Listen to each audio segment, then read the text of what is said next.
jadi star player? Adakah hari ini dia jadi star player? Musim bunga 2022 jatuh kepada Sebab musim bunga pun telah berakhir. Kami telah bersedia untuk meneruskan perjuangan. Tiada siapa yang boleh menghalang kami, kepulangan Sang Raja, untuk menuntut balik kegemilangan. Former teammates. Kini menjadi saingan. Who will be better? Untuk pencapaian yang lebih tinggi. Kelahiran era yang baru untuk gagah menerus ke hadapan. Pride of the nation, defended by us. Battlefield baru telah pun bermula. Kali ini 2022 PMPL MYSGPH Fall 20 Julai 2022. redONE.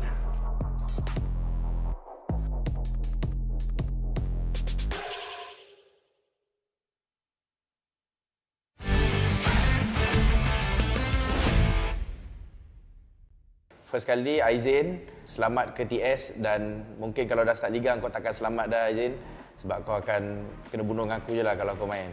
Ham, dekat SEM9 tu, jangan selesa sangat kat SEM9 Ham Kalau kau tusun nanti, kau better datang gaming house kita orang sampah-sampah je. Okey, kepada Bosskurr, terima kasih sebab kau ajak aku masuk sini. Ini tiba untuk aku bantai kau. Kepada Aziz, kita orang dah ambil jumper, so kita orang dah bagi korang rig. So korang buat yang terbaik dalam season ni. Okey? Kepada Forever's, walaupun saya di loan kat Exist, jangan harap saya bagi chance kepada Forever's. Kepada pemburu, jaga-jaga sikit meja kau tu. Man, kenapa nak cakap ni? Kau dah tua dah, Man. Tak payahlah main lagi. Kenapa nak main lagi, Man? Dah tua dah. Jaga anak je. Jadilah yang berguna, Man. Jadi ayah yang berguna, Man. Tolonglah, please lah. Sorry. So untuk Drax, hati-hati, aku akan lebih daripada korang. Korang ingat kau power sangat ke? Dah lah tak power. Okey, kepada tim SEM9, lelaki Iman Farang tu aku harap kau buat yang terbaik lah season ni. Harap kau tak terciduk lagi untuk season ni. Kau buat yang terbaik lah. Sebab dah tukar player kan, takkan duduk top 16 lagi. Team Forever, aka Team 4IGL. So kepada Dingoz Esports, korang tahu kan kat akad tu kita punya, korang still lagi nak bagi free point ke? Kan? Kepada IGL Kido pula, nama saya kan Kid, kenapa nak Kido lagi? Saya memang anti Kido ni. Season lepas saya jadi coach, saya tengok korang main semua macam sampah. Sekarang korang jaga, the King of Uzi is back. So Insomnus, I received your message. You want to come here, but too bad, because you are here. We are here. So maybe Bill is up there right now, but don't let your guard down, Bill. I'm coming for you. Okay, kepada Pasha dan The Jumper, walaupun kita pernah susah sama-sama dekat SEA Games itu, tapi ingat ni kali PMPL kita orang takkan bagi chance lah. Kepada Creed VIP, thank you sebab dapat nombor 16. Tak sepertinya tukar nama, korang boleh bantai kita orang dengan firepower baru korang. Orang tua Kuza, jaga-jaga. Kita orang cari kau. Kepada tim VIP cirit tu, korang yang rasa diri korang hebat nak blok-blok kita orang nanti kita orang akan ajar korang dekat tournament nanti. Jangan sampai korang tercirit-cirit nanti, tak boleh main. Okey, untuk pemburu duduk rumah dan diam. Jangan sampai aku centik ponsel kau. Okey? So saya nak tunjuk kepada tim SEM9, kapten dia Man Farang. So Man Farang get ready, saya akan bantai dia dekat musim yang akan datang. So jaga-jaga, hati-hati. I will kill you. 4 tahun bersama-sama. Sebenarnya aku bosan tengok benda kau. So sebab tu aku kick kau. Tak boleh toksi banyak-banyak, nanti kena kecam balik.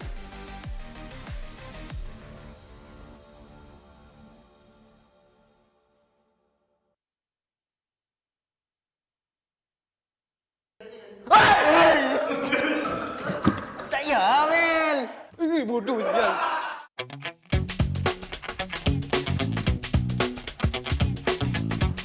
Tak nampak ke ni? Apa lu? Brother, is this real or fake? Apa ni? Kau dulu lah. Kau dulu lagi ni. Aku IJL, aku ikut tu. Apa ni? Dia macam Binatang. Terasa bodoh apa benda yang ni? Apa tu bodoh? Masuk benda. I behind you. You go first. Okay.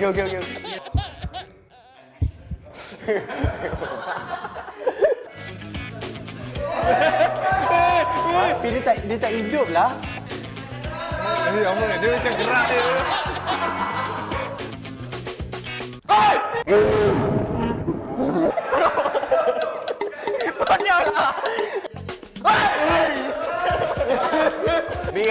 Be a man.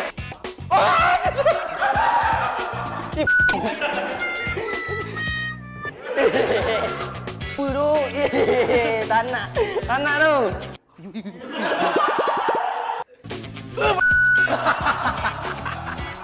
Bodoh lah benda ni. Pan.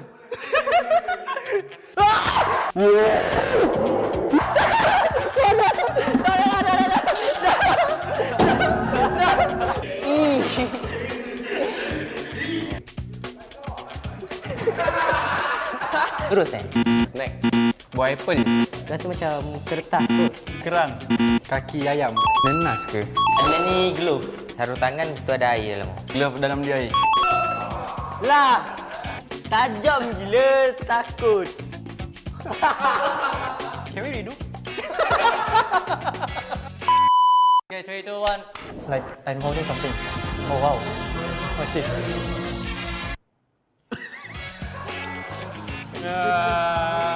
Nenas.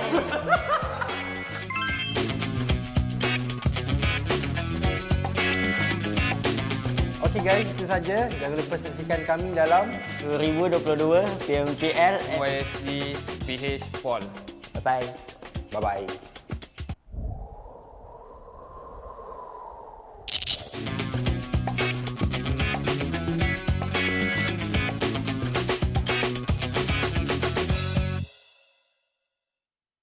Hello guys, my name is Knight from GEEK. Hai, nama saya Drake. Saya daripada tim SMG. Hai, saya Rip dari Exis Red One. Hai, saya Guzar. Saya dari PMPL. Saya Bosskurr daripada tim DBD. Hello guys, saya Ricky daripada Dingoz Esports. Hai, saya Bravo daripada tim Farang Guerilla. Hello guys, I'm Bill from Genexus. Hello guys, saya Ayam Pro dari HomeBois. Hello everyone, I'm Bigger from HYVE International. Hai, saya Iftar dari tim MAB Esports. Hi, my name is Iris and I'm from Team MUGEN. Hi guys, my name is Erangel from Team RSG. Saya Zubi daripada tim MAB. Hi, I'm Deb from Team 9. Hi, saya Frankie daripada Tabah NSEA. Hai, nama saya Abel dari tim Bosskurr. Hello, I'm Kate from Team Secret. Hai, saya Olio daripada Yoodo Alliance. Hello guys, nama saya Pemburu. Saya daripada Team Forever. Kami berharap untuk mendapatkan champion pada season kali ini. For this season, kita orang akan rampas balik piala kita orang dekat Forever. This season, I'm confident that Sam9 will break the curse and play in PMPLC. Untuk season ni, kita orang akan buat yang terbaik. Kita orang akan pegang title champion kita orang. Untuk musim ini, saya akan bawa balik piala untuk tim Farang Guerilla. So our target for next season is to become the champion and to qualify to PMPC. For this upcoming tournament, I'm expecting that my team will perform much better than the last PH representative last season. Untuk season ni, tim MAB akan cuba rebut piala untuk bawa ke Gaming House. For this upcoming PMPL MY Speed, we're gonna bring back our champion trophy back to the Gaming House.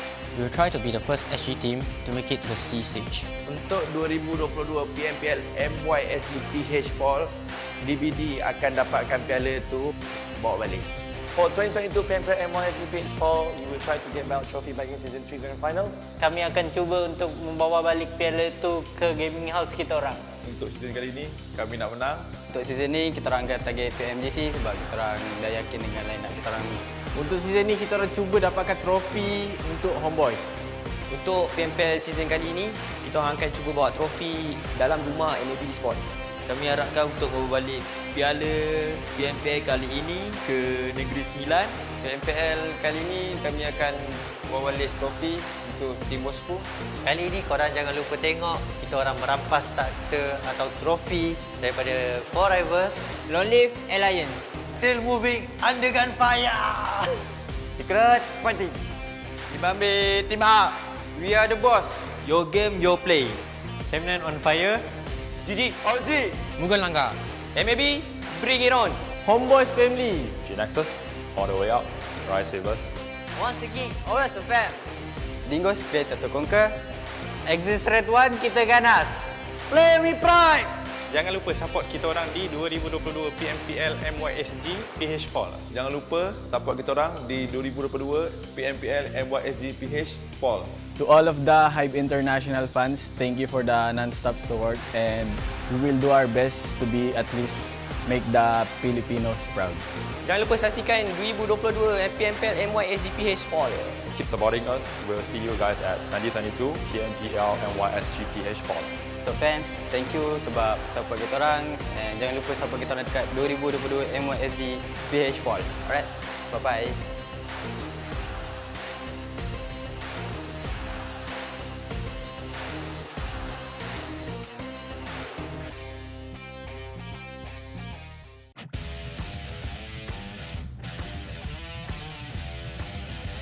Natin, pero Yoodo Alliance, they started speed great, pero nga lang meron sa likod.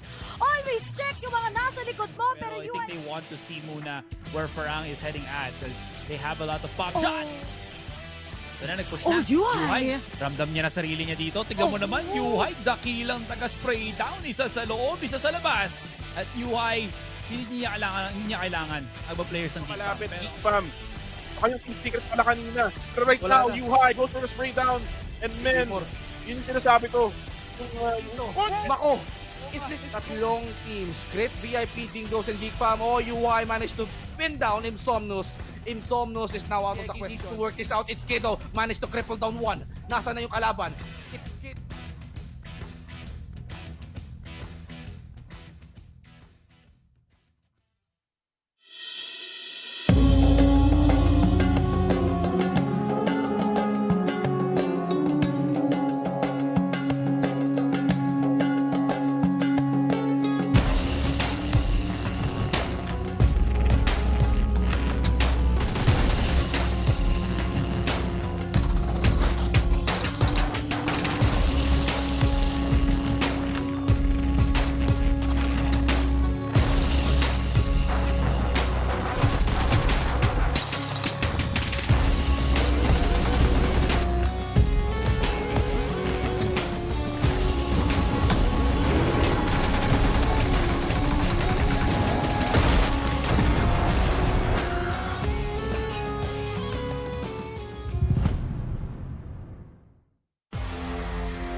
Neo Speed awakens. Ryumi, dare to leap.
PUBG Mobile 2.1 White Paper Full Overview. Hello there, PUBG Mobile players. PUBG Mobile 2.1 is now available. After several months of hard work, we've added more fun and interesting content to the existing gameplay. At the same time, Ancient Secret Arise, which everyone has been looking forward to, has returned.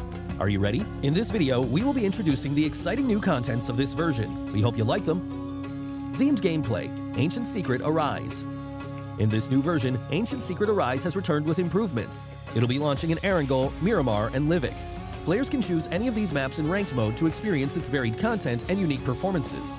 On Spawn Island, players will be greeted with a spectacular sense of swirling golden sand, as well as a mysterious and breathtaking sand apparition.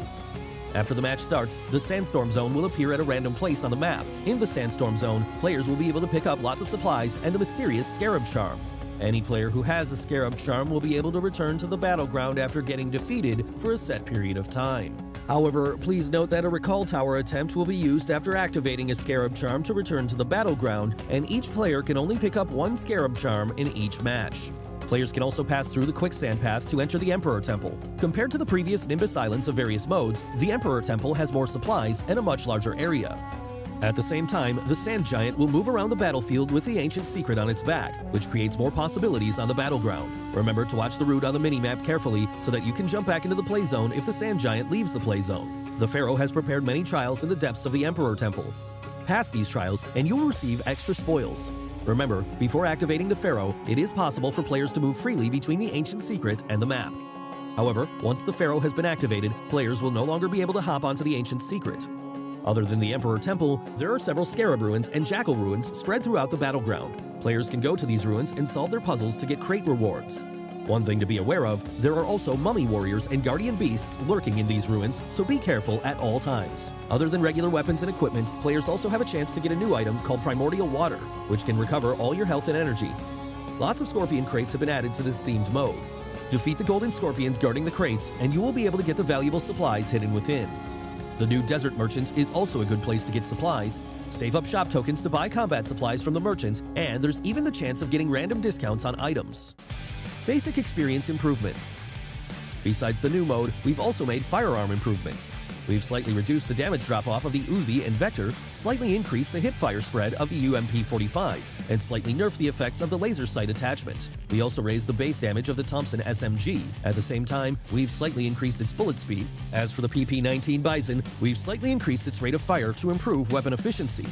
In the case of assault rifles, we raised the limb damage of the AKM and slightly improved its aim assist. We've also reduced the recoil of the Scar L and slightly increased the base damage and damage drop-off at longer distance of other weapons. This version also introduced the AMR, a powerful sniper rifle that can deal damage to enemies through vehicles and deal massive damage to vehicles. It takes exclusive 50 caliber rounds that are capable of striking players in vehicles. Season updates. Cycle 3 will officially start after the major version update. The C3S7 set, C3S7 parachute, and other legendary outfits will be added to the Season Rewards pack. In the new season, we've also added a season bonus point card and rating protection card that can only be used during the season to help everyone climb the ranks even faster. Individual training grounds, sound location training. In the new version, we've added a sound location training system to the training grounds. Players can use this to train their ability to locate enemies by listening to gunshot sounds and footstep sounds, which will help players become more aware of their surroundings during a match.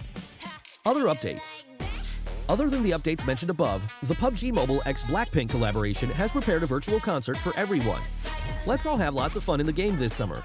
That's all for this video. We hope that version 2.1 will give everyone a better gaming experience. For more details, feel free to follow the official PUBG Mobile community. See you next time.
Neo 3. Neo Speed Awakens. Ryumi, Dare to Leap.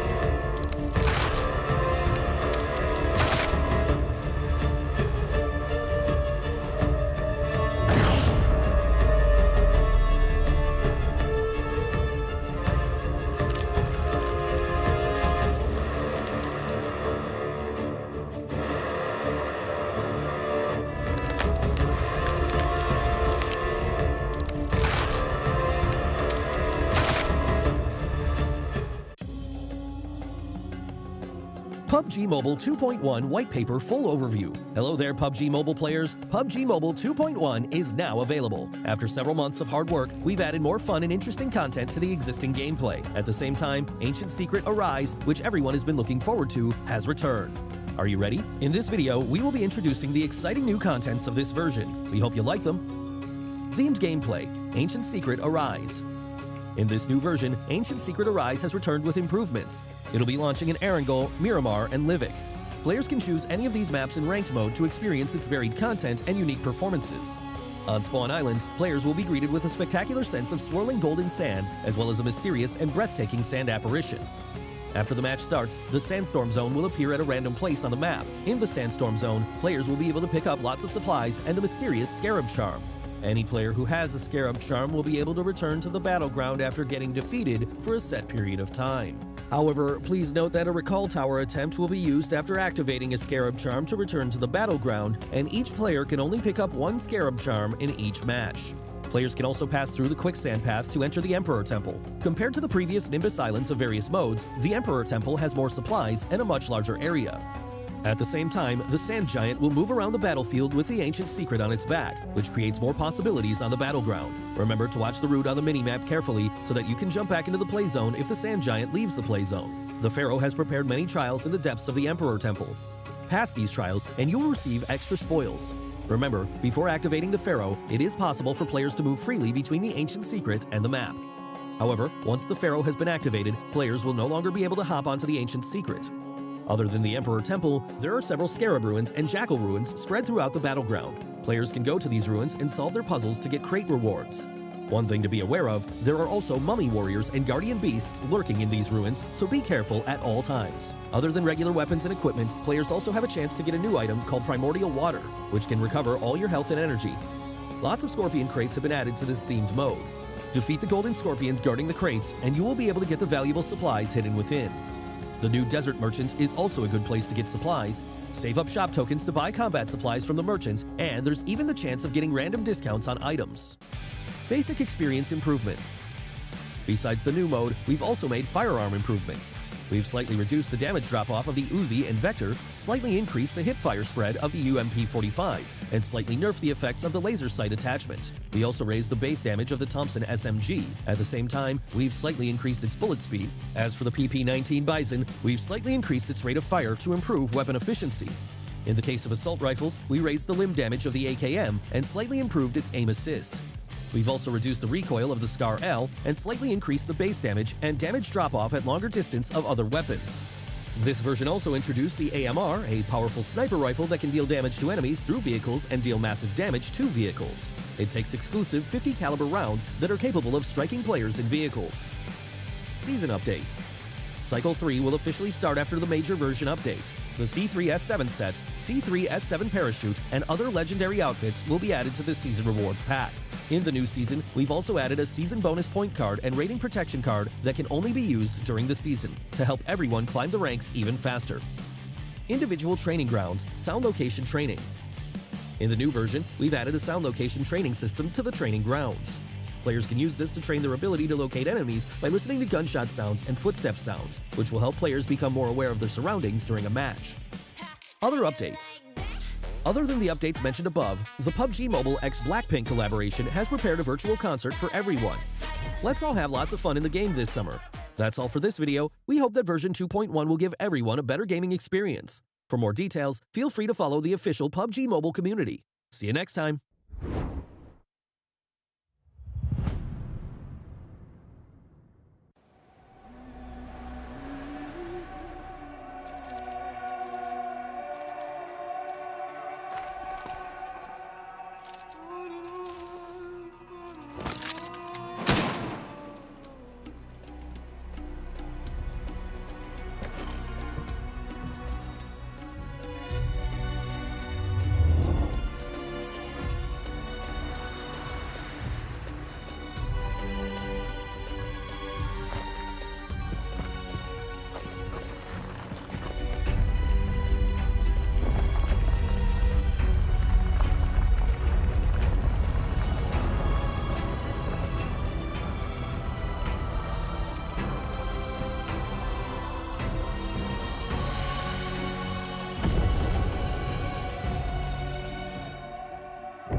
Sejauh mana Unlimited boleh pergi? Selamat datang ke The Unlimited Theory. Jamal suka main game. Jadi, kami nak tengok berapa lama dia boleh main game dengan plan Unlimited Yoodo.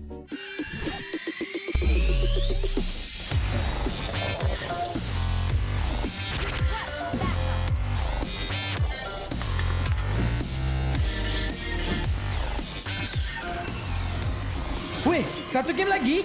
Bila nak habis? Yoodo Unlimited. Ubah soal segalanya, tiada batasan.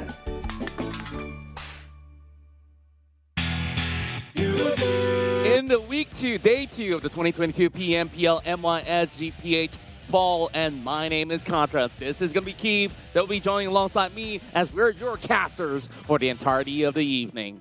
Yeah, great stuff happening today. We've seen a whole lot of buzz already in just day 1 of week number 2. Good or bad head, that's who are we to judge? It's all, we're here to bring you through more games to be played again today, and we have 5 maps to go through, starting with Sanhok kicking things off first.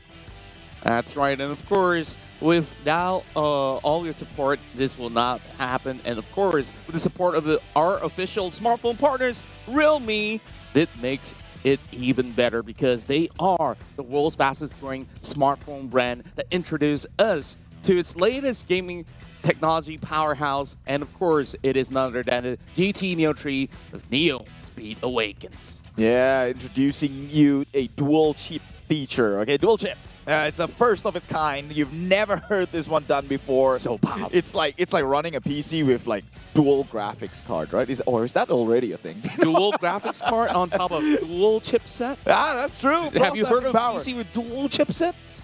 True. Not really, right? Realme, you're on gold right now. Go check it out, Realme GT Neo 3. And also a huge shout out to Yoodo, the official digital telco partner right here. If you see that QR code on the screen, please do scan that one. It'll take you to the site in which you will get converted into the best, I guess, I would say the best plan for gamers out there, because you get to reallocate your data usage on what you really need. TikTok, Instagram, social media, and PUBG Mobile, well, that's up to you. Just play within your own budget, and here it is. It's a digital telco partner, Yoodo. That's right, and of course, you do it better. And on top of that, we also have to thank our official live stream partners, TikTok, and you can be the one with our TikTok challenges. So make sure you clip all those special moments out there, and maybe you just get featured on top of all the things that you see throughout the entirety of the live stream. And make sure you follow us on our official social media platforms across all the things that you can think on top of your head. Of course, PUBG Mobile is on TikTok, and On top of that, you can also search for us on PUBG Mobile MY Official, PUBG Mobile Esports SG, and as well as PUBG Mobile PH. Well, let's take a look at the schedule and format in case you need a little bit of a refresher here. We are now going through the Country League. 5 games played in a single day, 5 days in a single week, and we are now in week number 2, which means this is a make or break, right? It's brand new format, every game counts, and so the top 16 after a 3-week run will then move on to the country finals, in which they will play not 5 matches, but 6 matches per day. Again, every match counts. And the top 4 advancing towards the C Championship, well, the top 7, I would say, besides the 4, will get the chance to try and qualify again. Well, some of the teams have already tasted 5 games a day yesterday, but of course, on typical weekdays just like this, we'll have 4 games to be played out, and this is the point systems that will be running throughout the entirety of the league.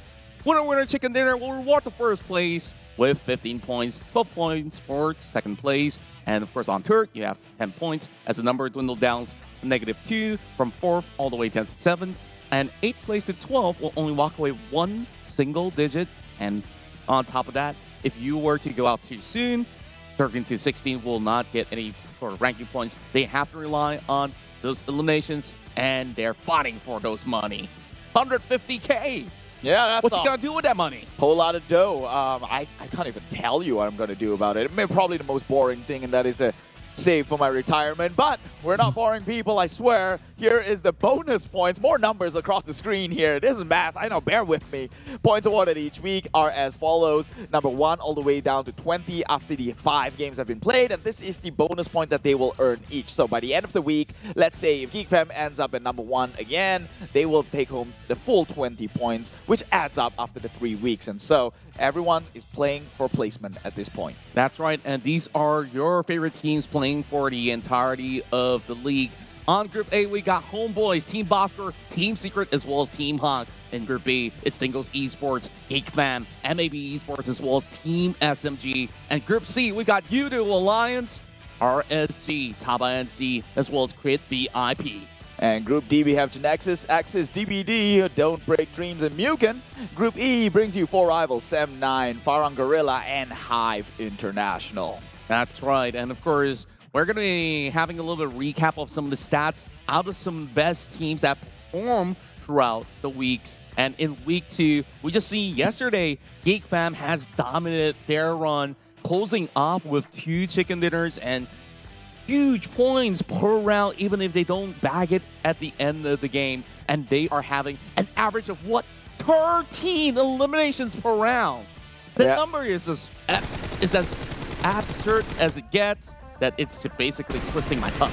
I like how the first day ended, right? It feels like one of those stories with 2 different endings. Which one do you prefer? Obviously, the official one is GeekFam taking on reigning supreme, but before that one, it was SEM9 who had the supremacy in that day number 1. But we will go with what's official on the screen here, and GeekFam, they are absolutely dominant, especially Yuhai. Look at this match right here. This is where he clutched things out up against Team Bosskurr and actually gets a pickup onto Micah OP, in which they play as a duo all the way to the number 1 spot here, and that was 10 teams still remaining. Yeah, and what's really impressive was, like I said, 2 members who basically dared to try everything in their power to close the round, and even with a leap of faith, Yuhai closes it in great fashion.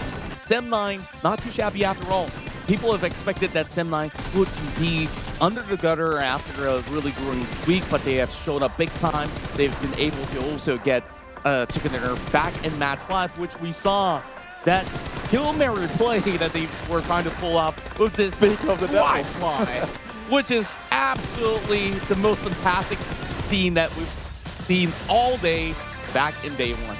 Yeah, definitely raking in the numbers. A lot of the fans are proud about this team making this comeback debut, I would say. Finally, these 2 teams now dance at the very top. GeekFam and SEM9 gang, SEM9 It's been a while since we actually saw them right up there. I remember in the previous season, they weren't too hot, but of course they were going through some stuff, which we'll not elaborate on. But Genexus, the boys in blue, new kid in town, again, showing absolute dominance from their rebirth in the previous season alone. Tabah NSEA up there in the top 5 position, and MAB right there, that's a new one. Yeah, MAB have been silently climbing the ladders alongside with DBD. I think that these two teams are absolutely tearing the competition apart that you don't even expect names like Axis, redONE, or Farang Guerilla to even be on that second pager. And look at Team Secret. They currently plays at number 13, but we always know them to be a team that has that long hurdle of a stamina to be able to climb back up. So we'll have to see what will happen in today's run. And these are some of the teams that you guys can keep your eyes on as we approach our first map, which will be Sanhok. And we start off here with a few names. And which one of these names actually appeal to you? It's Yoodo Alliance, GEEK Fam, SMG, as well as Dingoz. I probably have my eyes more so onto GEEK Fam because I think GEEK Fam has always been dominant on Sanhok, just the way they likes to play it. Yoodo Alliance, they kind of got an edge yesterday because Circle did close onto them, then they were just shooting out from out of harm's sight. So it was a good thing for them, but truth be told, it wasn't the hardest thing to do if you're playing at that level, right? So this time around, we're going to get into a Sanhok again. Will it be a very convenient chicken dinner, or will some of these teams have to get through bloody waters to get to it?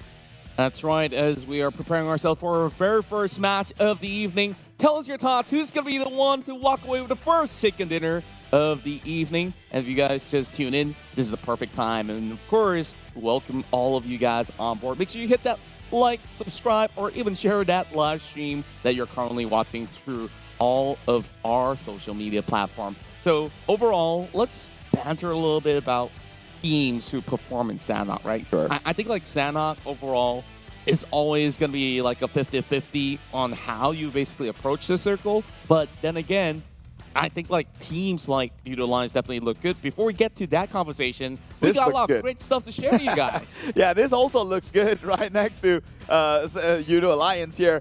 But Blackpink's blinkers out there ready for love. Go show them some love actually on PUBG Mobile as they are having a collaboration with this very, very special track. Gamers, if you weren't a blinkers then, you probably be it now. And if you still have never heard of a Blackpink and have been living under the rock, well, start looking up the members. I swear to you, you're going to be a fan. I'm so intrigued because their previous few singles were named like Kill This Love, and now they're ready for love. And I'm absolutely ready for love too, if you get what I mean. So anyways, putting that aside, other than blinkers that you are looking forward to virtual concerts and stuff, we also have special passes out for you guys. If you play PUBG Mobile day in, day out, you definitely want to check this out.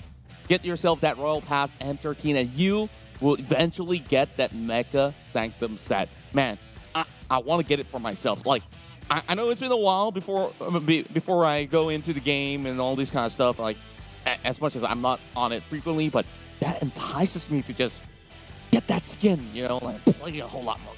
Play a whole lot more games. You must. I mean, if you're watching the game, then that means that you're a fan of it, and why not? That isn't too much to ask to play a little bit more and get rewarded for it. So, Sanhok, the most random map. Who is it going to take this chicken dinner? According to our predictions, roll it.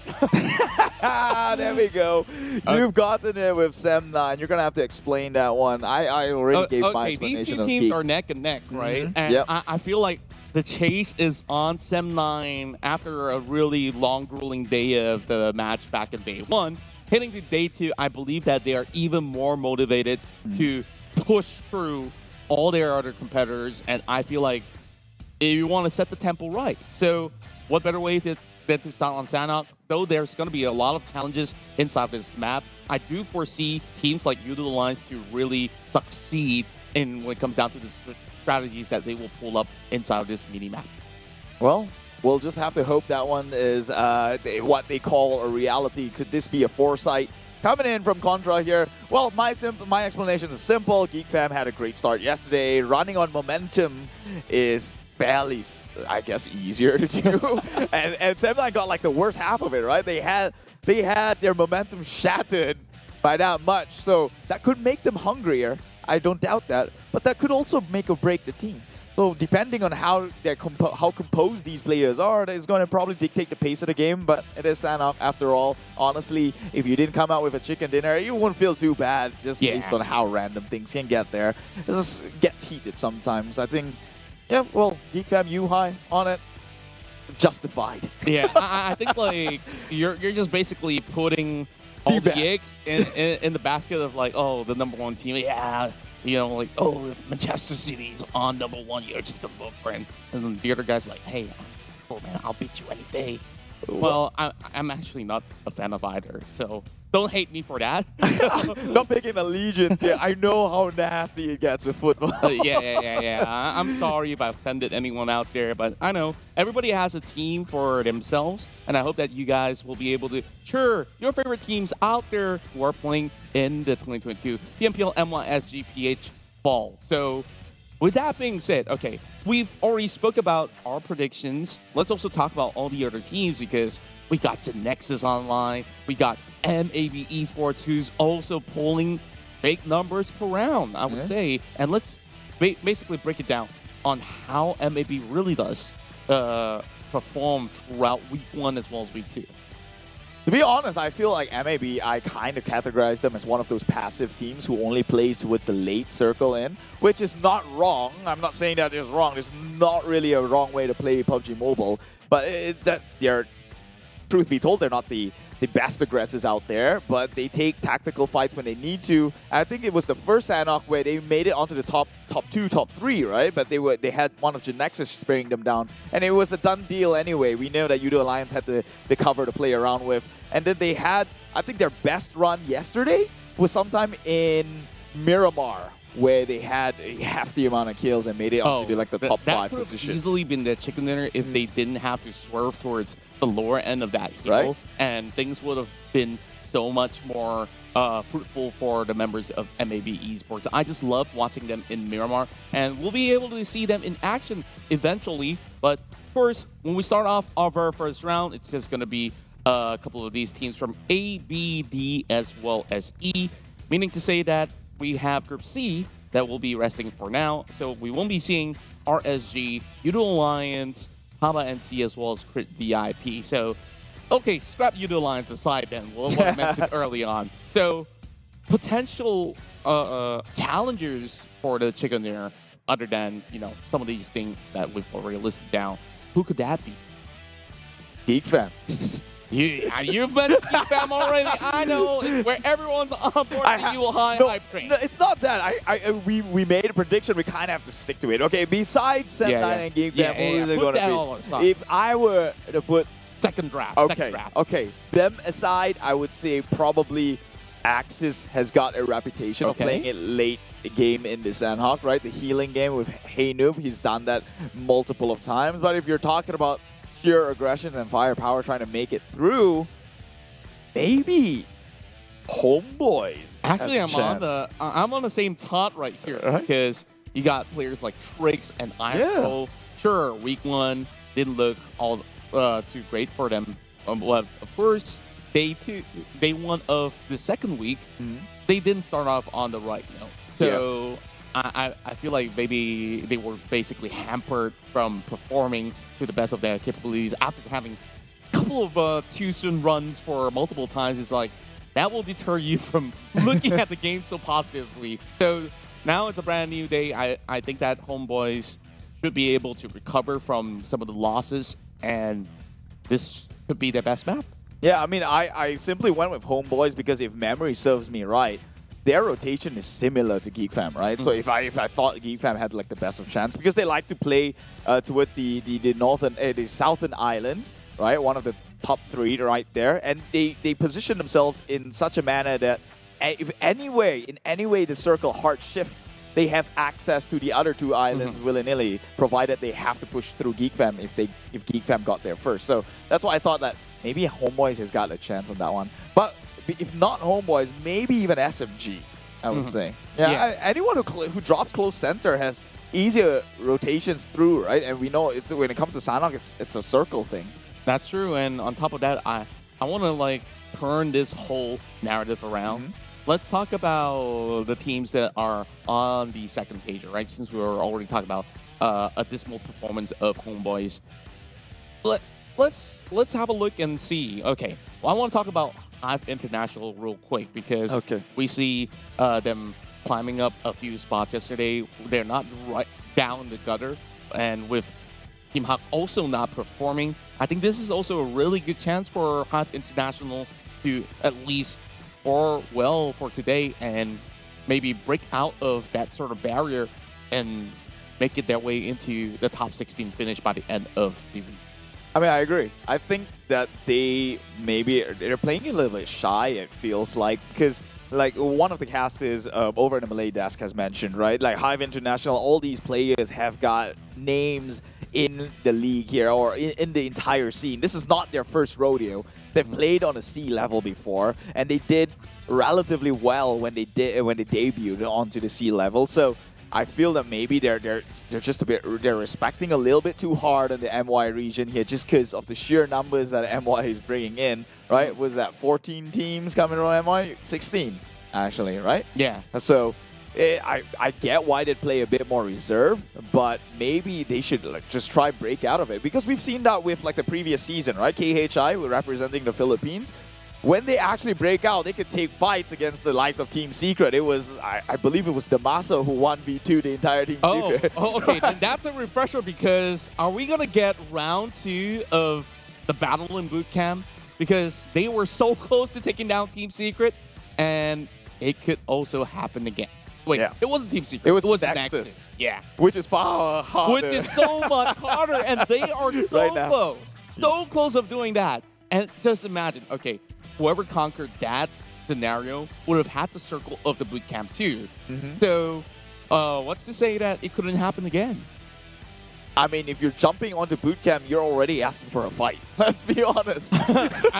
I mean, that's a given, right? Like, almost every single season, we always get this, and to my surprise, like teams like Team HYVE chose to give up that territory seasons after seasons, when they were known as Arof, PTR Arof, and all the other names that came about, right? Yeah.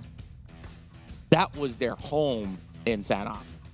So has this made Team HYVE absolutely uncomfortable? And maybe that's the reason why they're not really at the level that they should be. I think Team HYVE is experimenting right now. Okay, so like in the English panel here, in case you guys didn't know, besides the two of us, there's also Choo Choo and Sir Cloud. Sir Cloud does his... I'm pretty sure they know, though. Right? So they do... Sir Cloud does a lot of like these local scrims in a way, so he gets kind of like real-time updates on what the teams... how the teams like to play. And for the first time since forever, he mentioned that Team HYVE, I had it in notes, they're nomads in Sanhok, which means they don't actually have a preference. They're just jumping. Scavengers. Yeah. They're playing by ears. Echolocation. Oh no, we're back there. It's okay. It's time for a new term, I guess. Well, what should we call them if they go... Nomads, I guess. So if they were to go to cave, they are cavemen, and if they go to kampong, they're villagers, I guess. You could say they're illegal aliens at this point. That's a little bit rough. They don't belong anywhere. They're jumping everywhere. They're just invading into spots. Yeah. Okay. I think we got enough of that. We're about to get ourselves in our first game of the evening. This is week 2, day 2, our first match of the 2022 PMPL MYSGPH fall, and we are about to basically dive right into the sunny islands of Sanhok. Yeah, no better way than to, kick things off in muddy waters and probably crop-infested islands here. Being the island boys, who isn't doing very rough, and already the circle goes up on north. So players down in the south side is finding it relatively in a tough spot, but it seems like it's a weird spot. I guess it's a little bit of a buck on the GPS. So I guess later on we'll get ourselves a peek into the mini map once more. So Yuhai, the king of the, well, what do I even call it? King of Terminators? I mean, Terminator itself is already a term, but Evan can now get himself into a little bit of trouble. Now swerving right in, has an SLK in hand, spots ahead, but he will be bruise up from the back with Aries, coming him down with these sprays. And that's just going to be SMGs all across the board. And, well, that's a beautiful first blood coming from MUGEN, both fighting to stay alive in this league. Yeah, MUGEN is one that we never really touch on often just because they never get the chance to shine. And when the opportunity was there, I believe it was the first Erangel map yesterday where they were in the top 3, but they just never gotten some kills. They were playing passively, trying to hold their ground, hold their compound. So they do get some placement points. Unfortunately, it's not the most flattering way to do it, and it's not the most significant. But take a look at what HomeBois is doing. Like this is why I say that they always position themselves, setting themselves up for the worst case scenario, right? If the circle does shift up, they are 1 foot across the door. If it does pull on down, they're also already 1 foot across the door. So people who plays dead set center is prepared for the early rotation towards going into those circle. I like the adaptation from HYVE International overall because the past match inside of Sanhok, we see them basically kicking things off inside of bootcamp itself. Now they move slightly upwards over on the north side of bootcamp, and they also sent a player, which was Edo10, who was earlier taken out because he was trying to secure the village areas. And if they were to be able to do that, then it will be much easier for them to at least get themselves a little bit of a head start. Now they're in the center of the circle. There will be a little bit of casualty here with Dap immediately getting bursted down. But our pro, he will be able to spot out the rest of MUGEN under the bridge. That's going to make things a lot harder for MUGEN to pick up. Well, yeah, but one thing I'm grateful for the likes of MUGEN is they're trying now. When did you see MUGEN actually going in for shots and kills? Like, this is probably a good start for them. They already gotten their 1 kill. Now they're looking for more. And this is the one way to play the game. Get the points in. Don't have to always rely on their placement points because obviously as you can try and still make it. Your whole idea for this week is just to maintain yourself in a first draft. That's a good start. Right? Oh boy. Oh, there might more be troubles for MUGEN again as they are now running into the hands of Sem9 after a little bit of skirmish against HomeBois. And that nade slightly clips onto Nasty. Both members of Sem9. They're not willing to leave the village just about yet. Nasty with the spray. Micro Uzi to take down Harm. He's going to be left alive, though. Oh, my goodness. That was a bit of a mistake there coming out from He's Nasty. trying to break the door with it, but he's close to the ground. Yeah, maybe his tossing wasn't that great, but Dap is low. They looking like they're in good position here. MUGEN, it's 3v1. He just have to go and push. They do have a cover fire support from the back end, but surely I think they can actually make this trade worth it. And this is MUGEN on the aggro. We have never seen them take this sort of strides. They usually play and hold their ground for the longest of time, and maybe they're defaulting back to that one.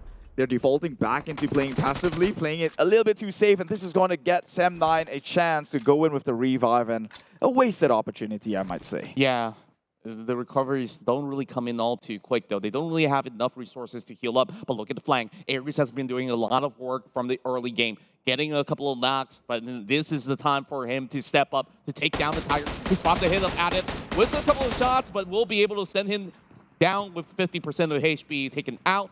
Enter Amir, or should I say? Tries to lob another definitely over on the other side. But look at that long range shot coming out of Putra. Just finding beautiful angles against Aries. And that's 1 man down from MUGEN. Yeah, Sem9, now they have the upper hand. This is what happens when you don't capitalize on opportunities. The windows can only open for so long till it gets too cold, and you'll have to shut that one down. But Nasty trades it onto Depp again. Now he's on his knees. Adips, the cover fire previously, is still alive and at play. It's Lord Harm. Now Depp will be secured into the ground, 6 foot under. But MUGEN, can they run them over here? It's hard for them to make things even. MUGEN couldn't even spot out the positioning of Putra. That range of a shot was something that they couldn't pretty much reach without the right scopes, though. Now, Sem9 will have to retreat, but where do they go? It's only a river as well as a bridge that they could possibly run to, and there's basically no cover at all, and they only get to rely on Putra. But now, we'll move over to the side of HomeBois. as they're taking over the villages much early on. And Bosskurr will be fending them off as well. They're on the low ground though, trying to pick off Jenny as Zaboy keeps his eyes onto the corner of the shacks. Bart, from the other angle, gets a couple of taps onto Asper. Ex-teammates, once again, facing off against each other, seeming like they know their exact plans of how they would play. Yeah, SMG, they're not pushovers as well. Jenny has kind of gotten a hunch on the locations of these enemy, especially when those guns were fired. Some audio notifications most probably will prompt him to look that way. But Iron Pro, he might be the snake in the grass here, as he's got eyes on this entire compound and may even come in to look for a third-party cleanup if they were to overextend themselves. So right now, a stalemate. They're not going to be fighting anytime soon, and I think they can play for time here, especially when they're well within circle. No reason to leave the comforts. Indeed. They could just basically turtle in for quite a while. Still 16 teams remaining in the early phase of the game, and typically in Sanhok, if you are watching for the very first time, it's going to take quite a while before the first phase closes out, and it will just continue to shrink at a much more rapid pace. Now, Yuhai definitely is the king of them all right now. Look at the numbers, though. Like 11122. And I don't know, if there's a 5-digit lottery, he's probably striking gold right now. Or just burn another dollar from We know how lotteries work. Yeah, You lose no money. encouragement, by the way. Like, I don't condone this action. But I condone this, though. Pomuro finally back on his hunting instincts here. Takes one from Team Hawk, and now Appy looking to push on in. Does get it with the shotgun. And now more. Zully from the far side tries to take out the hunter himself. Unfortunately, without a proper scope, he's not going to clip onto anyone. Will make the retreat, and they will effectively lose two in the process. Meanwhile, GEEK and Genexus once again down over in boot camp. Yuhai's basically on the hunt, but Luyu really stops him now. You might be king, but you will fall. Okay.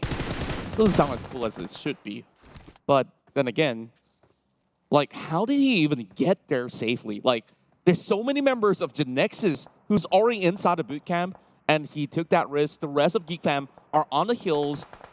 No possibilities of giving cover fire at all, but they do get a couple of taps on ground to Lung.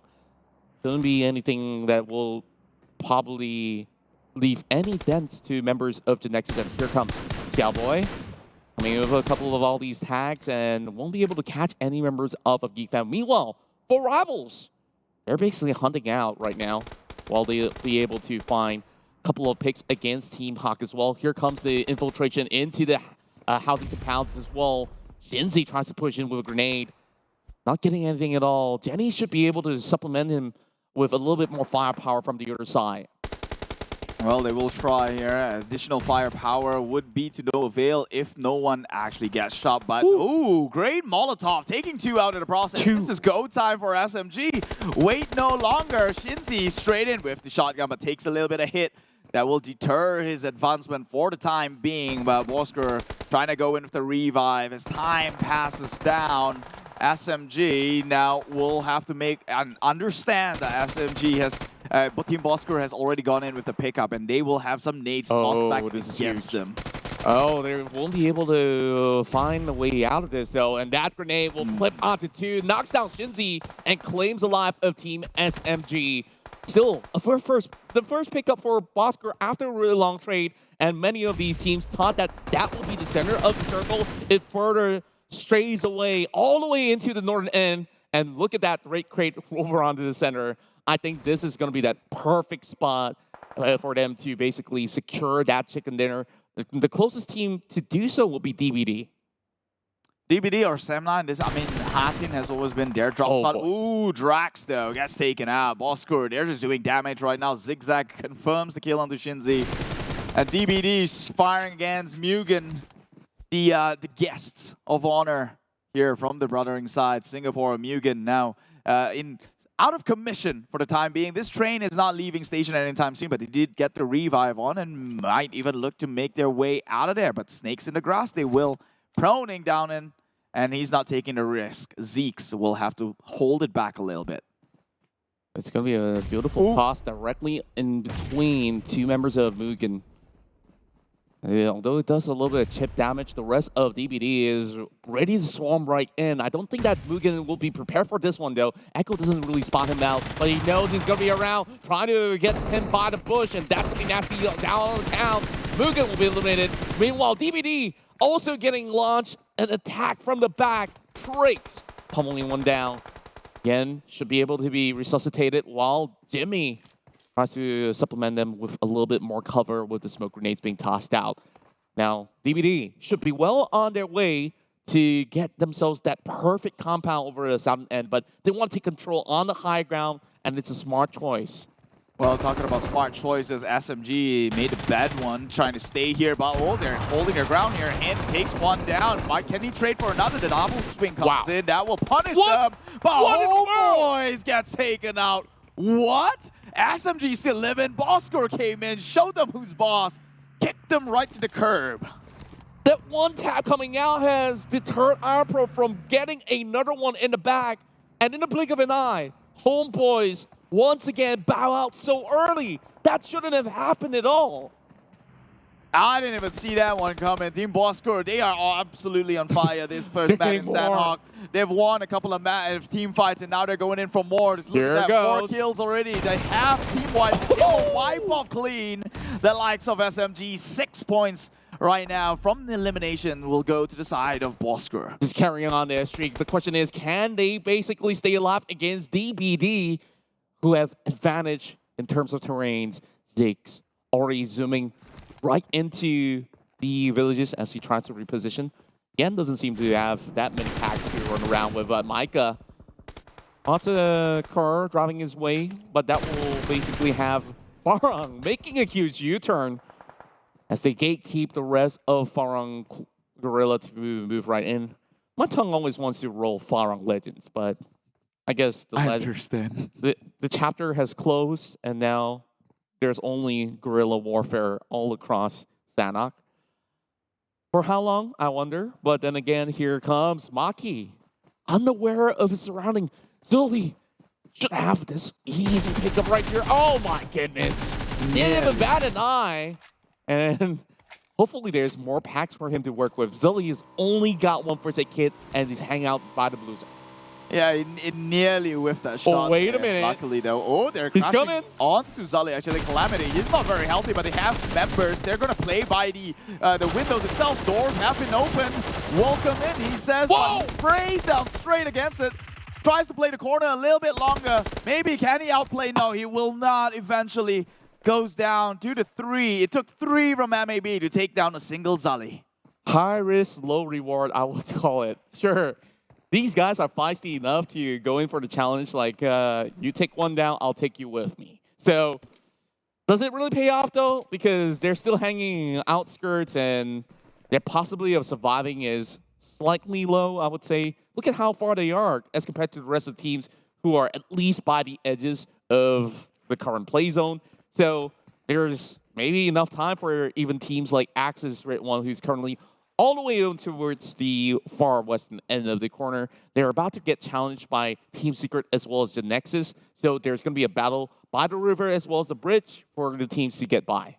Yeah, like Genexus made a very, very weird rotation there. Clever, I would say the least, right? They were previously in boot camp. And when Farang Guerilla went over, I was just thinking to myself, where is Genexus? And it seems like they swam across onto Alpha Islands and makes the rotations from then on, which maybe could be a good thing. However, at the same time, the circle did shift more towards the right, the island on the right, right? The writer is not a word. To the island onto the right, which means now they just put themselves in a position where they have to go through bridges, which is a funnel of death. It's daunting, I tell you that. Like, most often than not, you'll be clipped by the ones on the main peninsula instead, where the circle is directing to.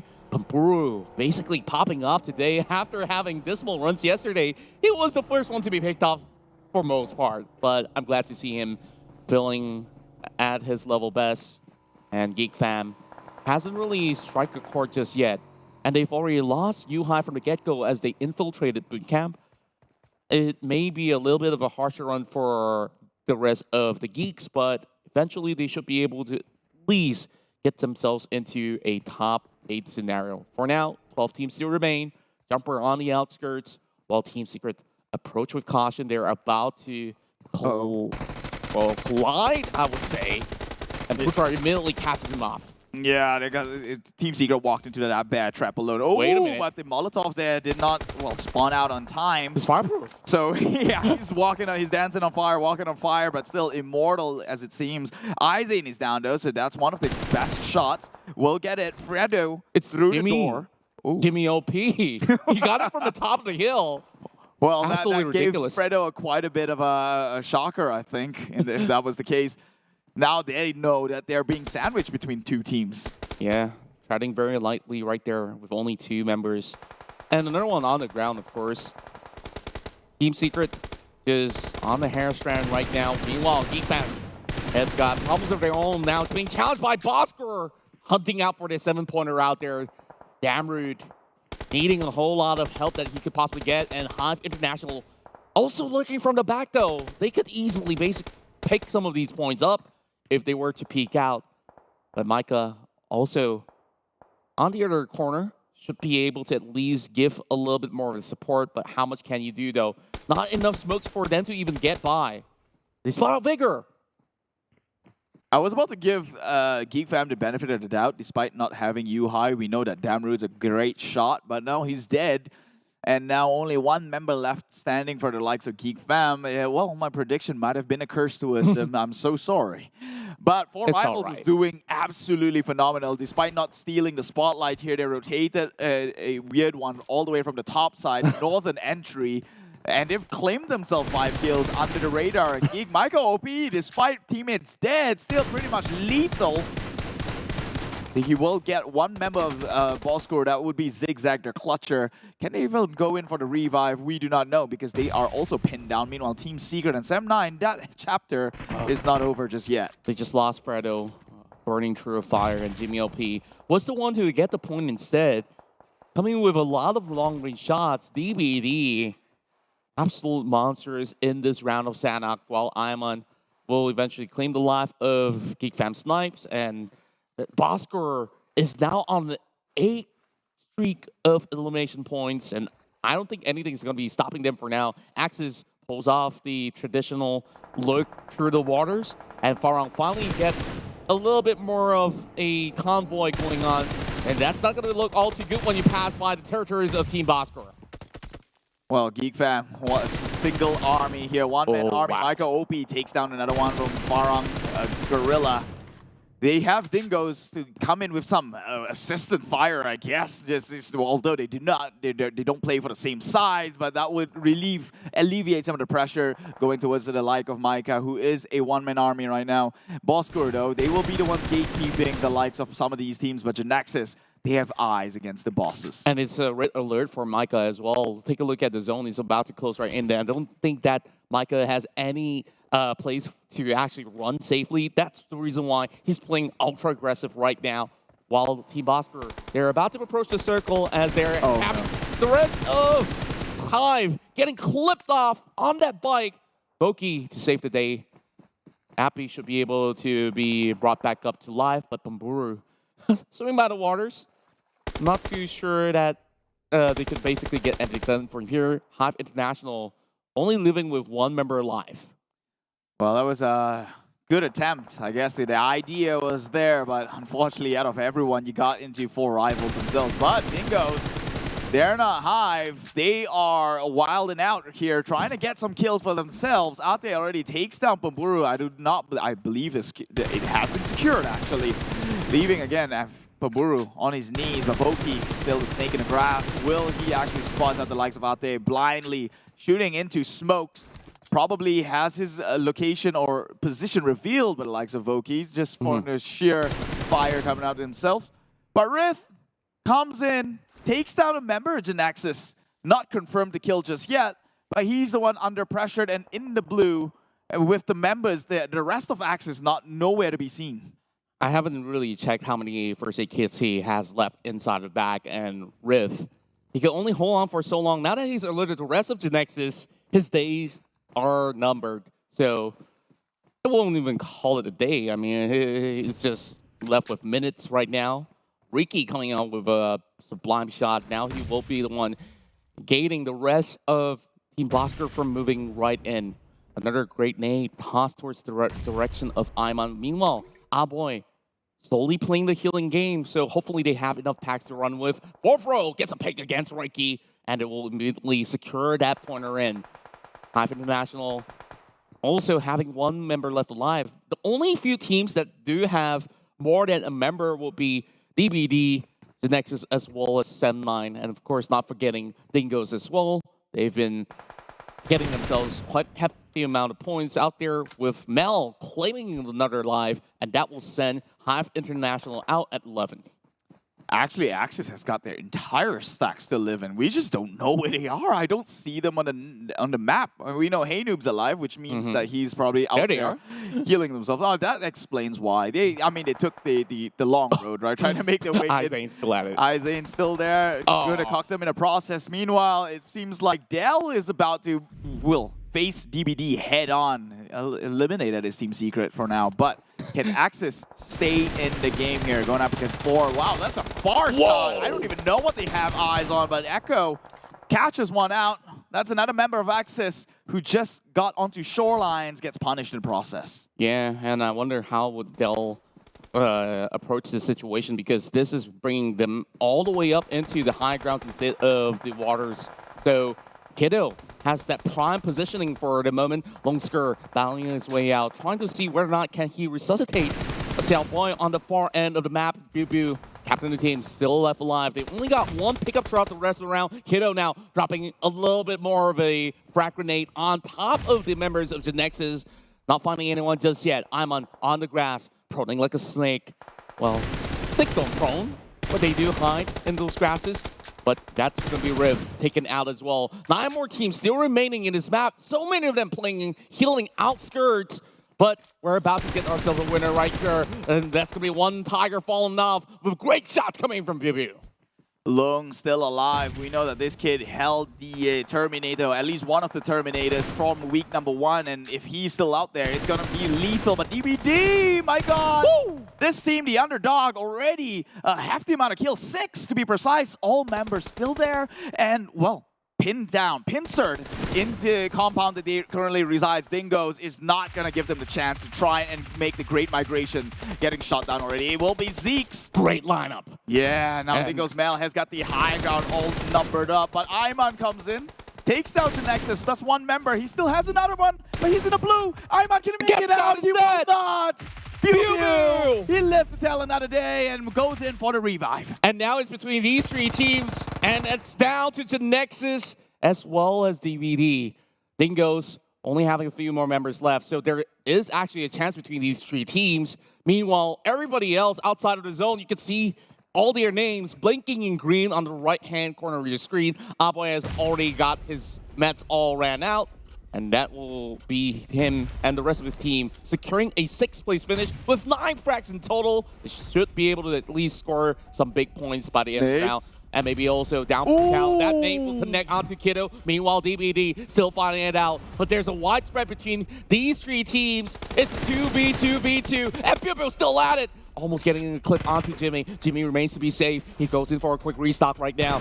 Another nade being cooked out by Bu, and Bosskurr needs to provide a little bit more support to buy the corner of the circle as well. They should be able to find a little bit of a pickup here, but Mel could easily turn the tide between these 2 teams.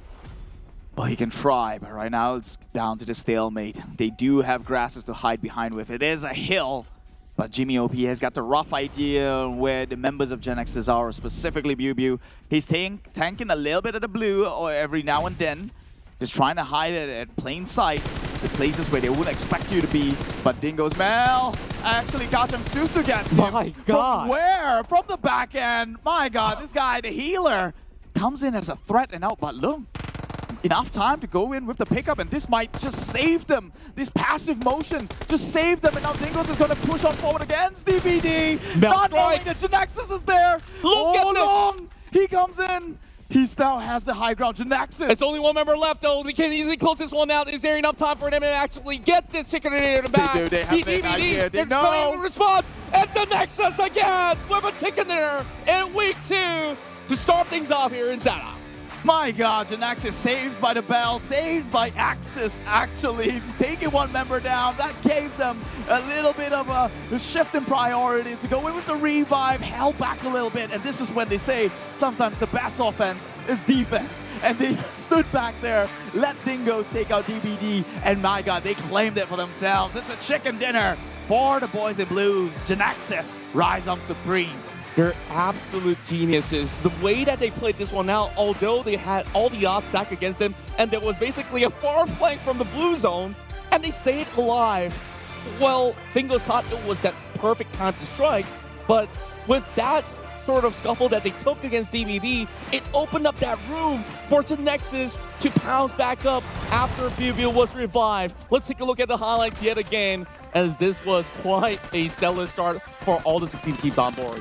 Yeah, well, for sure, one thing, credits to MUGEN. They're trying something here. They're playing this aggressive. It's not often you get to see the Singaporean team here in the highlights. Now they've made it. Now we have to keep that momentum moving on forward and maybe sustain even longer. Take a little bit more risk. Meanwhile, 4 rivals, they look like the most likely to get the chicken dinners. By the way, they rotated and they had like 7 kills, 6 kills off the bat with all 4 members. But unfortunately, they got stopped in the process as the circle did close towards downwards. And SMG, unfortunately, they fell out in the weirdest way. I mean, they were in there. HomeBois fell out in the weirdest way possible with Bosskurr coming in from the flank side. SMG just burned down. They're a bit stretched too thin here. This was the ballsiest play I've seen in a while. Like, you get one member taken out and like, you literally full send your squad just to take Sully out. Yeah. And they almost got bitten by the zone as well, which was high risk, and yet again I say the reward. But I mean, we still see the DNA of SMG, right? Like they still like to play the shed. They were 2 members in that shed. But who could blame them? It is Sanhok. It's the only cover you get. But GEEK, unfortunately, they were like supposedly highlights for this thing. Dingoz, yeah, they're the ones who stopped 4 rivals in their tracks. That could have been very, very scary. 4 rivals had the place or the space to roam on freely. But unfortunately, it is what it is. Axis from nowhere till the last member, Kachang Susu, backstabbing the likes of Genexus, actually helping Genexus in that process. Yeah, my God. Overall, I think like another team that is absolutely impressive in this round was none other than Team Bosskurr. Fights after fights they were taking, it's only that uphill battle that they have been challenged and faltered. And overall, I think it's still a lot of points being garnered by Team Bosskurr to pounce back up. Here we have the teams to focus for the match: Genexus, DBD, Dingoz, as well as Axis. redONE. Overall, I think like Genexus played this perfect game where they weren't as flashy as they were on those bigger maps, but they went in slow and steady, sweeping by. You saw from the far western end, and somehow made it really safely into the corners of the map. And surprise, surprise, they've lost a few members, and yet again, here they are at the top. But then again, yeah, exactly. DBD. Surprise, surprise, DBD came out the ultimate winner here with just the sheer number of kills that they've secured in that smart rotation. I mean, they always drop on towards the top end side over a cow, so I would say maybe the Sun Circle it favors them a little bit, but man, they've gotten their shots right, and here they are taking home the 21 points, 1 point ahead of the chicken dinner winners, that is Genexus. But of course, Bosskurr stood out indefinitely in this match. They had a lot of kills here, even denying the likes of HomeBois that were pushing against the likes of SMG. So here it is, our boy, the most valuable players, 5 eliminations, 762 damage, 36 team contribution, 133 meters longest elimination distance, and 3.3 MVP points. I believe they were battling at least 4 to 5 teams to even get to the stage. And let's take a look at the quick results as we have GEEK Fam still on top of the table as they've accumulated a total of 92 points. On second place, Genexus is trailing right in with this chicken dinner. This will be their second chicken dinner of the week. Meanwhile, Sam9 coming out, not really playing the game all too much, I would say, where they were getting pincered everywhere they go. So 70 points is where it's at. Still very much chaseable, while DBD surges up all the way into the top 4. MAB will not be moving any spots at all. At Tabah NSEA now slides down on the 6th, while Dingoz makes a climb. Yeah, slowly but surely is these boys in blues, Genexus, they mentioned that they have the eyes set for the top, and they are making that one happen. 79 to GEEK Fam's 90 plus S. Actually just 90, right? Because they kind of died out pretty early in this match alone. But Fem9 now drifts down 9 points behind Genexus, and they're going to have to pull their weight comes to the next match, which happens in Erangel. But first, here are some of the stats or how they achieved this chicken dinner. Why don't you walk us through? Okay, so what's interesting with this approach for Genexus is that they spot out HYVE International at first. So instead of challenging them, take a look at what they did. Usually when you see the circle moving upwards like this, typically Genexus would consider, okay, let's go directly up north. Instead, take a look at this swerve. They cut across the river, and they understand that, yeah, we have a lot of teams to deal with on the main peninsula, so they will move into those shacks over on that river and slowly cut in by the bridge and unnoticed. That's the key word here. Unnoticed by teams like Team Secret, Axis, redONE, because they were just so focused onto making their way across. And as we speak of Axis, redONE, they took the swim all the way deep into the waters just to get that circle over the far enough, and then you focus on Genexus again. They have been able to secure the villages where we saw battles between Sen9 and multiple other teams. So it was a really quiet approach, which we don't see much of from Team Genexus because we know that they've been so furious in their approach. But overall, they definitely played it really smart here. Everybody else fights on the northern shore.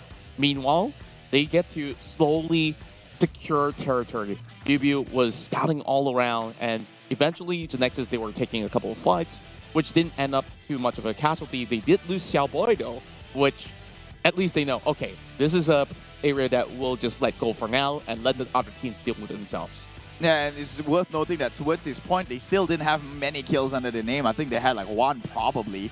And it was like a high risk, high reward, right? Because for them to cut through the bridge, knowingly that the circle was probably going to close into the main peninsula, was almost suicide. But thank God that Sem9 and Team Secret were having that battle against each other. They snuck in unnoticedly, like you mentioned. And with only 2 members, this feels almost like a GEEK Fam again, where they survived through all the odds. And this is where they could have been the ones under gunfire against Dingoz, but because of that shot from Kacang Susu in the back end, they had to play pause and actually step out from this 3-man triple threat, I would say. And we all know when it comes to the Mexican standoff, he who moves first will be the ones who ultimately lose out on the deal. And so they coming in to clean things up. My God, actually saved by the bell there. And all these great stuff was brought to you by the Realme, the brand, the official smartphone partner here, Realme GT Neo 3, which introduced you the first of its kind dual chipset. Yeah, okay, it's a gaming level flagship that they're introducing thanks to its MediaTek Dimensity 8100 5G chipset. It brings you, well, power efficiency, great display, and an immersive experience. So if you haven't tried that one out already, it comes in great white and also blue. You pick your pick. You pick your pick, huh? All right. And of course, it definitely packs every great stuff that you need in the phone. I know that it has great camera with high megapixels as well. On top of that, like whatever memory that you want in the phone, there's multiple options for you guys to check out as well. So make sure you visit their website. But other than that, we got a lot of free stuff to get to you guys out there, as Yoodo, powered by Telkom, is offering you free data to play PUBG Mobile all day long. All you have to do, scan that QR code right over on Keith's side, and then you'll be able to check out what you can basically get out of it. And you don't have to pay more, and you only get what you need because you do it better. That was their jingle in case you didn't get it. Also, just to sneak it in here, one for PUBG Mobile is their TikTok. Okay, I know you're saying, hey, you're going on the TikTok. What is this? Is that some millennial cringe stuff? Well, we gotta get with the times, right? Let's be honest. TikTok's a great platform you for look content. like a millennial yourself.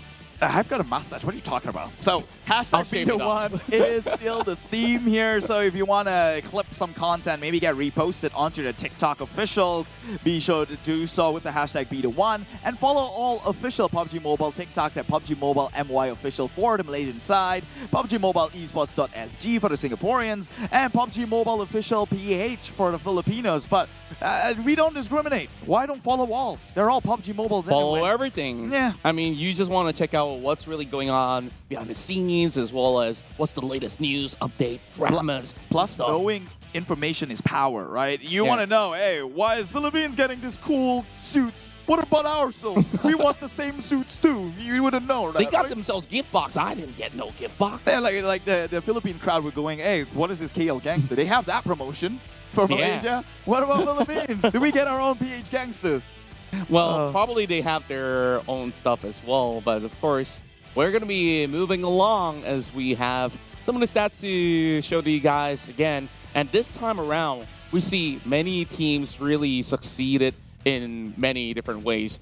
3 of the teams have managed to accumulate 9 takedowns, and that's Team Bosskurr, Dingoz, as well as DBD. And because of DBD's amount of ranking points, as well as those kill numbers, they have managed to surpass Genexus with 1 point advantage. Genexus only has 5. Meanwhile, we're going to take a look at the most damage being dealt inside of Sanhok, and it's going to be our boy who managed to also snatch the MVP title. I mean, Bosskurr was just online from the get-go. 2, 3, 4 teams, most probably. I think they also were the ones who wiped off the likes of GEEK fam when they were on that sniper's nest, per se, or the turret tower. But that is the game number 1 for today. All wrapped, done, and dusted here. We are moving on to our next game. That one's taking place on Erangel, a fairly more even and competitive map. This time round with Group E sitting out, which means we will not see 4 rivals, Sem9, Farang Guerilla, and HYVE International for this one map alone, which is sad because 4 rivals came in so close. I mean, they were on fire. It's hard to come in and have your momentum cut short right now. That's right. Now, let's take a look at teams that will be looking forward to perform in the upcoming games. So far, of course, without a doubt, GEEK fam has always been on top of the charts, and the damage numbers and eliminations speak for itself that they are currently top dog, but Tabah NSEA, DBD are the ones that are trailing right behind teams like Genexus. And with DBD doing so well in that first round, I think they're just getting started, man. Like, Genexus, sure, they're rated as number 4 here, but that damage numbers are about to take out majority of all these guys out there. So GEEK fam's run of 20 kills, can it happen again, or can it be more? Well, I think based on last season alone, right? I think that record was broken. I believe it was RSG? It was RSG, right? Who broke like the 20th mark or something. I have a question to you. Are you ready? I'm ready for Blackpink. Yes. And their collaborations with PUBG Mobile. They're coming in with virtual content happening again. All from the 22nd to the 24th, which that one you passed. But don't worry, do not look back into the past. Future is happening 29th to the 31st. Virtual concert. Watch it on your phone, in your bed. I don't want to know what happens after that. Blackpink outfits and voice packs as well for you to win. And all the other good stuff, including skins. Yeah. I was about to do a little bit of a skit with you, but it's okay. Let's put that all aside because we gangsters here on the street because we got the brand new collaboration with PUBG Mobile as well as Kill Gangster. And tell you what, if you want to get those voice packs of your favorite actors out there, you want to have Aaron Aziz telling you how to get that chicken dinner, go ahead, visit PMCD sites out there. You have it over on some of all these states around Malaysia, and of course we'll be giving you more info on that. And we got Rabu Padu. Yeah, say goodbye to Ladies Night Wednesday because you're gamer, you respawn. This is Ladies Night. You belong in the room, my guy. Go get yourself some freebies here. Collect yourself some chicken coins. It's a chicken token in which if you have 3 on Wednesdays, which you can collect, you may redeem with a brand new suit called the Lilac Attack suit. Okay, I'm going to try this again. Are you ready? It's Ready for Love, the special track coming right out here from Blackpink. And they're about to make its first release of the brand new song. And I just love the visuals overall of all the posters that they've been showing us. And I really wonder, is this going to be the biggest hit that Blackpink's going to get? But of course, we'll have to tell as you guys could basically share your love with the rest of the Blinkers. And here we have Royal Pass M13. Yeah, the Mecha Sanctum set in which Aaron is so just like fixated to get one on his own avatar per se. I get the appeal I want to watch here. that virtual concert more. But I still will get this though. I will still get this. You have to choose. I think you could have them all. Meanwhile, talking about watching though, here are all the watch party that's about to take place for both PMPL and PMCT over in your respective locations here. Selangor, Johor, Perak, and Sabah. Paradigm Mall in Selangor, Paradigm Mall as well in Johor. Perak takes in an Ipoh Parade, and Surya Sabah happening 13, 14 August. The dates are there. Go check that one out. Support your local scene here. You never know when all these talents are coming from. Izane from Sabah, and my guy, the guy shoots well. It's along with Damru too. I don't see you shooting well. No, I'm you have pretty a bad long at chicken the dinner. In fact, you've never played with me. I'm pretty bad at the game. That's why I don't actually play people. It's okay, it's okay. But what we're good at so far is predictions.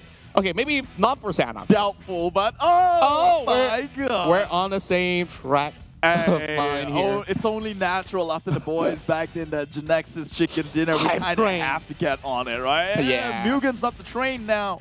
This is the real how. Can we like switch predictions back to the first game? I'm not too certain right now. Like sometimes they say lightnings don't strike twice, but if you're Genexus, it has happened plenty of times before. Or if you're Sam9. Yeah, or if you're GEEK fan. Yeah, true. But a lot of these teams got themselves 2 chicken dinners. But that was a fake lightning. You thought that there's going to be thunder that will be striking, but it's just the sound of it. Oh, that's the 8D experience. I wonder when PUBG Mobile is going to get like their entire watch party 8D supported, and everyone could hear footsteps around them. Oh, okay. Honestly, I don't know what 8D is. I'm not trying to think of other stuff, but... Wait, there's more other stuff? I don't want to know. I don't want to know what goes on the head of Contra, my guy. I'll stay out of that private life. And it's okay. I mean, I could only start guessing, you know. Like, I'm still wondering what that is. But, hey, if you're telling me that things can only get better in this game, tell you what, it definitely does. And first, earlier this year, we celebrated our 4th anniversary. Well, of course, leading up to the 5th, I'm pretty sure that there's so much more lineup. We got so many awesome stuff that's going on in-game, out-of-game, on this live stream itself. You don't want to miss out on any of it. So make sure you can stay put because we are about to get ourselves Game 2 as we're moving into Erangel shortly. But before all of that, make sure all this stuff, virtual concerts, and all the new things that you could possibly get for free or even with a little bit of slight top-up on those Royal Passes, I think that you'll be fully rewarded as you get to enjoy the game with the rest of your friends out there. So thank you so much, PUBG Mobile, for offering us so much here. And we're about to get ourselves ready for the next one. So we talked about Genexus on a roll. Now, I wonder which team will come in with a better response. Is it going to be Sam9? Is it going to be GEEK Fam? Because we've seen these teams on Erangel. Both of them didn't really seem to have the craziest games out there, other than GEEK Fam with that 20 frag though. So that was when it goes into towards the southern territory. But on the north, I feel like Sam9 does have an edge. Yeah, but the circle did pull on north in the first Erangel map previously, and it was still Genexus who got that winner chicken dinner. So I don't know. We might be on a roll here with the boys in blue. But also, GEEK Fam in a 20 fragger, although it is a highlight, it was also a very circumstantial situation, right? Like the circle, they had circle, they were on the high ground of the hills of Gaka. They were just shooting down against the rest of the teams down by the foothill. So can they do that one again? Well, it really depends on where the circle goes. However, I do want to see them come in a bit more solid this time around. No, don't send Yuhai on a scout mission. What was he doing there? Get some support for this guy because he secures numbers. So the ideal setup that we saw from GEEK Fam was that 2-2 split going on. Micah as well as Yuhai to be that lethal tag team duo. And then you have Damerik being supported by his own teammate as well. Sorry, I may have missed out the name, but we'll get there. Snipes, exactly. So overall, I think that the dynamics of this team just have everything going for them. Like strong pillar from the back. Damroot, absolutely reliable. Micah as well as Yuhai basically are left and right arm that just keeps on punching. Yeah, I mean, honestly, whichever dynamics you'd like to go with, right? Like, whether it's Yuhai with Micah or Yuhai with Damroot, that's the beauty of GEEK fam. They're so interchangeable that it all fits whichever way you turn it. It's like a Rubik's Cube with all the same colors. You never get lost in it. It's always a solid recipe. However, they do fall apart only when they play crazy things like that. When they take out a piece of the Rubik's Cube, and that's when it all crumbles. Are you good at solving Rubik's Cube by any chance? Absolutely Me horrible. neither, high five. That's why our predictions are never on point, because we can't even solve one side of the Rubik's Cube, maybe. That's right, but who's going to be on point? Our players that are about to get themselves into the game. So we've already seen a couple of all these instances where the circle has moved into a couple of directions, mainly over onto the southwest side as well as the northern terrains, and more frequently on the north for week 2, based on my observations. We haven't seen Central Zone or even a Sinoska military base circle. I feel like that's going to be that biggest curveball for even the top tier teams that have been playing throughout the week 1 as well as week 2. But I don't think that it's going to phase them all too much either, because they've been playing multiple seasons, right? Yeah. So it's time for us to see whether or not will they be able to close out with another great victory. So is it time that our predictions get shattered? Keith, you tell me.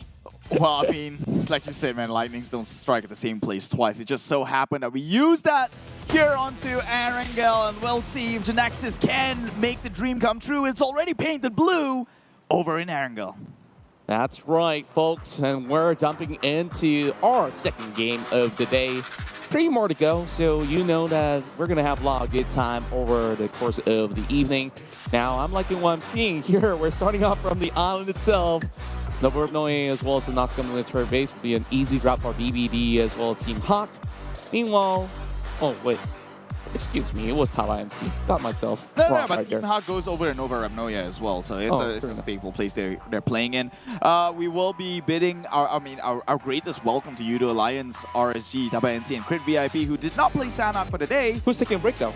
Group E, 4 rivals, Sam9, Farang Guerilla, and HYVE International. So unfortunately, as much as we want to see Sam9 go all berserk over in the northern part of the map, that's not going to happen this one round. But we don't even know where the circle is going to go. For all we know, it's going to go dead center over at school in Bajinkian, with which we know, that's usually where four rivals thrive, but they're also not playing in this game, so I don't know where I was leading up with that. It's okay. I mean, overall, like, we've already seen a lot of all these Pachinki circles back in the past, and it's always going to be a huge party inside of the city if it does closes all the way directly into that said territory. But without the presence of Sam9, it's going to be an open territory for MUGEN to claim the entirety of the northern sector.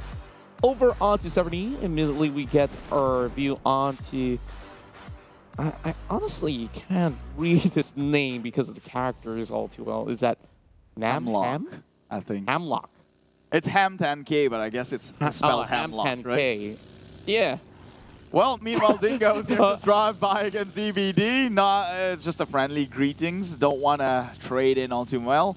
I guess this is kind of a gentleman's agreement. No, he doesn't have weapon. Otherwise, he'd be shooting fires right now, entering clips at this point. But they will somewhat make it pass first for the time being. We're looking at him just probably trying to earn that most distance traveled. So long as you're on wheels, right? Overall, teams are starting to amp up in terms of pace. And as I say that, it's going to be Calamity on his micro Uzi spray right in the middle of the street. A little bit dangerous to still stay put. So he's going to be making a move as well. MAB on that hot pursuit. I don't think they will give chase to DBD though. They don't want to be dead by daylight. That has always been in my mind, man. I didn't want to say it. I have the guts to pull it out. Oh, well, you're really asking for it. Meanwhile, SMG Mile now comes in. More of a staple from SMG himself. Hin will be taking a break. Meanwhile, MUGEN now is, well, just doing MUGEN things, just looting up, and probably not playing so aggressive. However, we've seen them change. They're turning a new leaf, and now they're bringing in a new member. Another 10K for another 10K. Okay, so it's not Hemlock, it's Hem 10K then. Yeah. Is introducing a brand new face into the game might have actually changed the tempo of their play. So let's see what they can offer, because MUGEN back in the first round, looking very convincing with some good attacks, especially on close quarter combat. And if they could basically do it a lot cleaner and faster, they could easily shut teams out. So Axis will have Leto coming in replacement of another player, Heinu. So as we have a lot of eliminations that goes on the map, the furthest shot was by Leto, 432. Is that a record high? I'm not too sure, to be honest. Wasn't keeping track on that one. Well, I guess the longest shot means he's got he's long-sighted. He can't really, he didn't really see the rock up close. Then needs a little bit of correction with that one. That's why optics are a thing. Meanwhile, I'm sure he's okay at best. He's not that bad in close quarter. My guy. Why you They're calling him long-sighted and then like far-sighted. That's the term. Yeah. Far-sighted, right? That's the right term. Okay, this time we're getting Bosskurr inside the city of Yasnaya, sharing it with Genexus themselves. So we have yet to see battles happen inside of the city throughout the week run, but the week has just started anyways, right? So who's to say that Team Bosskurr couldn't challenge Genexus? I think they can, based on that performance alone in Sanhok. They definitely can. And that was close quarter territories, and especially in Yasnaya. Technically, it's a lot of tight angles, a lot of apartment buildings and dilapidated cars and houses. Like, you take your pick. Like, if you don't walk away with a kill, at least you walk away with loot. That's still a win. So, for now, with the circle moving right over onto the, well, I have to assume that this bridge is the first bridge closest to Novo. So it's somewhat towards the central south area. Actually, we were getting a similar circle to when GEEK Fam actually got the 20th. So it was towards the back western into side. the Primas Very Pure sector. So it was there, right? Which means could this scenario set up for GEEK Fam yet again with a 20-pointers elimination in a single round, or can they even break their record? Because if they say, history is repeating itself, then you kind of expect similar results. Technically, lightning striking twice on the same spot again, hopefully, for GEEK Fam. Now driving right by, and Somnus will join the rest of his arsenal as they are popping by into the center, or should I say the outskirts of Pachinki. Things seems to be absolutely quiet inside of Rozhok as Yoodo Alliance are just taking things slowly. I think Luke, the prodigy of the past few seasons, have shown high record amount of takedowns. This season, I guess with a lot of rotations in and out, he won't be able to continue on with that sort of spree. He just has to be a little bit more consistent on his approaches when it comes down to all these team fights that we've been seeing from Yoodo Alliance. So if he wants to get more games and more frags, just show it. Yeah, I mean, it's easier said than done.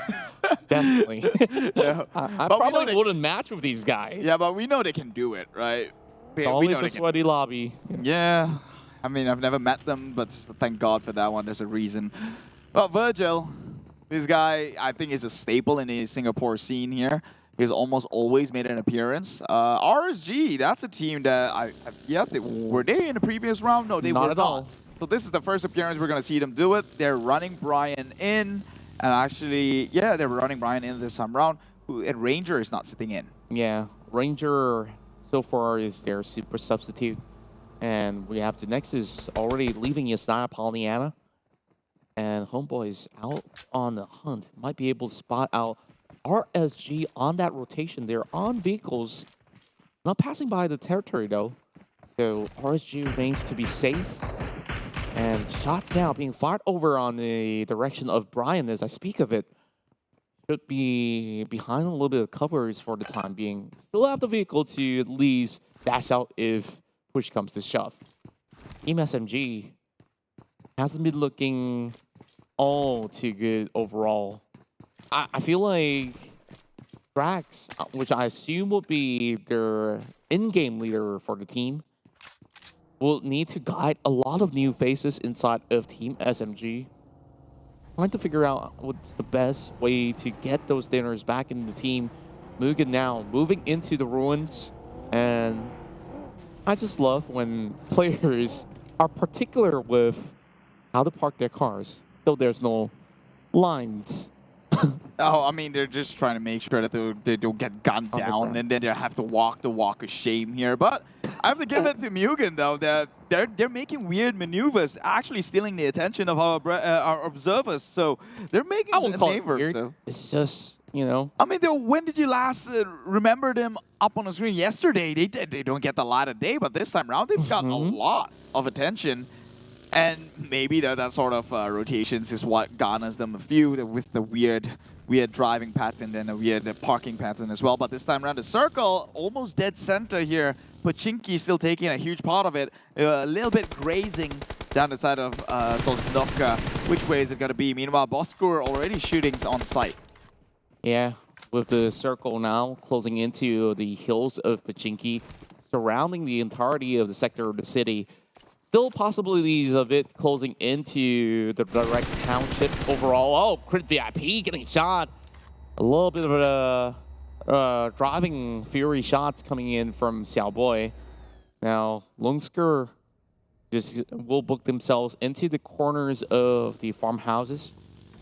It's going to be a little bit more of a safety net for Genexus now that they're over on the close proximities of the township. So other teams may not be able to spot them out from here. Well, that's a good thing. Sometimes you just want to hide in plain sight. Oh, nasty. Wow. Take a look at that. Mugen again just stealing attention. Going up against the Yoodo Alliance right now. And as one member, Rappo Boy, is straight in a process. Mugen, that's a far shot. They're going to try and continue outputting the pressure. They have got eyes on Yoodo Alliance, and it seems like they're both well within circle, so there was really no reason to contest or maybe even, you know, pressure them even harder since they can play the weight game. But I guess every sort of information at this point counts, and we'll keep in scope on the general vicinity. Virgil being very vigilant right there, just checking every single angle, including that tower, satellite tower, which most teams won't really suspect anyone to be there because it's really wide out in the open as well. You can get elevated shots, but not too much out of that if you were being spotted out. Now, Iron Pro is going to be treading lightly, just making sure that he checked every corner of the surrounding, not being able to set his sight upon Team Secret, as they're just being blocked by the small bump over the hill. But Team Secret, they have plans of their own. They're already on the move yet again. Oh. Hit. Avoided that rock, so he's definitely having 20/20 vision. Well, actually not 20/20 because he wears glasses, but that will do. That will do. I mean, with the glasses, that makes it 20/20. That makes sense. I mean, that's what correction lenses are for. Meanwhile, SMG, they're driving their way in, playing from the outside. I like how you call it correction lenses. Like, hi. Check out my correction lenses. Aren't they cool? I just got it today. Isn't that the official terms for it? Glasses? No, that's the layman's term for it. Oh, okay. Man, you're such a nerd. No, I think the more accurate word would be like the Oculus or something. The Oculus! I don't know. The Oculus Rift? That would make me nerdy. You know, correction Oculus. I don't know. Just why is it called binoculars? There should be a reason there. But we'll not debate on that because this is not a lesson for English. Meanwhile, it's binoculars because you have two peepholes. Oh, you're not letting this go, are you? Of course. For now, there's nothing much going on as it is. But eventually, there's going to be a whole lot more fights happening as we speak of it. Leo will spot out members of Team SMG. Jenny getting tagged by the DP spray down. The beauty about using this weaponry is that you could just spray and pray, and lo and behold, we're getting the same circle all over again, this time with a different script. It's going to be DBD taking over that hill where GEEK Fam has dominated with that 20K spree. But this also means that the circle is on the side of DBD for the time being, and they can spray and pray as they did over in Sanhok, which secured them the most points in a map alone. And we'll see if they can capitalize it just as good, though. Genexus looking to brace through, actually barge in through a number of teams to secure themselves in the center zone of this entire circle. Already, MAB has got ideas on the rotations of Team Hawk. He does spot it from the far side, but not close enough. Oh, actually, they're just driving onto him. This compound, it's theirs for the taking, they say. And so they've shown themselves. Calamity, the only one left here. He's over on the rooftop, so not easy to be caught by the rest of Team Hawk. So needing to eventually seek him out here whenever he takes a peek. Now that campers are also supplementing him with a little bit more of a backup, I believe that eventually both sides will clash on the 4v4, but for now, Team Secret trying to book the open grounds, but will be suppressed by the Nexus themselves, and also a team that was really close in proximity. The Nexus just giving warning shots, and that already triggers the rest of the members of Team Secret to fall right back. Bosskurr now getting punished by Yoodo Alliance. Ooh, first blood after 14 minutes of play. Yeah, everyone. I wasn't counting though. Nobody was. I mean, yeah, to be honest, that's why we had a lot of nonsense in between talking about Oculus, right? That should somewhat give you a rough idea of how long it's been. But it is what it is. Bosskurr, despite getting a great start over in Sanhok this time around, will find themselves quite of a back foot here. But we've seen what two players can do in a single team with GEEK fam, with Genexus, and how aggressive Bosskurr were playing previously. They can shoot. They could still play themselves within this game. Meanwhile, talking about GEEK fam, Damroot already shooting from afar. You know, this guy has got a great shot. Bosskurr zigzag. Oh, they're smoking up though. Asfar, though. Zigzag gets taken out. The car is already in black smokes, and Asfar is going to run as far as he can because he is not in a great position to fight. And can he even get out of there? No, not at all. That will be the entirety of Team Bosskurr eliminated at 16th place. This time, not so hot. They had a Fury form back in Sanhok and just crashes out without any trace of elimination points. SMG won't be able to save Jenny as he's already bleeding out. Same goes to Drax on the outskirts of the blue zone, so that leaves only Shinzy to fend off against the rest. SMG will still have Maya at least. Ultimate from the top end of the hills should be able to close things out, but they're hugging about the trees though. Not really the kind of nature level that you see on the field every single day, but it's going to be Oleo really, really close to them. The Nexus reclaims that hill away from DBD, and Tabah NSEA, they are basically taking a huge chunk of this territory over on the south side. I wouldn't be so comfortable where I'm at with Genexus, although it might just shift towards them, seeing as though the loot crate did end up closer towards them. But it seems like it's got a fair bit of the beach scenario going on down in the south. So we'll see where this one closes in the next, I guess, 20 seconds or so when the circle does start to close. Meanwhile, Genexus, as we live and breathe, already taking out members. RG Kim is down, but MUGEN go in on the aggressive, actually the defensive, holding their ground here, giving out warning shots for SMG to make it in. SMG somehow survives out of that, and Team Secret, they're not even trading right back. And here comes the rest of MAB, crashes into the compound. Russ will be the first one to fall. Maki now hunting him from the back, so will he be able to get anything at all? He finds Frankie over the top end, but Maki will be shut down instead. Quick cover fire from the side of Flags, and Frankie stays alive. Still got the Tommy gun in hand as well. Let's see what the Thompson can possibly do. He's going to take a leap of faith, perhaps. It's only going to be Iftar. The rest of Tabah NSEA comes into the party. Crit just drive through. Tabah NSEA might just actually lose even more members, but Iftar stays alive. He gets the first pick, gets the second one as well. And he keeps MAB's first alive. But how much longer can he go? Flex will be shut down. Tabah NSEA getting crushed. Iftar with a tree frag to clutch it all off. Do they get the revive onto the members though? That is going to be what makes or break or make the whole trade worth it. Okay, fine, they got 4 members, well, only 1 member left remaining, and meanwhile Team Secret crashing onto compound here. DBD, the previous winners, I'd say, in terms of the great nade gets tossed on forward, takes 1 member out. That's going to be Team Secret. That's Kid Fredo. Takes a nade of himself, and so only 2 members left to fend here for the likes of Team Secret, but more nade has been tossed on forward. It is behind the wall. It will clip. Izane takes a big hit from that one, but and this one went back. more nades gets tossed on forward. This is looking pretty bad for Team Secret though. Just having the smokes to blind them all out. Ziggs still attempting on forward. with lots of courage. The Gets the damage done, and he does get knocked, but he does manage to save Fredo for the time being. Doesn't have much health left. Grenade overlopped on towards the top side of the roof, but here comes another one from DBD. Oh, they got the revive though. Team Secret now looking to push in. They lost one member, another one falls, and Team Secret in an awkward situation.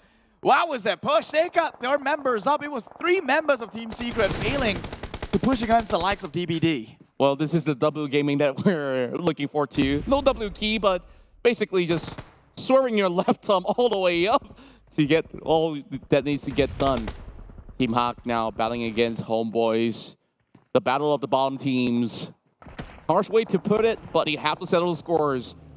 The rest of Team Hawk, they're standing by, waiting for HomeBois to make their move first. And Team Hawk just want to play it a little bit more passively. Now driving towards the direction of RSG. HomeBois ready to challenge, spots out Brian, but they can't afford to crash into the compound. That warehouse will be a safe refuge of RSG, but Genexus comes in, blazing from the back, taking out 6. Another member down, make them all gone as RSG tags team alongside Genexus, and HomeBois gets shut out. Yeah, but look at Genexus. They've got their foot into the circle, well, RSG as well. So they kind of get an idea from on the side of Genexus. They know where RSG currently resides. Only losing 1 member. RSG is still a threat here. But they do have combos to play around with, and they will have to pray that the circle goes their way here. Team Hawk now trying to go in with the Hail Mary play with the vehicles, trying to maybe push onto the compound before them, but finally RSG stopping them in the tracks, and Yuhai gets a kill onto Zeeks from DBD. Team Hawk still taking a slow approach. They understand the risk that's at stake here. Though, they don't really have much time. They need to basically book it all off with the NSEA. Maybe moving into the waters could be another option, but GEEK Fam right now have Micah securing the kill onto Jimmy LP. Shoutboy now further amps up the firepower, trying to take out more members out of DBD. They can only get 1 though. Genexus, they're ready to lob nades at Echo as well as Yen. They don't really have much health left, and this battle is about to be done and dusted, but they still continue to drive on. The aim not really connecting out of Biu, but they don't really have much HP to book out, but they will still at least reach the warehouses, and here comes another challenge. They have to be careful. Genexus has to be careful. Yuhai was behind them. The entirety of GEEK Fam was behind them. They were positioned. They were too hungry for that kills, and now GEEK Fam has pushed onto their territory. They have to take the fight on with 1 member wounded or on his knees here. Can they get the pickup here? RSG, look, gets it confirms one onto DBD, and Echo to fall on with the nade. Perfect play, but now GEEK Fam up against Genexus. They got 1 member down. 3 against the 4 of GEEK Fam, who now has 6 kills under their name. Great start for them, and this is where they start raining in on Supreme. The wall of smoke deterring them from pursuing forward, but Yuhai doesn't care. Put that smoke as much as you want. I will hunt you out, but he will soak a little bit of damage coming from the grenades. Smart maneuvers coming out of Genexus just to hold on for now. Genexus just hugging by the edge of it though. It's between these 2 teams. They know that if they were to win this battle up the hills, they will be able to dominate the rest of the circle. VIP, however, over the south side will try to punish MUGEN. This is going to be a better run in for MUGEN, making it to the top 8 as we have Yoodo Alliance being eliminated at 9th. GEEK Fam now looking to go with the all-offensive push here. Well, beyond smokes, Loyu, they have to take 1 out to maybe even the firepower, but GEEK Fam damn rude gets Lung. That's 1 member down, but Biu Traven with that process, but Loyu still trying to jiggle things out. They're blinded. Micah right now shooting in the dark. Not hitting the mark here, but it's 2 members of Genexus against the likes of GEEK Fam, who's got 3, so always 1 member less. But can they make this one work? They're low, but not down just yet. Nice. Takes it on, but the trade is there. Loyu, he's down to less than half HP. Can he clutch this one out? He's still trying to revive his teammates, so it's going to be a little bit of a risky move. More grenades being tossed in by MUGEN to try to clip onto Crit VIP. Damage being done. Not enough from MUGEN, but GEEK Fam still going for the resuscitation. This is going to look a little bad, but they still have Yuhai on the hunt, but at least they've cleared out the rest of Genexus. So all they have to do is take care of the vicinity of the circle. They're about to push right in. It's not going to be all too far, though. Here comes Ate, coming with the spray down onto the Jets once more. Team Hawk still stays alive. Their best run thus far, making it to the top 6. And oh, speak of the devil, Heiko spots one right under the radar. And that will be a member down for the side of Dingoz. Still couldn't take out the rest of them. Oh, but GEEK Fam, man, they're looking scary right now. Oh, he does take out the rest of Dingoz. Playing in the shed again, just seemed to be the doom, the recipe for demise here. GEEK Fam, though, 9 kills. Still all 4 members up. Still very healthy. Can look to make the push. Team Hawk still also 4 members. They have 6. Kills already in the mid, but Dingoz here. Ricky will be farming them up against Mugen. Virgil will be taken out for the time being. GEEK Fam now looking to push onto RSG. There are no pushovers. Rax now pushing outwards. Micah though lively running out in the open. Micah takes a bit of hit here, but so is the rest of RSG. 2 members too low to go and fight. Only Look can look out for the situation, but he's taking fire now. Yeah, Micah with really quick responses. Oh, the car basically goes up in the air. Ricky does find one in the form of Mugen, and that will be Mugen coming with 6th place finish, 5 elimination points. Thus far, the best performance we're seeing from the Singaporean side. Meanwhile, Dingoz Esports is trailing right behind, only having 2 members to play out. GEEK Fam not trying to challenge the rest of RSG inside the warehouse, and they will continue to pry onto the members' outskirts. Hito now gets tagged. Great shot coming in from Damn Cutie. And that's going to be a chance for Team Hack to close out. They have the healthiest members to challenge GEEK Fam. And with Micah being up close over on the top side here, it seems like he's going to be able to gate everybody else from attacking the rest of GEEK Fam. So that's going to be a safe haven for GEEK Fam for now. Team Hawk's not going to do anything. They're well inside circle. They have the entire gas station for them, but when they run down, Miles going to take him down. What was that? It was an aggressive play that got punished in the process, and so they do get that kill onto SMG, but Team Hawk now 1 member less. Here goes.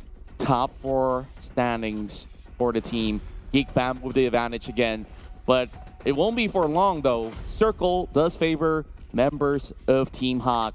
Just sitting by the patrol station, and Ricky quickly restocks out of his day teammate. For now, it's a little bit more of a standstill. Teams are starting to figure out how to approach the final stand.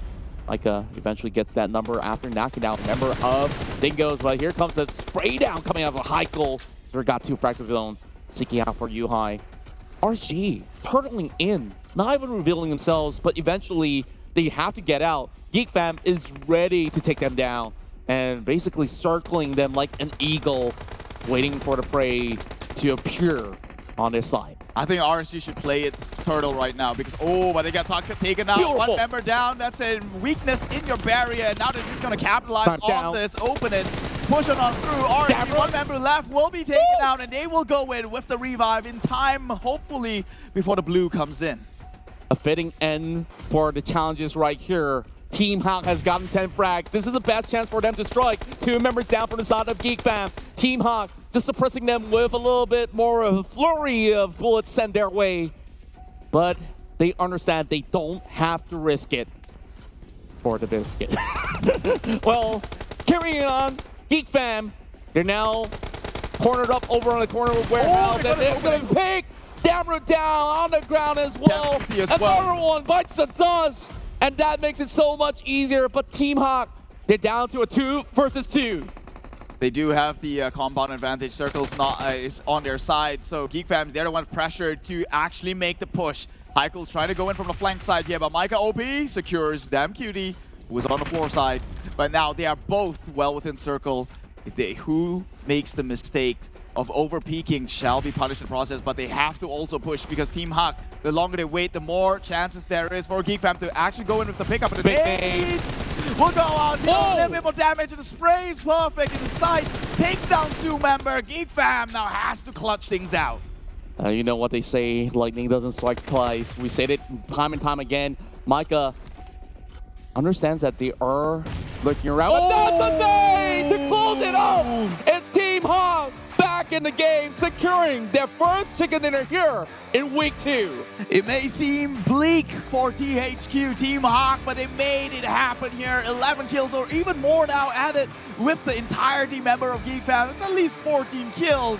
And although they had a slow start, better late than never, they say. Team Hawk showing off their stride as they did in week number 1, now again with their chicken dinner, their first ever in week number 2. Ended up with a bang, and that prediction was out of the ordinary. He heard those footsteps, but just the timing was so good.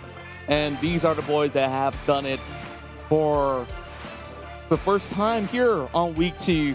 Team Hawk definitely need this one big time.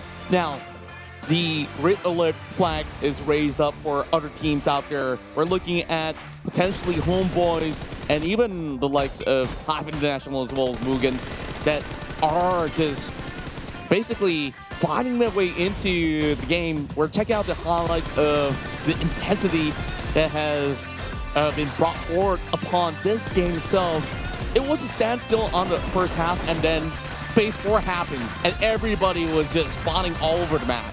Yeah, but I have to give it to GEEK Fam though. They didn't have it. They didn't have it as easy as Team Hawk did. Circle wasn't on their side. They had to push through numerous number of teams. RSG, Genexus, well, you name a few, right? But GEEK Fam, they've been doing a lot of work to get themselves that 10 kills. Team Hawk, credit to them as well, capitalizing on the opportunity. Shooting out from gas station, nearly got punished there with an aggressive push out, in which Mile from SMG take one member down for the count. But still, despite the advantage on the side of GEEK Fam, with the numbers, they did have shelter and cover for the side of Team Hawk, in which they played it absolutely patiently. I think towards the last end as well, it was a 50-50 play, right? You kind of have a gut feeling that he's going to go that end, and you threw a nade. The biggest challenge for GEEK Fam was actually Genexus. You saw how long drawn out that fight was over the hills, and surprisingly enough, GEEK Fam have been able to keep majority of their members alive, and then all the members alive. Yeah, all the members, which was ridiculous. Even after the RSG push, they had all members alive. And then, of course, everybody else struck right through. And GEEK Fam didn't really have enough time to fully recover. I think a lot of their stocks were depleted as well. So Team Hawk had that bird's eye view because they planted their players from the outskirts, moving inwards. And that slow approach we saw Team Hawk by the edge of the zone, pushing forward, eventually close out this game, seemingly like it was a miracle play, I would say. It was a miracle play, more like I think it was already written in the books, right? It was GEEK Fam who's out there trying to define it, because they had to push in numerous of teams. As we said, Team Hawk was just sitting there. They were probing out from gas station. They had to, all they had to do was wait, and that's exactly what happened. GEEK Fam came in pushing in. It was when they tried to push towards gas station in which they lost 2 members, including Yuhai in the process. So Team Hawk comes out the victor here. 29 total points, definitely shooting their way up in the board. Seemingly is they're down at the bottom 2, now not so much anymore. One chicken dinner to change their fate, and they've got it in the bag. Now I really want to check out the overall standings. Sure, a little bit of a strip flip going on. Axis TS as well as Bosskurr didn't get any points in this matchup, and most valuable player still goes to Damroot because of the absurd amount of fights that they were taking, and he's been doing huge numbers across the board. And that's 749 damage to be put out. Felt like he really gotten more out of a lot of all these takedowns. And that's also a really high record of a long limb distance that he has covered up. So, yep, he's got the perfect vision that we're looking out for. Despite GEEK Fam not winning this one out, GEEK Fam still remains as number 1. But we should take a look at the victors of this match. Team Hawk rockets their way into 11th spot. Inching the first draft here from the bottom 2. It is only 1 game away, and this is part of the beauty of it, right? This is why I said it's so great that all the points, all the available points to be farmed is so monopolized by the top few teams, which means the marginal difference between the entire second pager is pretty much negligible. And one chicken dinner could change the fate, even for the likes of HomeBois, HYVE, and MUGEN. They just have to secure one in the bag for them to get an exponential jump up, right? That is 9 points. If this whole thing ended the way it is, they get 9 points. And honestly, it's so doable for HYVE, MUGEN as well, because you look at Farang as well as Team Secret, they don't seem like they have too much of a point gap difference. It's only down to single digits right now. So one good game could easily give them that sort of butterfly effect to rocket their way up, just like how the members of Team HOC did. So that itself, absolutely impressive coming out of a team that was down in the gutter.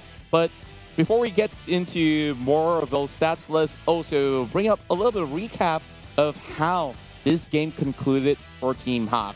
Now, they are a Novo team, by the way. Novo team. They were a Novo which team. I wanted to point out because it's so far away. Okay, not as far as MSQ, right? But who's counting? Like, this rotation itself had a lot of risk involved because we saw there was a little bit of a scuffle against MAB, which they took over onto this checkpoint that they were camping out on, and then they waited for the circle to close out. But eventually, I don't understand, how did this passage get cleared up? The only reasoning that I could give right now was, maybe move for it. Bot members of Tabah NSEA, and there was also a few members of HOC that was pushing forward inches by inches over on the minimap. And then we get huge collaterals, which basically open up so much more room for Team HOC. I think it was this moment, right, when they went up against Tabah NSEA that rendered MAB with only one member left to play, so there weren't a threat. That threat was neutralized. Team HOC could make their way across. And you know, to be fair, it's only MAB that was in the way. It was a straight path towards the gas station, and they camped there for the longest of time. And when it comes towards this last few circles, circle number 5, as you can see, well, GEEK fam is fighting up against Genexus right here. Those, like, they had to push through hell and high waters to get to where they were. Team HOC had eyes on Dingoz. All they had to do was pick out the kills right there. RSG playing it safe, playing inside this hangar because they know there's just no need to push out onto the open lanes. This is where they try to hold their point as long as possible. And it was a stalemate up until the last circle draws down towards the side of Team HOC, and the blue starts pushing in. That's when GEEK fam became like a wounded animal being cornered. They went in and wiped out the entirety of RSG. But when they tried to push onto Team HOC, who has circle, has shelter, there's where things got a little bit more disastrous for the likes of GEEK fam. They lost 2 members, and I think UHI fell on with. Yeah, the fact that they were working with only 3 members was pretty incredible on how they really closed out, because they had Heiko holding this position by the tree, which have basically had Yuhai as well as Snipes being caught out. And then Zully comes in for the right flank as well to close off the game for them. So beautiful work out there. And now they are back in contention. And who would have thought one game would have given so much impact? 11 plays. And that's like with so many frags as well. Like, last I count, 9, 10. I might have lost it, but 14, I think. 14. That includes GEEK fam. GEEK fam. Yeah. GEEK fam was 4 members, right? So, oh well, Team HOC, they've stepped up. Can the rest of the other teams step up? I guess we'll find out with the next 3 games left to play. But before we get into it, we will take a quick break. Once again, you're watching the 2022 PMPL MYSGPH Fall. I know it's a mouthful. Get used to it. My name is Keith. This is Contra. We'll see you in a couple of minutes.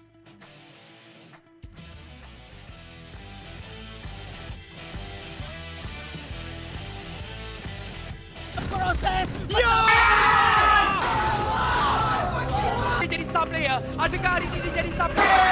Musim bunga 2022 takut kepada. Sebab musim bunga pun telah pun berakhir. Kami telah bersedia untuk meneruskan perjuangan. Tiada siapa yang boleh menghalang kami, kepulangan Sang Raja, untuk menuntut balik kegemilangan. Former teammates. Kini menjadi saingan. Who will be better? Untuk pencapaian yang lebih tinggi. Kelahiran era yang baru untuk gagah menerus ke hadapan. Pride of the nation, defended by us. Battlefield baru telah pun bermula. Kali ini 2022 PMPL MYSGPH Fall 20 Julai 2022. Be the one.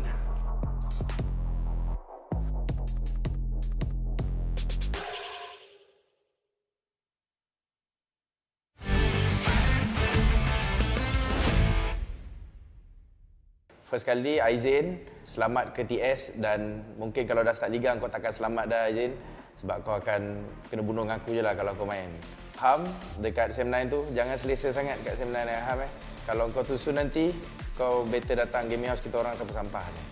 Okey, kepada Bosskurr, terima kasih sebab kau ajak aku masuk sini tiba-tiba untuk aku bantai kau. Kepada Aziz, kita orang dah ambil jumper, so kita orang dah bagi korang rig. So, korang buat yang terbaik lah untuk season ni. Okay? Kepada Forever's, walaupun saya di loan kat Exist, jangan harap saya bagi chance kepada Forever's. Kepada pemburu, jaga-jaga sikit meja kau tu. Man, kenapa nak cakap ni? Kau dah tua dah, Man. Tak payahlah main lagi. Kenapa nak main lagi, Man? Dah tua dah. Jaga anak je. Jadilah ayah berguna, Man. Jadi ayah yang berguna, Man. Tolonglah, please lah. Sorry. So untuk Drex, hati-hati, aku akan lebih daripada korang. Korang ingat kau power sangat ke? Dah lah tak power. Okay, kepada tim SEM9, lelaki Iman Farang tu aku harap kau buat yang terbaik lah season ni. Harap kau tak terciduk lagi untuk season ni. Kau buat yang terbaik lah. Sebab dah tukar player kan, takkan duduk top 16 lagi. Team Forever, aka Team 4IGL. So, kepada Dingoz Esports, korang tahu kan kat akar tu kita punya. Korang still lagi nak bagi free point ke? Kan? Kepada IGL Kido pula. Nama saya kan Kid. Kenapa nak Kido lagi? Saya memang anti Kido ni. Season lepas saya jadi coach, saya tengok korang main semua macam sampah. Sekarang korang jaga. The King of Uzi is back. So Insomnus, I received your message. You want to come here, but too bad because you are here. We are here. So maybe Bill is up there right now, but don't let your guard down, Bill. I'm coming for you. Okay, kepada Pasha dan The Jumper, walaupun kita pernah susah sama-sama dekat SEA Games itu, tapi ingat ni kali PMPL kita orang takkan bagi chance lah. Kepada Creed VIP, thank you sebab dapat nombor 16. Tak sepertinya tukar nama, korang boleh bantai kita orang dengan firepower baru korang. Orang tua Kuza, jaga-jaga. Kita orang cari kau. Kepada tim VIP Cirit tu, korang yang rasa diri korang hebat nak blok-blok kita orang nanti kita orang akan ajar korang dekat tournament nanti. Jangan sampai korang tercirit-cirit nanti, tak boleh main. Okey, untuk pemburu duduk rumah dan diam. Jangan sampai aku jentik ponsel kau. Okey? So saya nak tunjuk kepada tim SEM9, kapten dia Man Farang. So Man Farang get ready, saya akan bantai dia dekat musim yang akan datang. So jaga-jaga, hati-hati. I will kill you. 4 tahun bersama-sama. Sebenarnya aku bosan tengok benda kau. So sebab tu aku kick kau. Tak boleh toksi banyak-banyak, nanti kena kecam balik.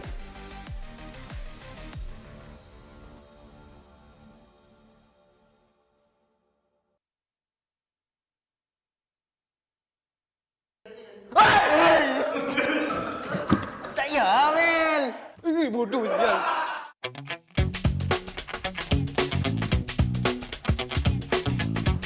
Tak nampak ke ni? 10.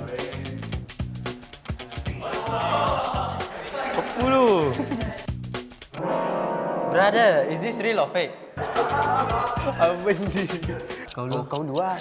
Kau dulu lagi ni. Aku IJ, aku ikut tu. Apa ni? Dia macam binatang tak? Binatang. Terasa bodoh apa benda yang ni? Apa tu bodoh? Masuk benda. I behind you, you go first. Okay.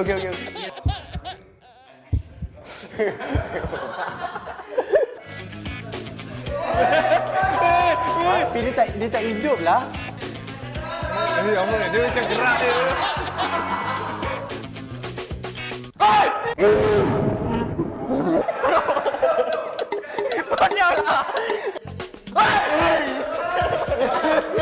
Be a man.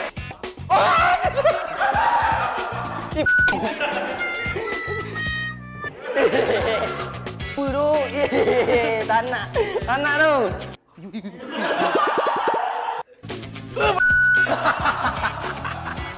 Bodoh lah benda ni. Pan. Terus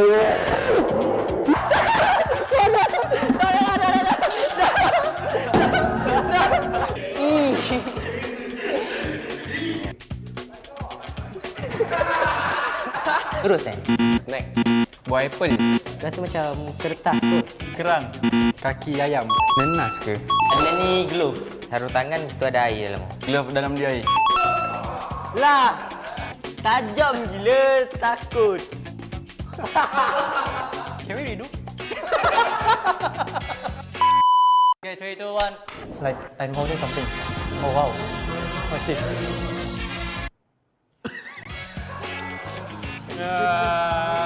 Nenas.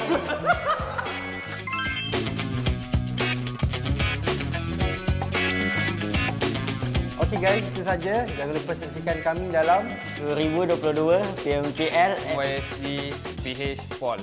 Bye-bye. Bye-bye.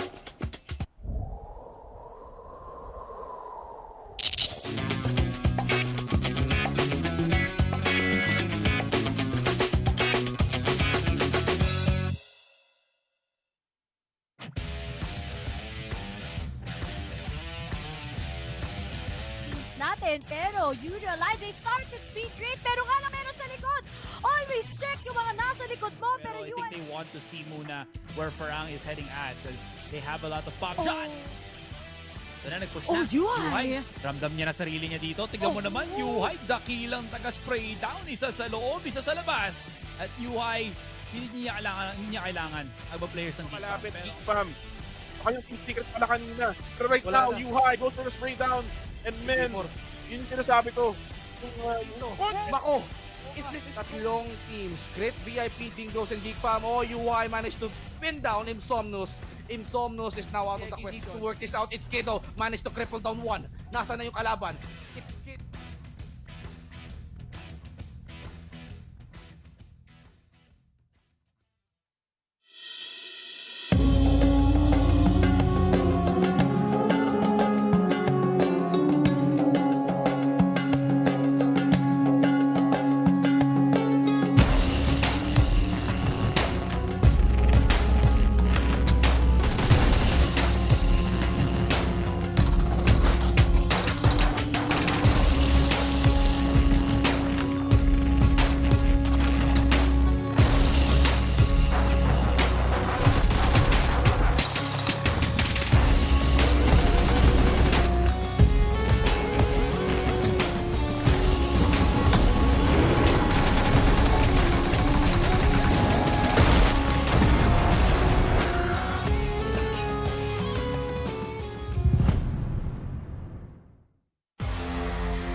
Neo Speed awakens.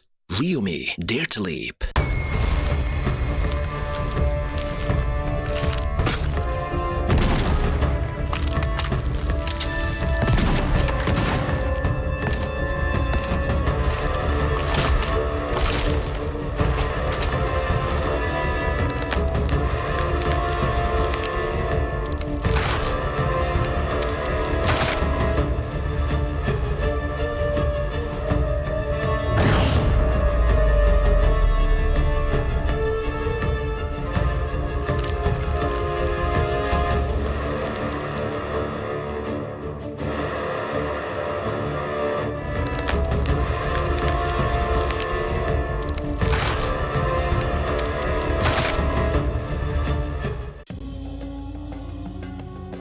PUBG Mobile 2.1 White Paper Full Overview. Hello there, PUBG Mobile players. PUBG Mobile 2.1 is now available. After several months of hard work, we've added more fun and interesting content to the existing gameplay. At the same time, Ancient Secret Arise, which everyone has been looking forward to, has returned.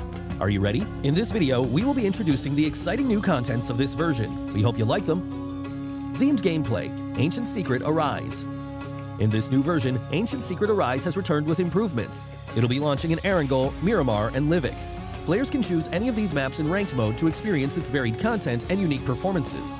On Spawn Island, players will be greeted with a spectacular sense of swirling golden sand, as well as a mysterious and breathtaking sand apparition. After the match starts, the Sandstorm Zone will appear at a random place on the map. In the Sandstorm Zone, players will be able to pick up lots of supplies and the mysterious Scarab Charm. Any player who has a Scarab Charm will be able to return to the battleground after getting defeated for a set period of time. However, please note that a Recall Tower attempt will be used after activating a Scarab Charm to return to the battleground, and each player can only pick up one Scarab Charm in each match. Players can also pass through the Quicksand Path to enter the Emperor Temple. Compared to the previous Nimbus Islands of various modes, the Emperor Temple has more supplies and a much larger area. At the same time, the Sand Giant will move around the battlefield with the Ancient Secret on its back, which creates more possibilities on the battleground. Remember to watch the route on the minimap carefully so that you can jump back into the play zone if the Sand Giant leaves the play zone. The Pharaoh has prepared many trials in the depths of the Emperor Temple. Pass these trials and you will receive extra spoils. Remember, before activating the Pharaoh, it is possible for players to move freely between the Ancient Secret and the map. However, once the Pharaoh has been activated, players will no longer be able to hop onto the Ancient Secret. Other than the Emperor Temple, there are several Scarab Ruins and Jackal Ruins spread throughout the battleground. Players can go to these ruins and solve their puzzles to get crate rewards. One thing to be aware of, there are also Mummy Warriors and Guardian Beasts lurking in these ruins, so be careful at all times. Other than regular weapons and equipment, players also have a chance to get a new item called Primordial Water, which can recover all your health and energy. Lots of Scorpion crates have been added to this themed mode. Defeat the Golden Scorpions guarding the crates, and you will be able to get the valuable supplies hidden within. The new Desert Merchant is also a good place to get supplies. Save up shop tokens to buy combat supplies from the merchant, and there's even the chance of getting random discounts on items. Basic experience improvements. Besides the new mode, we've also made firearm improvements. We've slightly reduced the damage drop-off of the Uzi and Vector, slightly increased the hip-fire spread of the UMP-45, and slightly nerfed the effects of the laser sight attachment. We also raised the base damage of the Thompson SMG. At the same time, we've slightly increased its bullet speed. As for the PP-19 Bison, we've slightly increased its rate of fire to improve weapon efficiency. In the case of assault rifles, we raised the limb damage of the AKM and slightly improved its aim assist. We've also reduced the recoil of the Scar L and slightly increased the base damage and damage drop-off at longer distance of other weapons. This version also introduced the AMR, a powerful sniper rifle that can deal damage to enemies through vehicles and deal massive damage to vehicles. It takes exclusive 50 caliber rounds that are capable of striking players in vehicles. Season updates. Cycle 3 will officially start after the major version update. The C3S7 set, C3S7 parachute, and other legendary outfits will be added to the Season Rewards pack.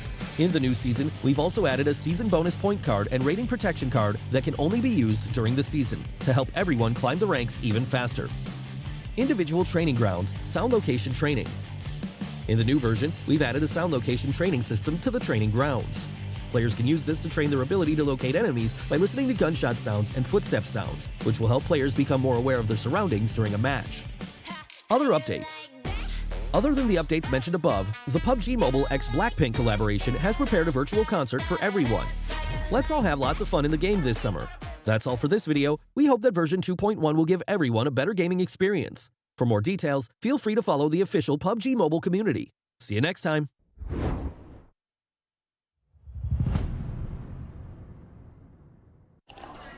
Hey, you've changed. Yesterday you ate nasi lemak sotong. Today you are eating nasi lemak ayam. Who you are today is not the same person 10 years ago or even yesterday. And that's okay. Yoodo is all about change. Stop conforming and go your own direction. Because sometimes you change to set the trend. Embrace the new and do it your way. Like right now, I'm addicted to. Then sometimes change is forced upon you. We say just vibe with it. And if you want to change your plans, you can do it safely. We're fully digital, so you don't even have to queue outside the telco store. Sometimes you change because it just feels right. Forget what other people say because we save contracts. Change your hobby. Congratulations. Change your plans. Change your job. Change your plans. Huh. Change your wedding plans.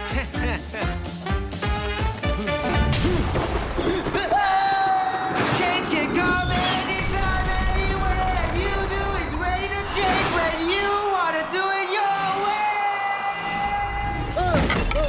change is good, right? Only when you're ready for it. Man eating nasi lemak, and when you are, change can start by downloading the Yoodo app. Save more when you customize your data, voice, and SMS with the Yoodo app. Change comes when you do it your way today.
Welcome back on board, and this is the 2022 PMPL MYSGPH Fall, and all this is brought to you by all of our great sponsors that make it all possible. Of course, we start things off here with the ones who organize the event, Tencent Games, and of course, our official smartphone partners that have been here alongside with us in this journey, even from the past season. It's the world's fastest growing smartphone brand, Realme. The ones right in front of you, yes. Exactly. It's definitely there, all right? It's not a green screen set. We've touched it, we've experienced it before, and we can vouch, actually, maybe Contra can vouch, because I can't really tell the difference between frame I was rates. just holding the phone much early on before we even started all these sort of games, because like I was just taking a look at the beauty of it, the dual cameras at the back. Yeah. Whoa, they just look sparkling. Like they definitely made the grandest of products out here. And did you turn it on? Yeah, I did. Oh, you did, didn't you? Yeah, I mean, like, it turns me on. Get yourself the set of these Realme GT Neo 3. Get it in blue, get it in white. It comes with the state-of-the-art dual chipset.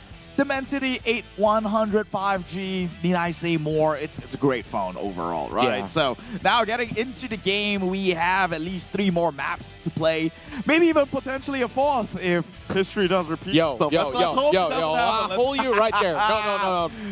Don't even mention it. Don't even mention it. Wait, it's long forgotten. Too much scars comes with that statement itself? Exactly. Okay. I'm just going to hop right into stats, okay? Because this was the past game results.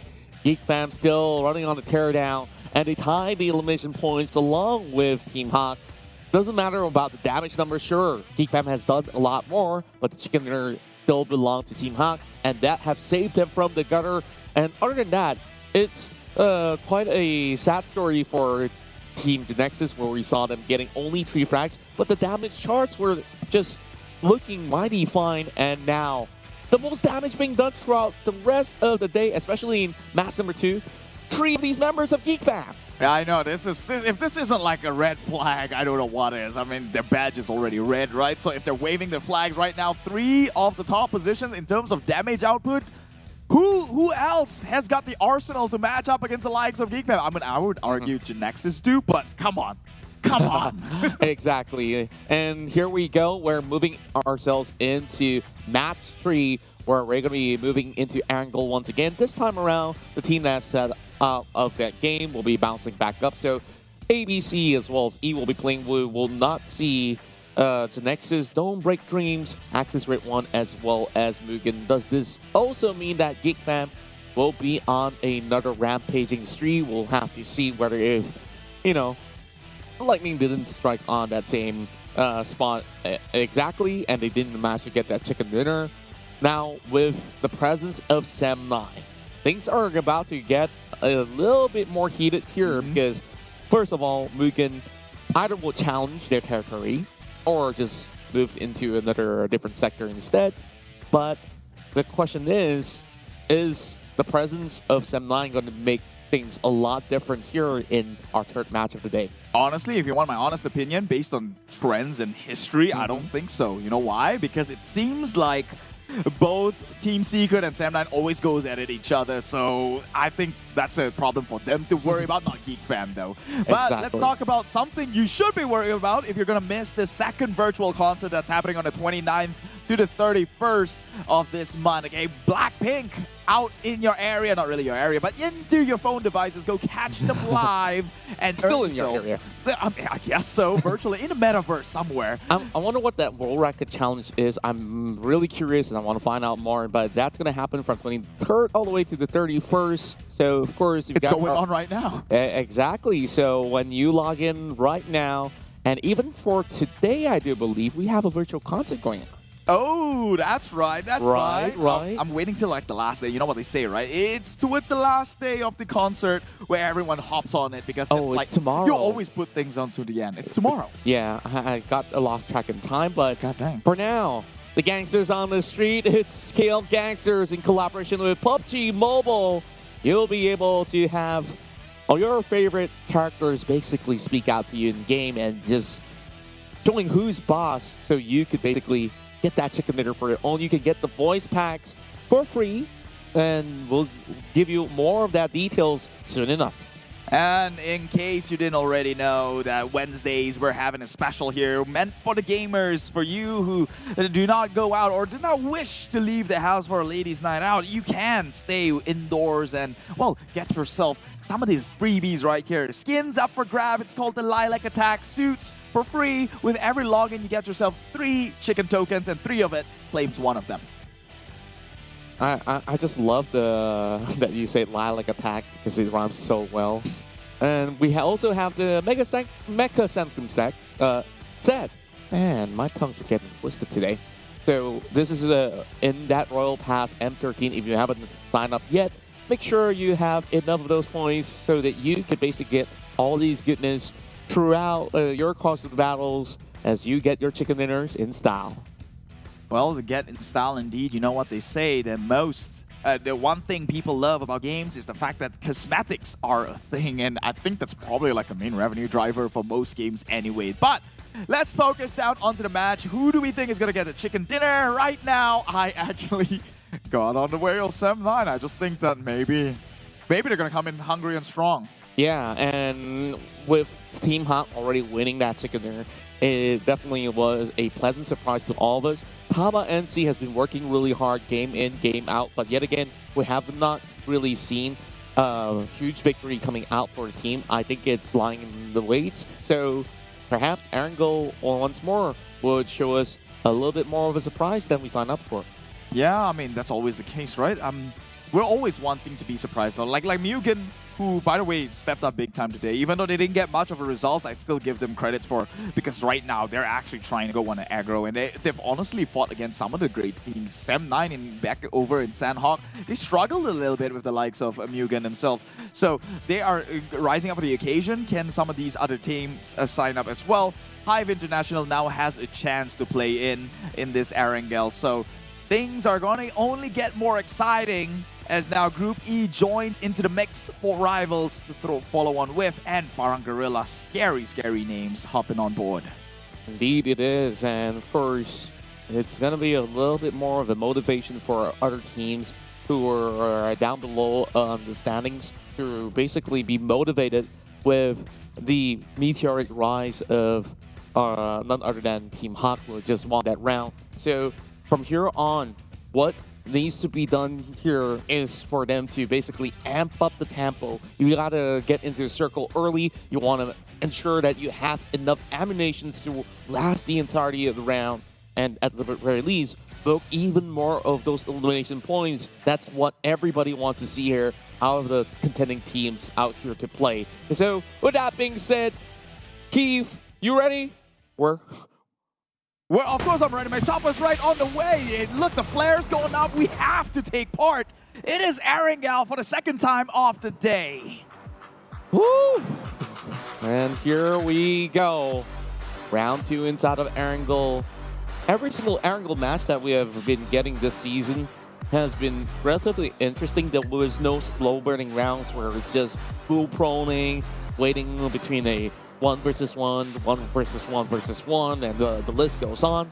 We're just basically seeing teams trampling one another the moment that they square off at sight. And that's what I love about this brand new season overall, that every teams that have belong here in the league have just something special of their own, and an identity that just tells you, oh, this is how these teams would be playing as compared to, you know, some other regions out there. Of course, we got MYSGPH. It's basically a melting pot of cultures that we're looking at. Yeah, but, well, you know what they say, a gun does not see color, so it will shoot whichever way they will. But I will bring your eyes and attention onto Sem9, who's dropped relatively early, so they're not going to the traditional Severny. Instead, they'll play around Mansion Prison, which happens to be their second drop spot favorite when it comes to Erangel. Even breaching into Yasnaya, they're looking to crash onto Genexus, who, by the way, is not playing this match. So I guess good thing for them. And, well, the circle did close towards the area of Yasnaya, with Pollyanna being smack dab in the center of the radius. Oh, we're starting off here with Farang Guerilla securing their vehicles just by the corners of what I do believe is Pachinki. And we're not really seeing other teams to be on board as well. So far, things are looking pretty great with this new introduction of a different circle that I would predict to be around the mansion sector, and that's always a fun bout to witness. Overall, doesn't seem like teams have been able to really directly challenge GEEK Fam on the 4 versus 4. Most often than not, you see even the likes of Genexus do get a close off chance whenever they do meet. But then again, taking down GEEK Fam, what do you think would be... You thought 4 versus 4 was hard? Bosskurr had like 2 members against one UI. And How about two versus 4 versus 4, and these guys still won it? Right. How about that, right? Geek Fam's just on another level, and you know how they know. I know that they're just skillful, and it's not just like blatantly luck for their side. Bravo. Oh yeah, Bravo's gonna live, but you know, Yeah. back to my train of Yeah, thoughts. yeah. You know how I know that Geek Fam's just a purely skilled team right now, because the circle was the same of pattern, and the results nearly came in the same way as they did. So you know that they've got a game plan and strategy to execute the rotations or whatever game plan that they already have in their minds, and which leads them to consistent results. And that's how you know you can kind of factor out the luck element from it.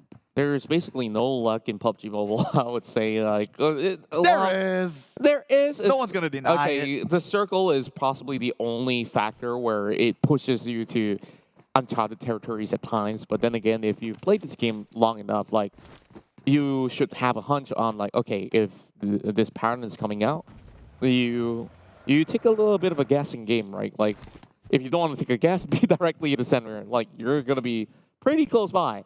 But Geek Fam, they had that. I mean, Genexus had that approach. Take the center stage all the time. And Geek Fam was like, okay, I'll take 1/4 of one side of the map every single go. And I could easily switch to the next quarter as if it was a very methodical style of play. And so long as you move in all 4, then you're going to be absolutely fine, because these guys, they are just lethal. Close range, far range, they've got it all. One team that we do expect to pop off is going to be 4 Rivals. Yesterday seemed to be their comeback story heading into week 2. They were scrutinized throughout week 1. It's like, oh, the champions of the past season are now just weaklings and yada, yada, yada. And look where they are now. Number 6 on week 2. Not too shabby. Yeah, they were 3rd too. They were 3rd for a moment, but that match didn't count. So unfortunately, that's just the harsh reality. But talking again about Geek Fam, right? Like, if you notice one thing, they never play compounds. They never do. At every given point in a circle, if there's a high ground, and even though it's in an open, they're taking that. They can take fights in the open. Like they're that well adept to take fights with nothing in hand that they hardly choose as a compound over a high ground. Indeed. And overall, Geek Fam, just take a look at them again. This time around, lurking onto Dingoz Esports, already having a couple of shots being fired. It's just one-man unit over the hills, and you can see that Dingoz don't even want to try. They understand what they're signing up for, because they always drop by close to each other. So the only team that will challenge them is Geek Fam. And even with one guy, they're all locked into the hospital as if there was a pandemic going on in there. Well, thankfully that's over. Monkeypox is the new trend right now. That's all the craze that's going on. Guys, lesson learned. Stay indoors. Yeah, don't go around. Adol doesn't seem like he likes the car that much. So there's a theory. Some people say it drives better with one tire gone. A little bit more stability, they say, right? Or maybe they just like playing drifting around. It hampers the speed of the vehicle. This is the part which I really do not like. And here comes Micah coming with a really sick shot.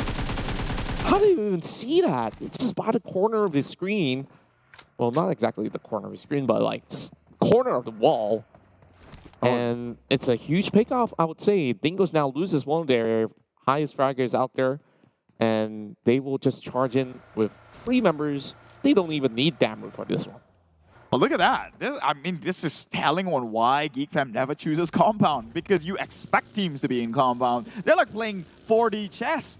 You know that the most likelihood of Tell layers. me about 4D chess. So you've got layers to it, right? Uh-huh. Yeah, okay. I've never played 4D chess, but I play the expression is there. So there are layers to things, and they're playing mind games. You know that teams will be expected to be within compound, so they decided, I'm going to camp outside of compound, take a high ground. Then whenever a team goes into a compound, I get info, and when an opportunity arises, I take the shot. Yeah, I would definitely agree with you that playing PUBG Mobile is sort of like a game with a chess piece where you have to position yourself well enough at every single time and make the right moves. And if you make the wrong moves, you lose a queen, you eventually lose your king, right? Yeah. And yeah, And I nerd out a little bit on it because chess is kind of like my new hobby. When I have free time, I just whip out my phone on this app. I thought you intentionally brought the chess reference up because you called Yuhai a king, and when he died out so early during Sanhok, the entire team crumbled.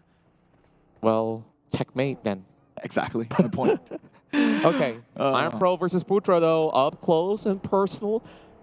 Wow, it felt like he had sixth sense right there. How does he know? He knows. They can't know. They can't possibly know. Ding, ding, ding. They do.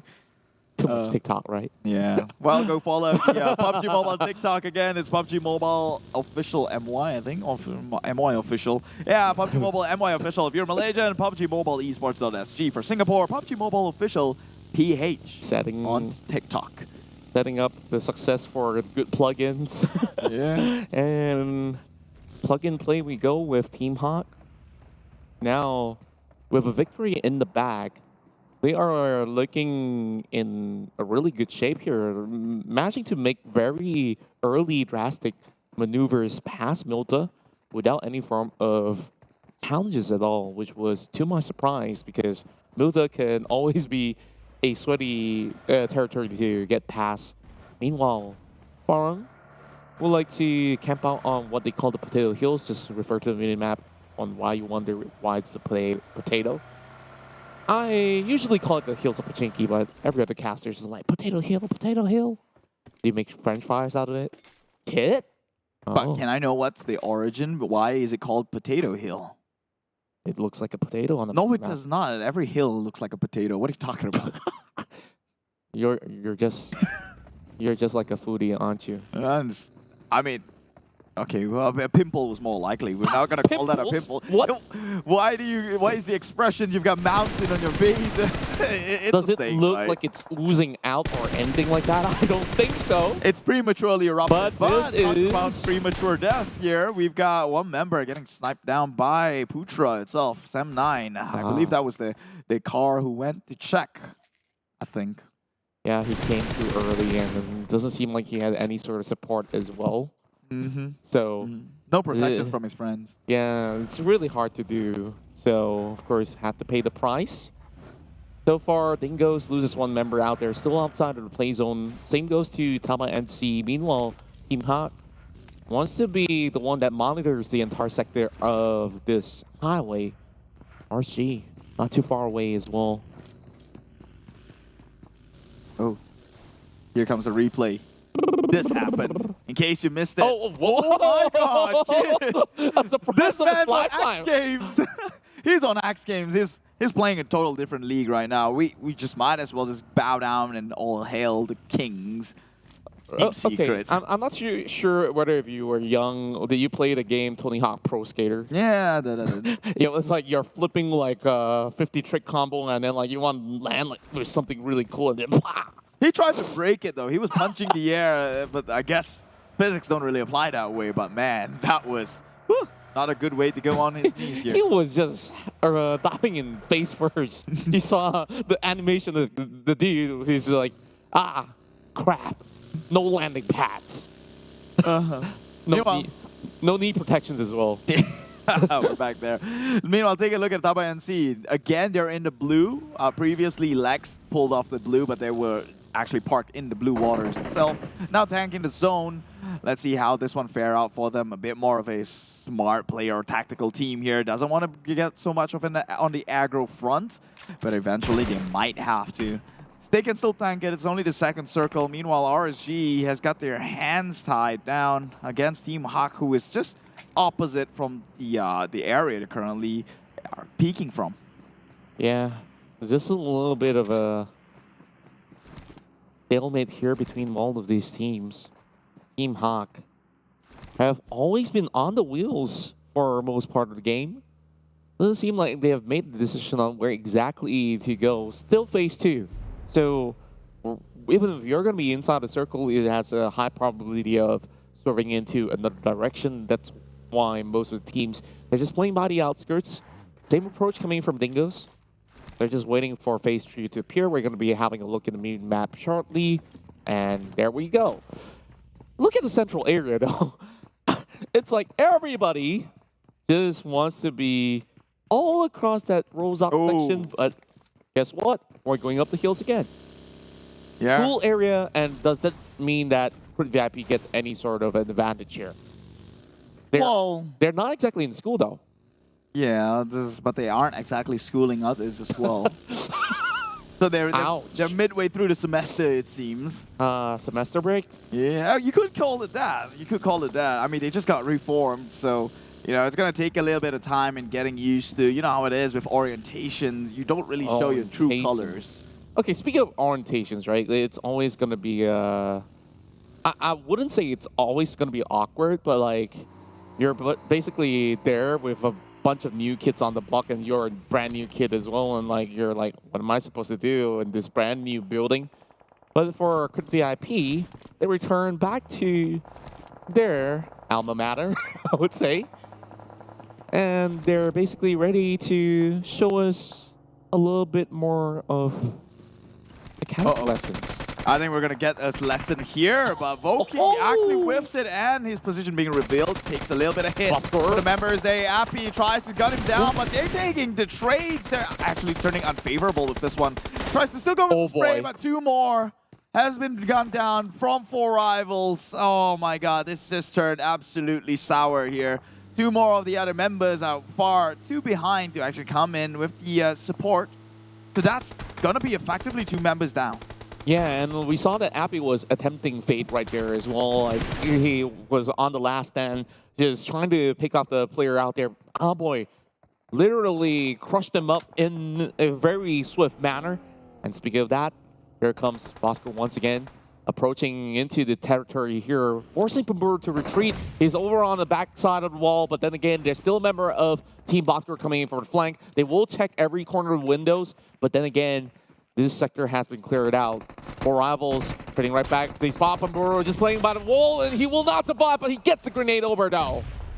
Well, the nade sacrificed his friends there. It's a martyr play, but now he's going to walk the streets alone, and if he doesn't secure at least the one who's already wounded and on the ground, and that's a wasted sacrifice, I might say, because right now Bosskurr is just going in with the revive. It's going to take a little bit of time. Jumper, we haven't really seen all too much, and this was also one of the biggest transfers of the market.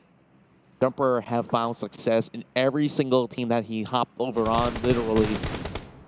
And championship titles all wrapped around his shoulders, hands, belt, whatever you want to call it. Like, with so much success, it's honestly slightly disappointing for the fans that he hasn't been popping off lately. Yeah, I mean, this is the first time of everything, even failures. This is also all partial of the play. I wouldn't call, obviously I'm not saying that they're failures right now. It's too soon to tell. But, okay, let me rephrase it. Right now, they're looking like failures. So yeah, I'm not saying that I'm not saying that this season they are. See, that's the difference. They're climbing upwards at the very least. Now we're going to be focusing on that sort of territory that we're going to be having majority of the battles. Right above the school hills is where MAB is sitting at. Prime position for the team. RSG now picking on to members of Team Bosskurr, trying to find a place to call home. And they are here to get educated by the rest of Crit VIP, just on the next block of the dormitory doors. But then again, I don't think that they have extra bunk beds for them. Well, for one, it's not a dormitory, so... it does look like one. Everyone's going to get kicked out. The main school is on the next block, so it has to be a dorm somewhat. Well, I mean, if you look at the geographic location, yeah, it makes sense to turn it into the dorm because there's not really a housing estate nearby. Office buildings? No, maybe prison. Maybe they're maybe they're a school for juvenile kids. We don't know that. Look at Erangel. School for special needs. Oh, that's not special need. They need special attention. That's what they need. Special needs for chicken dinner. That could be it. That could be it, yeah. What were you thinking about? I do not know. I didn't have a single thought process of this idea. Oh, here we go, though. Yeah. The Tigers are on the hunt against the HomeBois out there.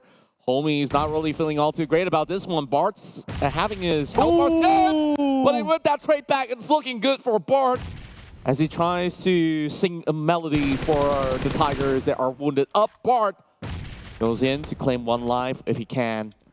No time for them to even rescue the fallen allies of Sem9. Lord Harm, excuse me. my lord. Doesn't seem like he's going to be going into the top end of the hill. Will retreat into a refuge. Oh, but you're going to have to be careful though, homeboys. Dingoz. It's Kiddo. Oh, this it's is the new kid in the block, and he tosses the nade on forward. Oh, it connects! Oh, hits two on that one. The other one took a bit of a hefty damage, but not dead. They could go in and tag team and survive, and maybe go in with the revive. But it's an definitely Bard playing the tune of death right now. Yoodo Alliance, meanwhile, wiping GEEK, fam. That's damn rude. Fire in the hole. Oh, damn, he's gone. Yeah. Not quite out just yet for Yoodo Alliance, but now he is held in down on the ground. Alec Luke trying to hold on for dear life. He's also by the corner of the blue zone. I don't know whether or not can he actually fend off against the rest. But as they will try, they still have the support of redONE at the very least. The Trail of Smoke have already been pushed up. GEEK fam still trailblazing their way overall. Sem9 now approaches this hill with Harm taking the lead, ambushing the rest of HomeBois right now. Just hugging by the corner of the stone, and they are about to leave. Every stone unturned, more damage being done. Only a tick of health left for the side of 6, and that will be the final nail in the coffin that will eventually be sent the way of HomeBois. And that will be the claim of lives being set in stone. Yeah, HomeBois getting sent home at 16th place, so no participation trophies for them. I assume, I think 16 onwards, you get 0 points, so no participation trophies. But High going in, high and mighty, takes one down, couldn't even look for the second one. It is Yoodo Alliance, redONE, who has got nowhere left to turn, fires on the front side, High in the back, and they will have to bite the bullet and move on. Meanwhile, a crash is happening at Tabah NSEA with FMT Drags trying to play ring around a Rosie in flying smoke. What? Flaxopino gets a straight shot into the abdomen, takes one member down. That is SMG now officially out for the count. 5 frags in for Tabah NSEA, but of course there's still a lot of people all around the corner. HYVE International going in for the shots, infiltrating the sector here, and HYVE, they will come in from all corners, but they're driving by bigger. He might be in a pickle there, but Malix will be able to bring it all the way back. HYVE International gets nothing in return. Oh, yeah, you went in for the full-on Hail Mary play. You went in aggressively with the push, but gets punished in the process. That doesn't feel nice. Now, class continues here with Crit VIP. It's a 4v1. What does the math say? It means you're done for. Oh. And it's Kiddo, learned it the hard way. Now he will back on his knees for extra tuition as Crit VIP gets unscathed. So, Professor Imsomnus have taught us that S12K is better than M249. Or 4v1 is always the one that's favored Elijah 4. Oh boy. This game's going topsy-turvy, I must say. Fredo gets one for Team Secret. And for Rivals, gone. No points whatsoever. Another bad run in. Team Hawk now wide out in the open fields. Look at how many teams are on board from the mini-map. That's about 6 teams over on the southern corner of the map. I might have actually lost count as well. Crit VIP smacked directly into the center stage, and more lives to be claimed here. Team Hawk loses another life. Grenade on top of 2! MAB Esports is shutting down the rest of GEEK fam. MAB, maybe, could just be the victor of this match here if they play things right because they have the numbers, but they're getting sprayed down from the smokes. Come on! 1 HP trade! What a god! He's winning the 1v1 trade! Takes more, one more! MAB may not actually be the one who comes out on top because, man, GEEK fam, they played absolutely out of his mind in that one. Absolutely insane! I have no words for GEEK fam! They're supposed to lose in that fight! And 2 of their members are still on the ground, revivable. It's very much doable for GEEK fam still. And look at that Southwest men. They're the only teams right there. But there's more suppressor shots coming out of Team Secret. Kim right behind the cornerstone as well. Behind him is the blue zone. Not much chances to stay alive. Oh boy, just locking him down. Crit VIP. All 4 members still staying intact. Could be that game here to take if they do have the angles to fight everyone over the hills, but they're not going to go to the rooftops. Too much of a risk to take. GEEK fam just claimed Erangel. Another 10-pointer kills. They're nearly there. 10 kills. It was Snipes that saved the day. I know, but like it's insane. GEEK fam, like what he do they have free through the smoke. Like, how? That was out of his mind. He 1v3'd them. MAB, better luck next time, it seems. Oh my god, that was just pulling the impossible here. Team Secret versus Grid VIP. And also at the back, don't forget, Team Bosskurr, they're kings of close quarter combat. And they refuse to take their classes for now until the professor leaves the room. Professor Insomnus, not really doing much, but that's a little bit of jiggle. Oh, but his money don't even jiggle. It didn't fold, okay? It didn't fold. Well, you know who's about to fold here? Maybe Depth, but can he outplay himself in this 1v3 situation? He has to. GEEK Fam has set the standard so high, he has to come in clutch to follow. They are the top 2 teams right now in week number 2. They have to follow up. Molotov. You can't fall in short here, but meanwhile, Isaiah tosses more Molotovs into the likes of Depp and the small room that he has left to play. But it seems like he's made his way jiggle out of there. Yeah, and at this rate, with so much flames on these rooms, it's starting to look like a Disco Inferno here. 5 elimination points coming in for Team Bosskurr, while Micah will immediately claim the life of Dan Keeley right there, running right out in the open. Now, iShots looking upon those hills. Everybody who's claiming this territory inside of the dormitories are just looking mighty fine. And the best part of it, every member stays alive. Quick VIP, Boss, as well as Team Secret, they are unchallenged, but they're about to take each other out. Yeah, I'm more worried about GEEK Fam right now. Their kill count just keeps going on higher, 13 already, but Great VIP gets knocked out from the window. Bosskurr comes in. They're not bosses, they're the team principal right now, about to teach them some lessons there. The student has become the master, and they will eliminate the bosses out of this match. Best run for Crit VIP so far inside of Erangel right now, making it to the top 5, still having 4 players in play. But more challenges will come in from Team Secret though. And look at that special care package parked directly on top of the roof, which I assume Team Secret won't be aware of that for now. But Micah gets a free picking. GEEK Fam has 14 frags. 14! That was their entire elimination in the first game, I mean the first Erangel of the day, and right now they're still playing with more teams to be picked up of. Depth, though, on the other hand, playing 1v4, trying to medicate the situation, but unfortunately, Team Secret just outwavers the storm here, and they will take them down. Meanwhile, Crit VIP taking shots. They can't exit. And the circle slowly favors the outdoors. Yuhai already being the king right behind the tree, though. I don't think he sees this grenade coming right in, but Snipes have informed him that there's one being lobbed right in. iShots not landing the mark. Meanwhile, Crit VIP knows that there's no point of exit. They need to lock another smoke and join the rest of Team Secret while this door is basically being barraged. Kid drops in a double nade to take them down. And here comes another one. I don't think that there's any saving grace for Crit VIP. They're in the gutter right now. Blizzard's also settling in. Smokes won't be able to help them on the outdoors. Kid tossing another one. Couldn't get it though. Chip damage once more. Insomnus will fall. Team Secret though, they're just telling Crit VIP to stay in school. You're not graduating. You're going to die on the inside here. Inevitably, forever and ever. And with the likes of Smokes, they're going to try and get their way out of there, but it is not going to be an easy feat to pull off here. Team Secret and GEEK still well within the area to have that door pincered down, but GEEK Fam, they have the absolute reign to play the last few games of this map, minutes of this map. Razor, the last man standing from Crit VIP, will be taken out by the rest of Team Secret. Fredo now just basically striking the right chords, and they're about to graduate if they were to take down GEEK Fam. Yuhai still inside the smoke. Team Secret, they have already garnered enough information, but the problem is the circle doesn't favor them. Hitting is the last one. They have to utilize every single smoke. The spot back running out. Stacks up 5, 1 HP. Rejoins Micah.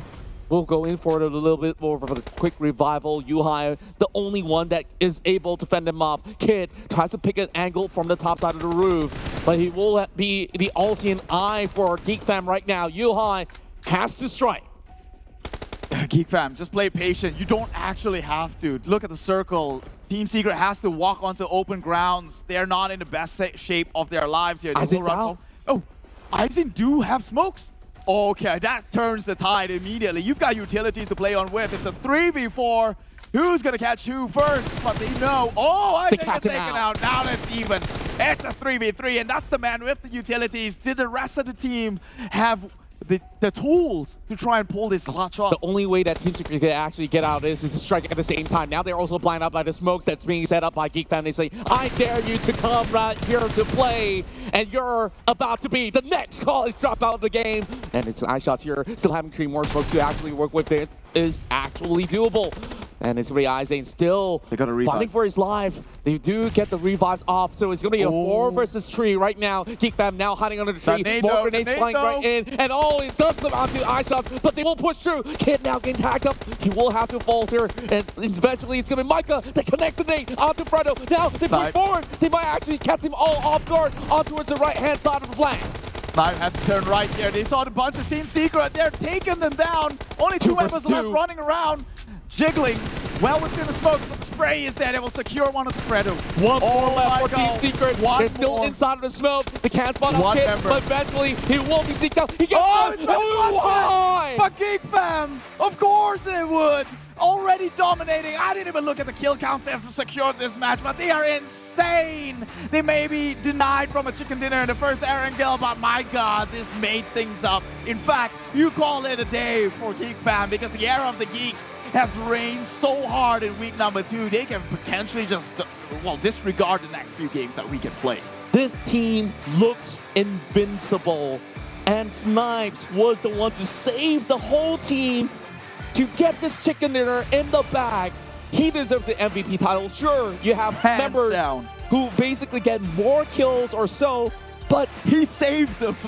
He got this game for the team, and you saw what happens when you give Geek Fam the high ground. They will continue to strike, and the iron will remain to be hot throughout the rest of the league. My God, Geek Fam, not a single weak link in the group. They're just absolutely powerhouses through and through. Again, bringing up the whole Rubik's Cube analogy. They're a cube with all the same sides. Everyone's pulling their weight here. Everyone's dependable. Everyone could pull out a clutch when push comes to shove. Geek Fam just absolutely consistent throughout all their Erangel match in week number 2. Yeah, overall, we see a lot of long-range taps throughout the span of the game where there's so many angles to worry about, and I just absolutely love all our matches in Erangel thus far. So, moving along next game with Miramar, if they bring this sort of approach, it's gonna be fire, I tell you that. So, back to the highlights, we saw so many fights from the outskirts of school, as well as the ones inside. This was that golden moment. Yeah. Like, look at the health he's left with. That was barely anything to survive. A single tap could have ended him there and then. And not just ended him, ended the entirety of Geek Fam. But he won that clutch against 3 players, healthy players, and got in with the revive. That's the winning moment right there. Yeah. Razor with his signature DBS have managed to shut down the rest of Team Bosskurr. And that brought Crit VIP into a top 3 scenario, which they have been able to at least give a respectable fight. But you saw how Team Secret focus fire through those windows to get to, and that's the start of the pot process all coming out for Crit VIP and Geek Fam because of the advantage of the area that they've been holding to get this game in the bag. Absolutely spectacular play there. I think this entire week is going to be so heavily focused with Geek Fam after the performance we've seen so far, but make sure you have some focus on some of the other teams, right? Sure, Geek Fam is up on the board, but Team Secret as well, who managed to close in that close towards the top 2 position. Crit VIP, finally seeing them here in the top 5, and Sem9 with all the stats that's shown on the table. Team Secret tanked a little bit more than the rest of them, but hey, who could argue with that outcome? Yeah, overall, I believe that there's so many of all these teams who have gotten fired up after game 1. And even with Team Secret coming right into this game, they are just showing their true form right now. And my word, they are just setting records everywhere they go. Sure, it may not be a 20, but 19 will do for now.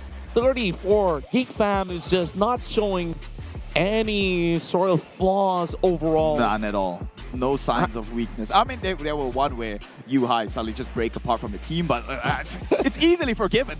Look at that. The first record that was set is 35 points. The second record was held still by them. Micah has already taken the limelight, and we know who the real MVP is, right? But of course, sure, let's go through the stats together. Agree to disagree. 1,300 damage being brought out to play, 7 elimination points. Sure, a lot of all these firepower to just show who's really the king of the hill, but that's just a lot of MVP points that he's been gathering throughout this week 2 alone. And my goodness, just look at these points. It's not even fair. Like, you could basically cut off that 52 point to teams over on the second block, and they will still be number 1. That's true. Their margin is nearly 2 times right now. Genexus. Surely with 80, you expect a 160 mark, but you get the point. They're nearly double from the team in number 2. Today, if they wrap things up today, they can call it a day as well. Like if they can call it a week. Well, I wouldn't say a week, right? Because okay, play one more day, you can call it the weekend off. Actually, no, you still have to play for the Super Weekend, get right? another one of these performances for the rest of today, then maybe, yeah. I would say so.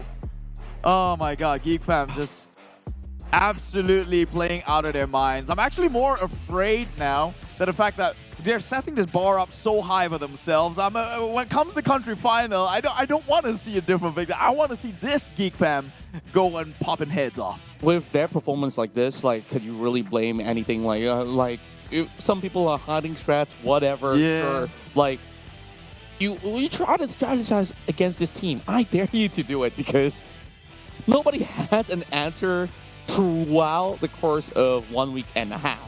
And I assume that maybe by week 3, week 4, we might see a little bit signs of fatigue. But then again, it's usually a marathon, which if you had a head start, most likely the case that look at the trail that they're leaving here. Like, everybody's just probably out of sight and out of mind. Man, they're not even worried about the competitions. They're here just to do them. That's one thing to say. They're here to do them. They don't even worry if you're from Team Secrets, you're Genexus, or Sam9 even. This team, they know that they have what it takes. They one of the best transfers in a season. Nothing have seen come close to seeing things this effective in a single season. Exactly, and man, they definitely do it better than the rest. And you could do it better too by signing up for Yoodo, powered by Cellcom, and you can play PUBG Mobile for free. So, of course, when we focus back into the game, sure, there was a couple of all these sort of challenges, and MAB came in so close. Like, it wasn't a joke. So close? So close. There was, in theory, they had it. It was a 3v1. Everyone was healthy. You saw Snipes as HB, but enough about that one. We have an interview on the line. I believe it's one from Dingoz. So it's a Friends of Aaron's. I'll pass it over to the interview. Let's see what he's got to say.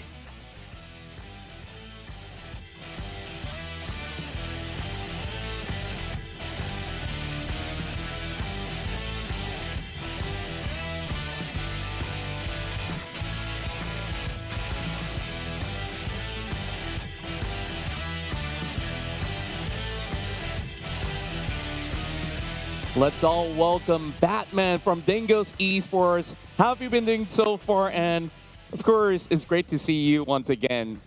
Yeah, we've been doing good. Decent, I guess. All right. And of course, heading into week 2 of this whole league overall, of course, we have Dingoz Esports coming in on a really hot form overall. But heading into week 2, has anything change in terms of how you guys strategize overall that might have actually given you guys any sort of edge in the standings?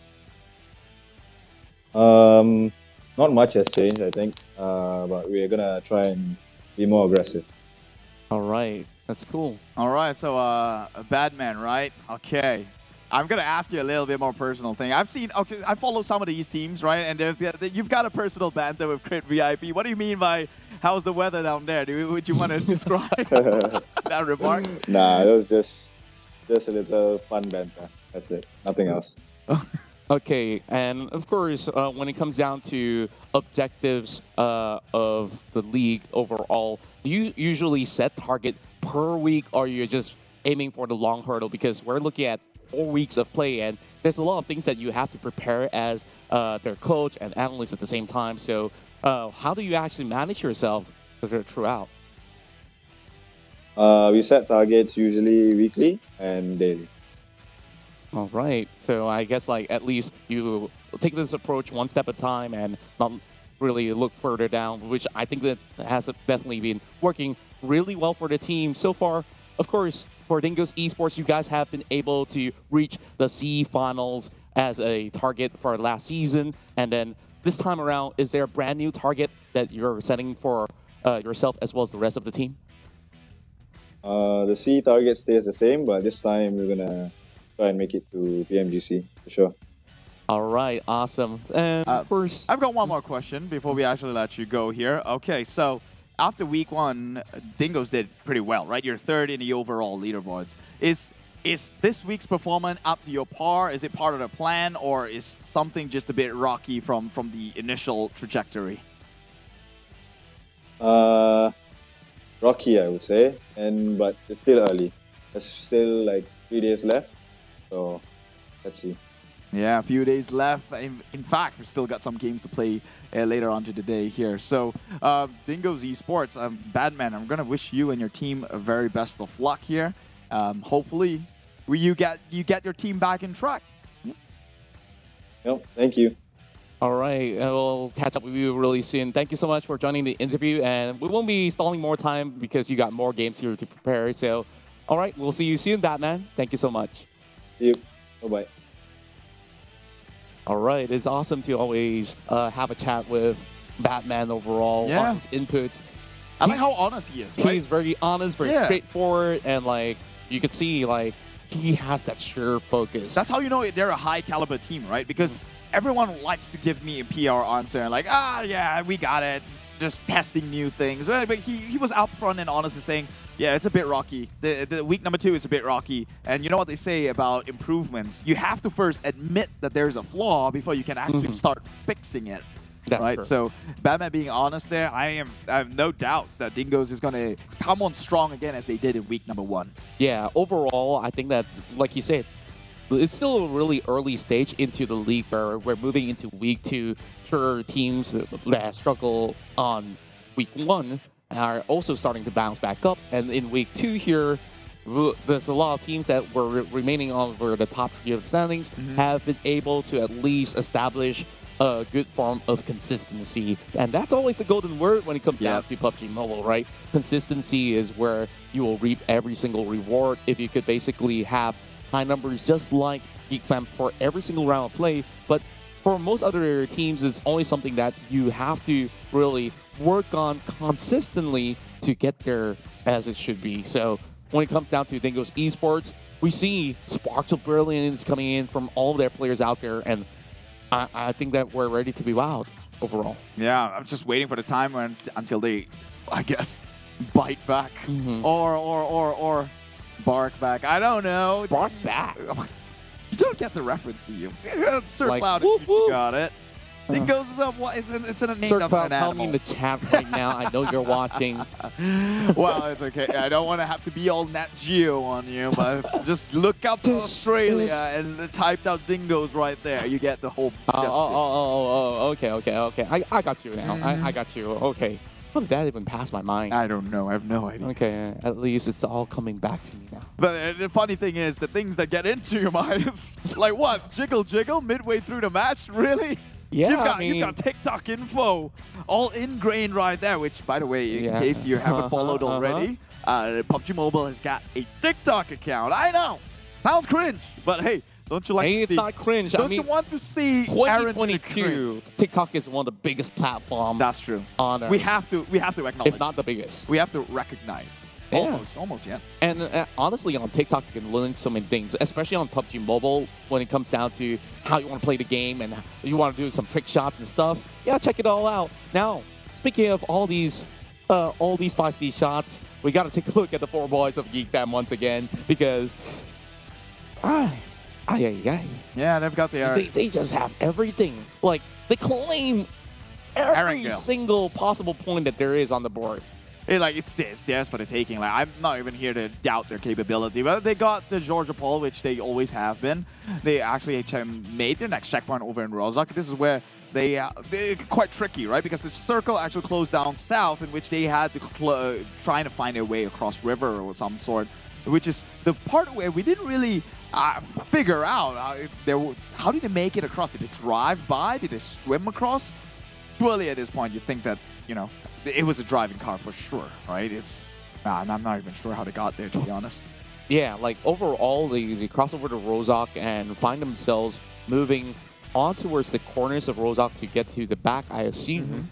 And from there on, they have been able to at least claim a vital position for the team while we focus on to some of the players out there that were over on the skill compounds. So over the dorms that we did mention early on, it's amazing how Team Secret, they get by safely without getting punished by MAB because they were overlooking the hills. That could have been a strong pickoff out there in contention, but eventually, MAB, you saw what happened. They were challenged by GEEK Fam, and GEEK Fam literally took over that entire sector of the hill. So that was the start of the saga, right? Like the camera wasn't like really on them until that point in which they won that clutch, and they just played on from this side of the map indefinitely towards the end of the game. Indeed, and when we come down to this position, look at that sort of, what do you call this, triangle formation? Like, I'm pretty sure I'm wrong on this, like trapezium, or whatever you want to call it. I forgot. I got to go back to school to learn my geometry. But when it comes down to the sort of positioning, remember, GEEK Fam, once they're on a straight line, it's hard to stop them. And Team Secret, we're always blinded with the smokes, and that sort of strategy that came out of both GEEK Fam as well as Team Secret eventually got the rest of Team Secret choked up in such a way that they couldn't get vision, they couldn't trade right back. They were also trying to go for revives, and it took a little bit longer for them to actually get more work done and GEEK Fam claim what's theirs. Yeah, I think it's also the crucial pickoff, right? Because they had 4 members of Team Secret, but it was a god nade that came in clutch, took 1 member down, and then I believe Snipes traded another life in the process. Then it became like 3 members suddenly on the ground. iShots got pinned down from the flank, and immediately that was the nail in the coffin. Yeah. Bang! But that you know was a what? real game out there. That game may have ended, but you know what? Have not just yet. Realme GT Neo 3, they're only getting started here with the brand new chipset. They introduced dual chipset phone. It's first of its kind in class in Southeast Asia. And they're introducing the MediaTek Dimensity 8100 5G, which brings you power efficiency, immersive experience, and a dedicated display chipset to make sure that you have only the best seamless gaming experience. Go get yourself. It comes in white and blue. Personally, I kind of like the blue because I think white and black is just boring at this point. Yeah, but imagine this phone as a race car, right? True. And it moves so fast, like, doesn't matter what color you pick, because like it's a blur. It's a flex, no matter what.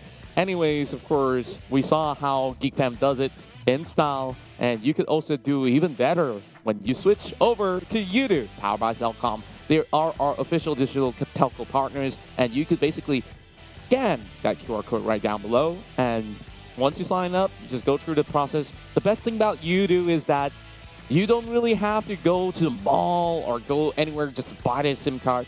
Just download the app, and what they do is they send that SIM pack to you, and you just adjust what you want. You want 100 SMS, you're old school like that, or SMS. You want tons and tons of data, Yoodo's got it. Hey, I think I kind of have to step in here, but first, TikTok is on the rise, okay? Like it or hate it, PUBG Mobile is now on it, and if you want to do something of that TikTok dance or clip in a frame or a moment in this game itself, use the hashtag #BeTheOne TikTok challenge, okay? And follow all our official PUBG Mobile on TikTok, PUBG Mobile MY official for the Malaysian region, PUBG Mobile Esports.SG for Singapore, and PUBG Mobile official PH for the Philippine region. And I said again, just to echo back on my thoughts, I feel like I should step in here because the generations that are playing mobile games needs to know what the meaning of SMS is. But I guess we will tell you right after a quick break, because right now we're kind of parched after that heated battle. It is the 2022 PMPL MYSGPH Fall.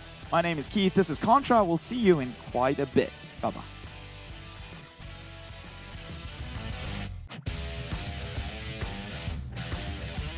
Proses. Yo!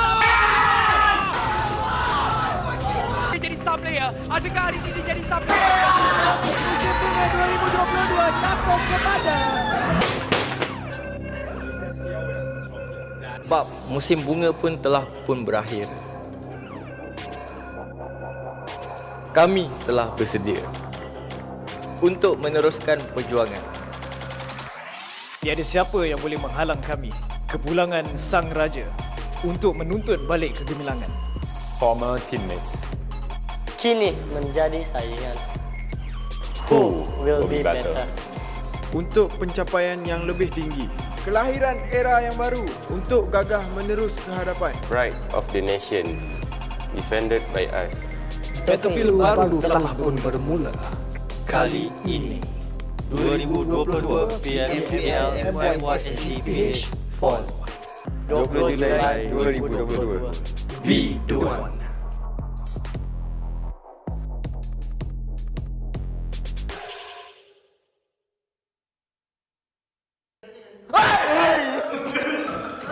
Tak ya, Mel. Bodoh sial.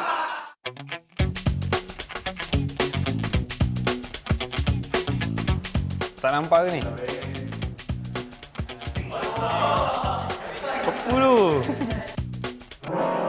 Brother, is this real or fake?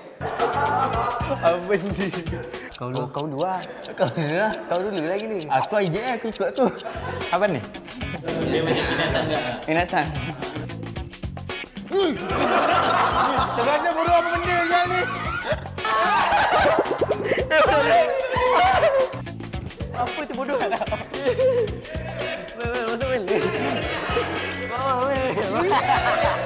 I behind you. You go first. Okay.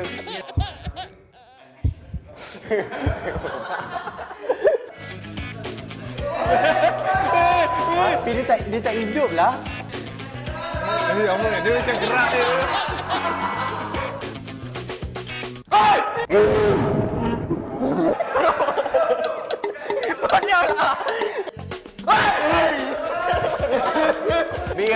Be a man.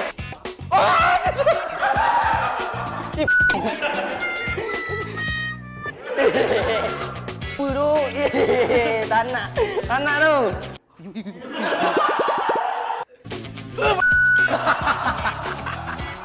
Bodoh lah benda ni. Pan.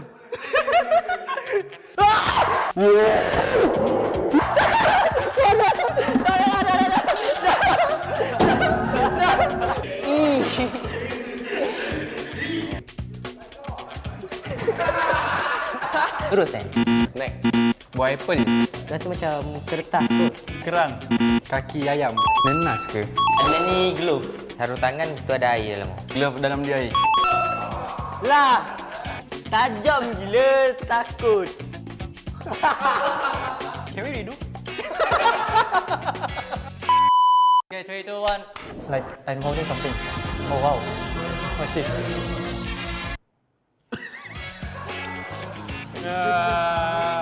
Nenas.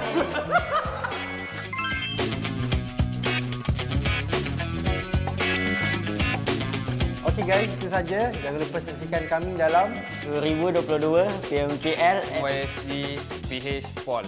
Bye-bye. Bye-bye.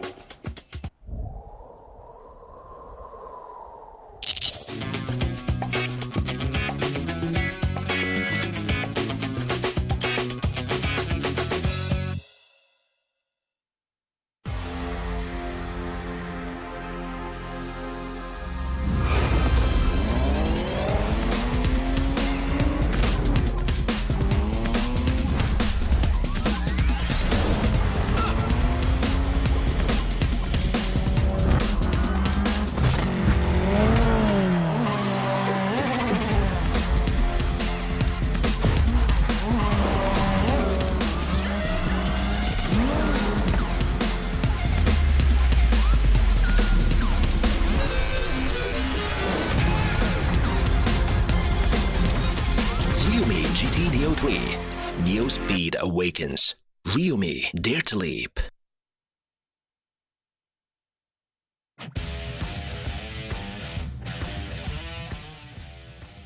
Hey, we're back here for more as we're preparing ourselves for match 4.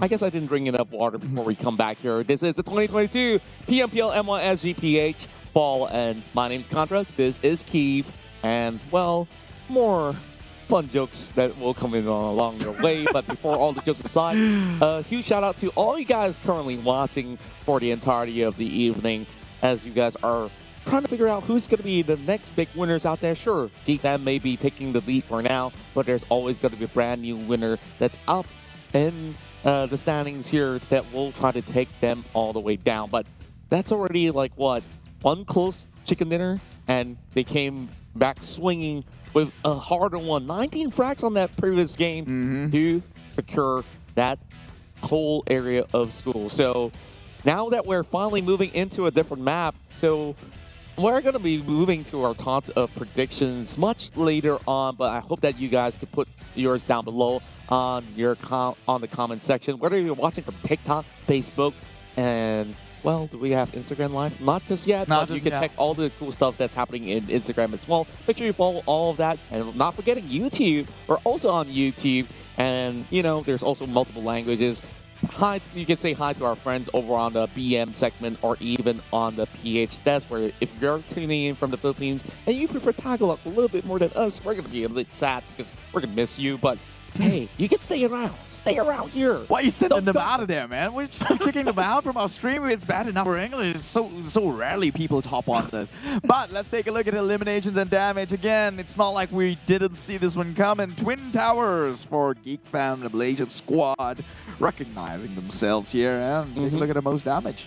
Yeah, overall, the surprising name that has been able to come in with some drum beats. 808 for Insomnius that has appeared on the 3rd spot. Meanwhile, we have Yuhai dealing 867 damage, and Micah, the top fragging unit of GEEK Fam on that past game, that have basically shadowed the teammate that saved everybody by the bell.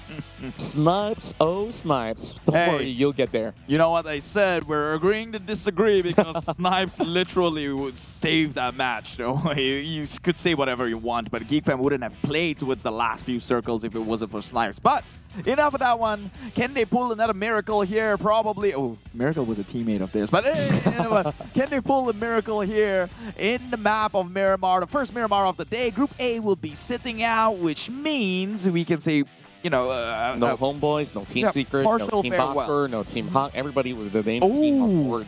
Team Secret? Yeah, Team Secret. We're not seeing them here, but they haven't even showed up. It was a good round when they were securing a second spot for themselves. Now we're going to be focusing on some of these teams that have performed inside Miramar. Sam9 seems to be the one that have claimed many of these lives. 79 frags in the total of, well, actually ranking points overall. 60 frags, even topping the charts against GEEK Fam. But this is also one of the best maps of MAB. And every time they come really close to that chicken dinner, they were denied. So I'm hoping that they will be able to be the next Kings of Miramar. But for now, it is Sam9 that will be the one that has the best stats on board. You could say that, but also GEEK Fam played. It could have been more. It could have been more. Yeah, that's true. That's true. If it was the first pair of the Miramar, then I'd say Sam9, but now GEEK Fam came in at that remake. But who cares about that one? Because this one is right in our face here. Whips, thorns, and a lot of rouge coming out. Very Valentine-esque is the Bramble Overlord said. Go get yourself one of these. Chapter 3, Protecting the World's Gate, already teabagging right in the posters itself. And look at that, the iconic helmets down on the ground. Yeah, sticks and stones may break my bones, but that whip definitely excites all of us here. Well, we have this PMPL watch party on ground with PMCT as well. So you could basically celebrate with some of your notable names. I'm pretty sure some of all your KOLs will be there as well. Some familiar faces from the pro players will also visit some of these malls out there from 22nd, 3rd, as well as 24th. We were at Paragon Mall, Sanhok, Johor, and in Perak. It's going to be happening in August. And not forgetting in Sabah as well. Your home turf, tell me about the mall. You've been there frequently? We have Surya Sabha is probably one of the 2 good malls there. Don't go to anywhere else. We don't have many malls. It's a small place. But who do you think is going to get the chicken dinner for this first match of Miramar? I say GEEK VIP. You went with the easier choice. I was a bit aiming towards the skies here. Well, just to let you guys know, we do this prediction pre-show, like before everything kickstarted. Like we will love to adjust it like accordingly. Hey, I got this prediction correct, but hey, fam, you saw that 2-man fight in Miramar. How could you not? True. You have every right to do it. You have every right to go for GEEK fan. But I'm holding hopes, you know, because Crit VIP, they made it into top 3. Just saying. Good momentum. I believe in momentum. Yeah, I believe in momentum as well. Crit VIP, they are currently on the roll. Overall, this week has been looking pretty all right for them, although they're still somewhere in the middle of the pack. But with that sort of performance on that past round, I believe they should have moved up the standings for quite a lot, especially with those elimination points that they've been getting. Miramar, though, like it depends on how they rotate, because usually they play by water treatment. One of the toughest grounds to play, because most often than not, that circle doesn't really belong up there.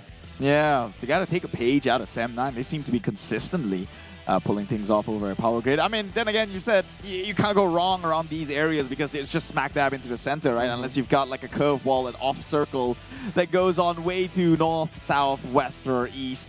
So I guess we'll find out here in this first map of Miramar. Any sort of expectations or wishes then where the circle you'd like to see close in? Expectations is for Sam9 to pop off. And for very good reasons. Yeah, right? we've like, seen that. I think like most often than not, they have been on the top 5 of majority of the sort of skirmishes out there. Now without Team Secret, I wonder who's going to be the ones taking St. Martin. That will be the golden question, because perhaps that could be Crit VIP. It could also be teams like 4 Rivals, who usually drop into Cruz de Val. So there may be sort of switcheroos that may actually go on, because that is a prime location, ample loot, and also, by doing so, you're going to be challenging Tigers eventually. Sam9 is going to be in that power grid hill. Yeah, we know how King of the Hill plays out. I mean, that's how one of GEEK fam got the chicken dinner. Although that one nearly was a throw. In case you didn't know, go watch back the replay. But enough further ado. No replays now. It's getting really hot outside. We're firing the flares up. It's signal to go.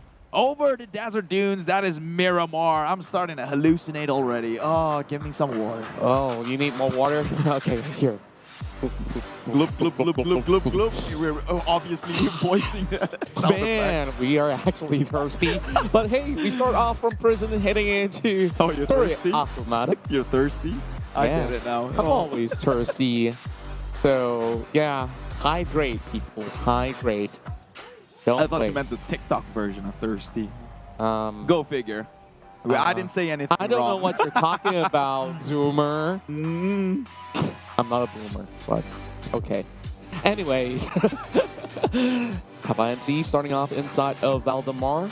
The first drop into this flight. The Genexus will get the free entry into Montenegro, and usually what they do, they try to contest for the kills against GEEK fam, who usually drops inside of El Pozo. So right now, especially with not a direct flight into the city of El Pozo, Yuhai gets to conquer that hill first and foremost. But what you need to do is still secure a little bit more of a stash. So Putra is also floating towards the direction of GEEK fam. So it's going to be a little bit dicey for Putra, but what he does is that he will find that small little area of compound and tries to get that advantage for Sam9. And I just love for the fact that the Western Territory are for the top dog, the top 3 teams of the league. Look at the circle. And they won't be able to stay. Sorry to cut your thought process there, because when you were halfway on it, immediately the circle pops up. We have hardly seen this circle before. Up in the northeastern side. Now this is something. I'll take my words back about Crit VIP, right? Like, the circle never goes over on the northeast sector. And here it is. I stand corrected. Luckily, though, I like to see a fresh new map play. I mean, well, I would say a new map because in Miramar is so vast that when the circle closes on there, it's like you've never seen that spot before. It's never gotten the light of day. And now it's the oscillations of the earth swings in our favor. We get to see a new face come out, Sunshine. Well, looking mighty fine, Sunshine. It's going to be Adip's new addition to Sem 9 overall. And you take a look at his stats here and you'll understand why he's added to the team, providing even more firepower. As you can see, 230 damage. That's an average of 1 elimination point at the very least, considering for the fact of armory that some of these teams have, especially with level 3 helmets. So Adip's added right in, and they're also not putting in MAB Esports, but you also know for the fact that MAB Esports has a lot of experience with him. So he could also double down as somebody who guides them along the way, strategize, plan it all up, as if he was Batman V2. Batman V2? Oh, you mean Batman, the guy we talked about? Yeah. Not Batman, not the guy Batman. with the mask. I was like, wait, what? There's a version 2 of Batman. I'm pretty sure they're called recap Robin. though. Ooh. Oh, yeah. That was quite a long drawn-out fight by the outskirts of Pachinki early on, and we're going to see a little bit of an exchange of players. Loopy now moving in exchange for Rapid Boy. So let's talk about these two players. What do they have to offer in return when they make the switch up? Take a guess if you don't know. I don't know. I don't know where you're leading This is with that. his debut, by the way. Oh. His stats are absolutely clean sheet. So it's for them to have a fresh start. Yoodo Alliance overall with this sort of roster that has been able to offer so much in the past season when they were known as another team, have basically... You could just say it. They were formerly Farang. Yes, formerly Farang. And of course, now known as Yoodo Alliance, I think they've been looking pretty all right, but this fight that we have to watch again and again. What a god Snipes. Insane god moment right there. Dude, if there is a definition of what a Giga Chad was, that was it. Or a Sigma male, that was that. But take a look at the damage stats. Don't you think this is absurd? He did 79K. That was 7,900. 7,900. Okay, 7,900. You're crazy, bro. Oh, yeah, my bad. No armory, that's 79 kills. With armory, minus that number to half. And... higher number, 12,000. It keeps this going is what high. I'm talking about. Minus half, that's 60, right? That also tells you that Snipes, he is the ultimate support that Geek Fam has. That, sure, he doesn't take the kill. It's like, yeah, I'll do all the numbers. Go, guys, I give you all the stats. Go claim it. Like, maybe you get more dollars for the MVP title by the end of the league. Who knows? Oh, look at that. Total eliminations. Micah and Yuhai, they're just going head and head. And now it's a Geek Fam domination. It has always been a Geek Fam domination. There was Kid yesterday. Since week number 1. That's why they're on top. And now they're again establishing that domination. It's insane. I don't even know what Geek Fam cannot do. Speaking of insane, remember Sane that also plays for Geek Fam? Oh, yeah, whatever happened? He's also a great player overall, but like with the presence of Yuhai, look at his form, man. Do you think it's easy to overtake? And I don't think that they need to make any switcheroos. Unless if anyone feels fatigued, I think that we're either going to see Miracle or Sane, or honestly, I haven't had the full update of the sort of roster to know if there's any changes, if anybody gets dropped out.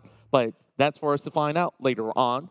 Meanwhile, we do have Sem 9 versus Crit VIP. Now, this looks a little familiar to me. Yeah, it's happened before. Luckily, though, I think Sam9's actually really far away based on the map. So which is a good thing because remember, I voted for Crit They were VIP. shooting out, though. I don't want it to like just end here for because of prediction. Yeah, pride, I've got some sort of ego to protect here. I know. That's why you rate my Miramar map. It was a foresight, the Oracle foresight. Yeah, things aren't looking as nasty for MUGEN. They have significant improvements, but still more work to be done right here. To chase Farang Guerilla, they will possibly need 7 pointers in. That's also to assume that Farang does not receive the points by the end of the round. But so long as they get a double digit, they will be in a really safe territory because you take a look at the middle of the pack, you have Yoodo Alliance, 4 rivals, RSG, which is honestly within grasp. You saw what Team Hawk did. They basically won 1 game. Sure, they're not playing right now, but if we were to place their positioning, it's going to be Team Hawk directly smack in the middle with possibly close to 50 points. Which is a good thing. I love this meta. Like, if you notice, it's so much faster than the previous one. Everyone's just jumping dead center because they're taking, I guess, the most real estate, which means the likelihood of you ending up within a circle is there. And so a lot of them echo that sentiment, right? You have Genexus, Team Hawk, who are more aggressors, the aggressive teams. Actually, 7-9 still plays edges a lot. I would say GEEK Fam does that as well. Yeah. Overall, I guess like teams just really have to challenge the throne. Like, you have to copy what has been successful from other teams sometimes to understand like why this works. And then if you tried it and it doesn't work out, then it's like you must have missed one of the instructions through the cookbook of the chicken dinners. So, yeah. We're going into culinary reference. I think I have many. Well, you had your own chicken dinner early on without that much carbs. I had only popcorn chicken. So less chicken dinner than you. Hey, I gotta fill in the context to the viewers. They're gonna think I'm such a bad guy, but like, you were given a choice and you chose wrongly. It's like, speaking of that cookbook reference, right? Like, you can get chicken dinners in a variety of ways, how you want to cook it up. And I guess like sometimes you want to boil it, and make it a chicken soup. Boiled chicken? Get out of here. Some people do that. Don't Steam, yes. Boil. That person's not me. No. Here, I haven't been cooking for a while. This is where the culinary knowledge Braise comes that in. chicken? No, you do not. You do not boil them because then the flavor escapes into the soup. Okay, tell me about your bodybuilding days. Don't you boil your chicken? Of course, but yeah, that's tasteless chicken, isn't it? But that's a lot of proteins. That's the whole point. Chicken the protein breast, is always going to be there. It's going to be there. The protein will always be there. Wait. Take all the chicken cookbooks aside, because this circle is going into Junkyard as well as Minas Generalis, and RSG can easily be the kings of the hills, as they've always been hanging around that Minas Generalis area, but they are also fully surrounded. So Crit VIP are about to challenge the hill along with Farang Guerilla. Let me know what's happening here. Everyone's just rushing towards center. No one's playing edge. Everybody's blocking GEEK Fam from moving in. So where are you going to go, GEEK Fam? They cut by Hacienda de Patron. But Hacienda is so far off. If they do get some pickoffs, cool. Everyone's just playing center now. I mean, you have Yoodo Alliance who's still playing on the outskirts. Which also means that Phase 3, we're going to see some onslaught going on for some of these teams, right? Like, there's no way that they don't fight at all. Look, second tier circle, and they're already within shooting range within each other. This has rarely happened to Miramar, but I'm happy it does. Makes this game a bit more fast-paced here. Bang, shooting, but not hitting a shot. Yeah, just slightly right of center. Not really aligning all too well now. It attracts attention of RSG and eventually Farang Guerilla. Yeah, look. I'm itching to still say legends. I know, because they made a legendary remark of themselves as a community team, but MUGEN, Genexus. Boy. Oh my god, you have to say Xiao Boy, but it was secured. That's one man down. One man down. I think he has to eat his own words. Like the other time, I think like, who was it again? I think it was Boy, as you say, like they got wiped out by MUGEN one time, and then like he was saying, we give them chance, you know, like. Oh. And then I was like, yeah, eat dirt, boy. He eats a lot. Yeah, I mean, I fed him a lot of food back then. I would like to ask him. Buff. I would like to ask him what the origin of the name was. Do you think like he was just like this cute, adorable kid back then? He used to play in another. Boy? And he used to be. He's not that small. I know, but maybe before this, he was. You know, okay, if you played enough games, especially the MMORPG era, and I don't know, like it was a trend where you just put like Chinese characters on your name, right? Like, he was really young when he started playing games. He naturally calls himself boy, and then you make it cute. Like Xiao means small. Yeah, yeah. So Okay. it's actually small boy, right? And you want to make your name cute, you can call yourself Xiao Keeve. Okay, that's a bit of a cringe. Well, welcome to TikTok, everyone. I'm thankful that this era is over. We're past MySpace. We're past. Hey, let's not talk dinosaur language. Nobody's gonna get us. Nobody's gonna get us here. They've never lived Friendster. In case you guys didn't know, that was Facebook back then. But we digress and we will Not move on. really. Different companies, though. But But that it was the concept of the social media, yeah, right? I got it right. You were Meanwhile, on it, so yeah. you know. I was not, actually. Didn't hop on it till Facebook. Not a trendy guy, I suppose. Yeah, you can see how bitter I am look with at TikTok. Look at the congestion now. Like, I'm gonna stray away from all these stockman talks, but you guys can keep talking in the chat or in those Facebook groups that you guys like to yap all around about the latest juice about a game. But we're about to get more juice right here. Oh, Crit because VIP. One member got knocked down. They're about to drop in nades though. Riv all alone, but he will be accompanied by Dell. Hope it's not going to be a blue screen of death awaiting him. It's Snipes coming in from a far flank as well. Yuhai tries to fend him off. Couldn't really pick Riv up on his buggy as he will basically put his gears onto the fifth. And well, seems like the force has been awakened. Snipes still doing damage. Ridiculous, this guy. Look how far he is from the rest of GEEK Fam. He holds the name Snipes. He's got to live up to it. You know, there's a lot of responsibility that comes with that. At least that's what some parents say. So, they were named your kid right. That's what they mentioned. Comes great responsibility. Sure, I wonder where that's from. No, I didn't say great power. I said you kind of live up to a name that they've given you. But whatever With that great name sniper is. comes great shooting. That is true so far. He's on the mark. What does Micah OP means? I know OP is overpowered, so he's got that to live up with. But oh no, OP. Iftar. He is just sneaky deaky, making his way. He's got all the info. That's Tabah NSEA. Did not choose to shoot. He is alone. What's just a scene? Did they not see this buggy though? It was that's a good point. I mean, they didn't really check that. Honestly, they couldn't be bothered at all. The blue is in.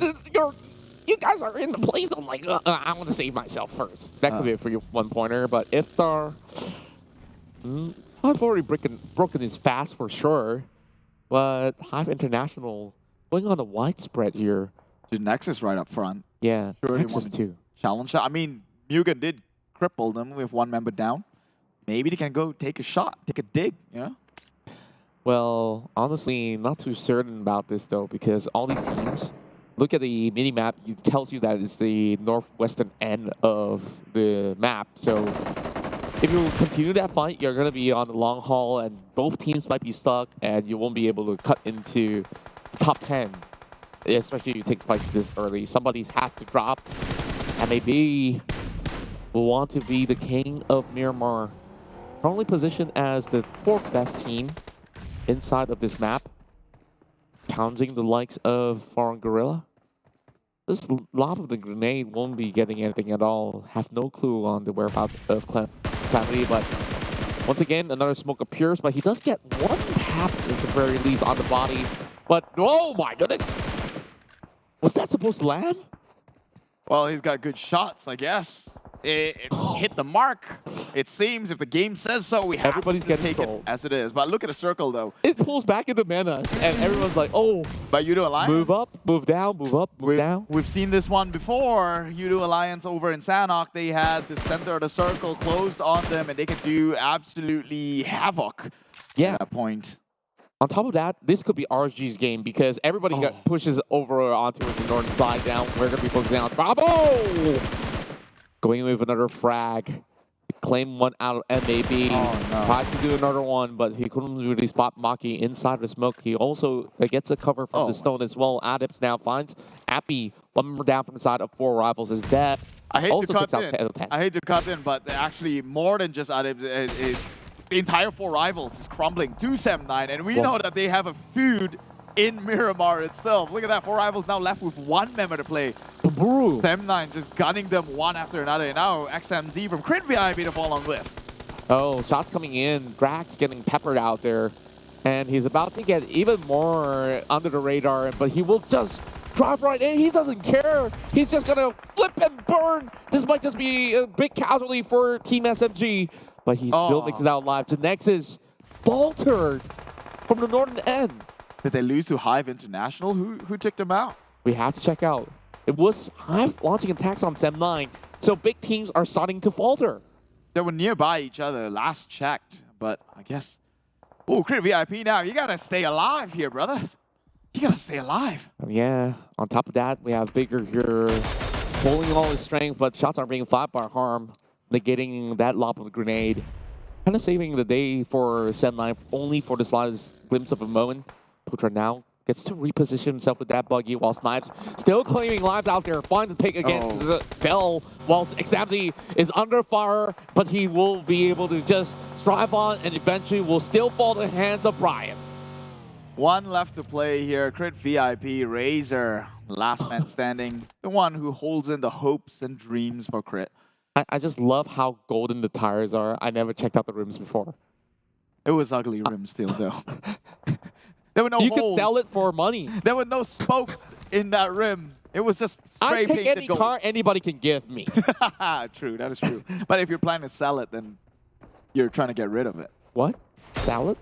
Yeah. You're Oh, okay. True. But like, my aim is not money. My aim is flex like a car without a rooftop. Sure, Malaysia does rain, but it's still a flex nonetheless. I agree. HYVE now out. Yes, not much to flex there, despite them getting so close onto Genexus and actually outliving the likes of the Blue Giants. Now Sem9 has got 2 members up against Luke from RSG. RSG has got all the members, but all blue zone. Taking them down, Ufa's down, 1 more left, but he's blindly shooting and will connect Sem9. That is them out into the lobby. Another bad Miramar map for them, continuing from the second Miramar. No Genexus, no Sem9. Is that telling to you that GEEK Fam might also be the next one on the chopping block? I think not. They're on high ground. They're still near their circle, though. And I still think that they still have amplified power. He just watches as stealth falls outside of the play zone. It's like, okay, so long, dude. Nice knowing you. Well, Echo won't be making much noises, though. But the roaring engine does give him away. And shots are being fired directly onto the rest of the members of DBD. Yoodo Alliance, up close and personal against GEEK Fam. Yeah, and Yoodo Alliance now cannot be so comfortable. The circle shifted away from them. They're just grazing it by a bit. But MUGEN nasty goes down to Micah OP. GEEK Fam again. Like I mentioned, GEEK Fam never plays compound. They always occupy high ground. Again, they're doing it. They know what's more valuable in this match. They know how to play things out through and through. Now spraying down against MUGEN, raining bullets from this one. Ammunition for days as they try to pick them off 1 by 1. You can see from the hit counter, another one fall on with. GEEK Fam cruising through. Yeah, he's just going to be trying his best to secure his first blood. He hasn't gotten one yet. Meanwhile, it's already 6 in the numbers of the rest of his teammates. But they're about to push right through. Damage just sprays right in. Immediately gets one, though. The rest of MUGEN just sitting right under the smokes. Couldn't really move out from it. That vehicle couldn't be used anymore, but Frankie just crashes into the ditch and he gets one. Yeah, they made their way into the circle, but DBD, they're in Yoodo Alliance's territory. The nade is perfect, catches again, but now push on forward by the corner, playing it a little bit. Well, Lyo, he juked it enough for his friends to come in with the second swing. That should secure the job against the members of DBD. I believe that could be them out. Overall, GEEK Fam still trying to pry open this can. I wouldn't say of worms, but overall, if you're going to be crawling right under... Oh, back shot. They got shot from behind. Who's that? Who hit him? Oh, it was Yoodo Alliance. Overall, great shots coming out of this array of battles that we're getting here. Nasty gets to walk out alive, but maybe not for long. He does get proning. These shots are not connecting coming from Micah, but he does get 2 eliminations, and one of them will be Farang Stone, who comes in with a grenade of his own. Speaking of grenades, one more being lobbed right into the side of Farang. Micah battling out against Ma'il, who's also fighting the blue zone himself. Micah now gets claimed by the blue zone instead. GEEK fam can still hold on though. They can slowly crawl right in. The circle is in the middle of nowhere, and teams just want to finish what they started. Dingo's still very well in the game here. 3 members now going up against Yoodo Alliance. They will try and spray one down. It's Kiddo, takes 1 kill. That's stoned! Boom! But the retaliation nade is there by Minz. Will take 1 member down. He will secure that one into the grave, send him to hell or the lobby, if you will. And now it's going to be quite of a stalemate. They have to make this 50-50 count. He spots him out. He spots him out. Yeah, he jumps on through, but he misses that one. Takes a little bit of heavy damage. He's just half the push, but now he's out the window as well. Great maneuvers coming from Minz. Ate trying to trade right back. He's going for a revive. Quickly goes in for a revive. He knows that this would be the biggest advantage. They have Ricky closing it out. Sprayed right in front of their faces, and they did pray that they survive, but Dingo's back on track. It seems 5 kills already. 2 members left though to play this map, but no worries. Yoodo Alliance still alive though. Yes, very healthy for Yoodo Alliance. All 4 members still remain intact, but not for long. Brian so sharp from all the way down under. Well, not down under, but downtown. But here we go. Dives again. Goes in for a sneaky pickoff.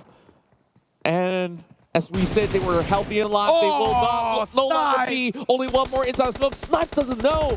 He might have actually spotted him out. That will be the demise of Yoodo Alliance. Crushed over. GEEK fam with another 40-pointer. Dude, GEEK fam's just getting away with cold-blooded murder. I'm saying it right here. How is this team even legally joining this competition? It seems that they're leaps and bounds above. You might as well just send them all over to the world stage here. Snipes again with his 6th sense. Spraying down smokes, just seemingly hitting the mark. And now let's take a look at a fight from the high grounds. It's RSG shooting down against some of the other teams. Tabah NSEA getting pincered down with the likes of Yuhai.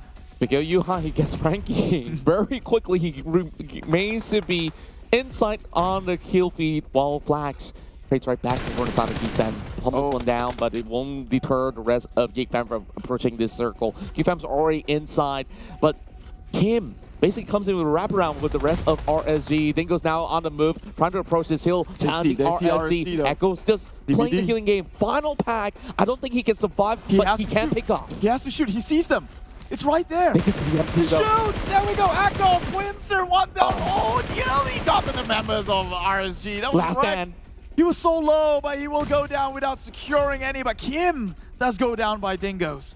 And now down to our top 4. Every other team only has 2 players remaining here. It could be anyone's game, but it's just gonna be Brian coming in with an MK14. Close shots coming in fired, and here comes his M4. Didn't really connect towards the rest of Tabah NSEA. Tabah pushing outwards. This could be that chicken dinner as well, as I predicted it to be, but it might not be much longer. There's still Yuhai that they have to take down, but everyone's fighting for the hills. Here comes another nade being lobbed right in. Yuhai wants to take those points. 15 already for GEEK fam. Regardless, this is already a chicken dinner, but then again, with Yuhai even peeking out, he's just being so aggressive, but nobody's seeking him out. It's a stalemate. It's a Mexican standoff. Don't make the first move. They say Yuhai now goes in with the shot. Unfortunately, didn't trade that one out very well. GEEK fam, 1 member left. Sprays down Tabah NSEA. That will secure this one. And now RSG left to reign this map. They're looking. Kim's trying to get as much info as he can possible. But if they might spot up the head, this would be detrimental. Unless Snipe can pull off another 1v3. He's playing behind a rock. He's trying to use his teammate's body as a means of shield, but they're going to get 2 members going to swing it through, but RSG, the blue will beat up against the reds.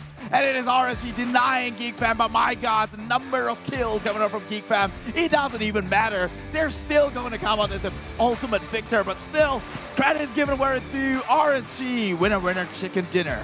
Absolute domination over onto Menace General. It is the hometown of RSG. The boys clad in white and blue finally gets their first chicken dinner here in week 2. Of course, they have been able to get successes back in week 1 overall. Now, this will definitely send RSG higher up the charts, but it's massive control that was being dictated by RSG that got them this chicken dinner that they've been waiting for as well. So later on, we go into that recap and see how Brian absolutely popped off and basically shut the doors on everyone else.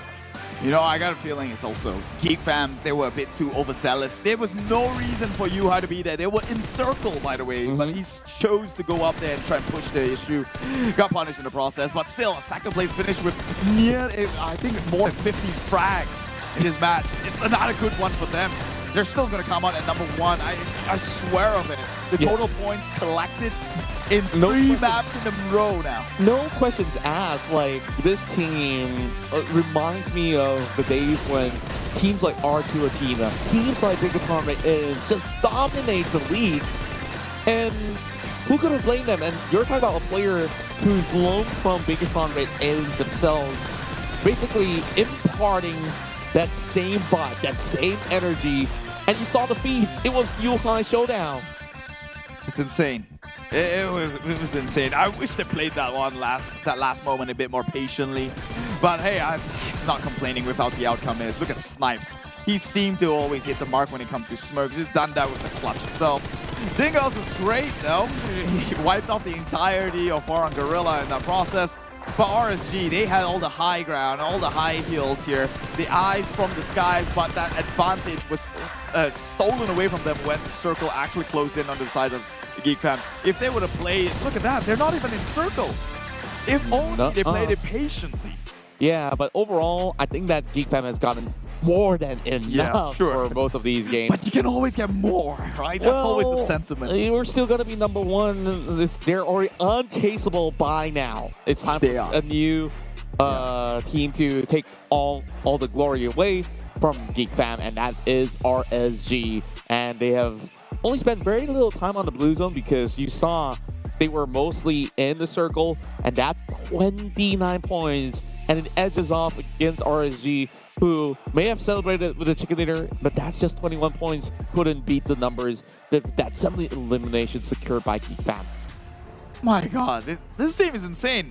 Everybody's basically taking scraps every game. Right. It's like all going, 0. You're feeding the geeks.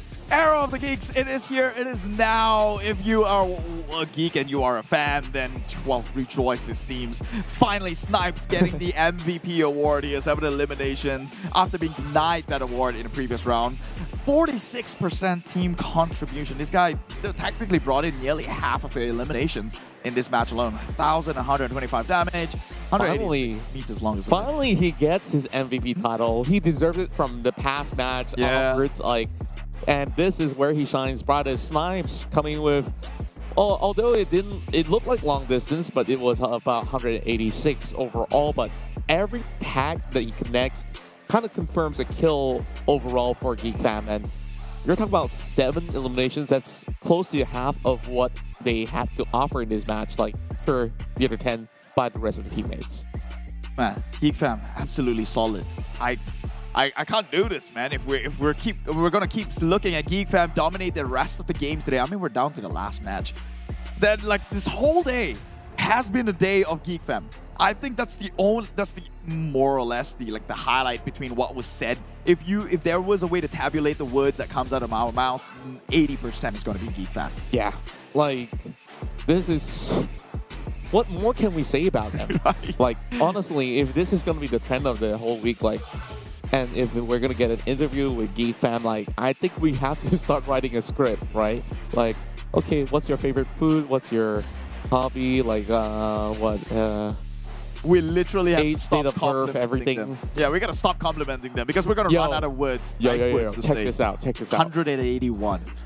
That's more than double. 4 more points, and they're basically above 7-9 by 100 points. Yeah.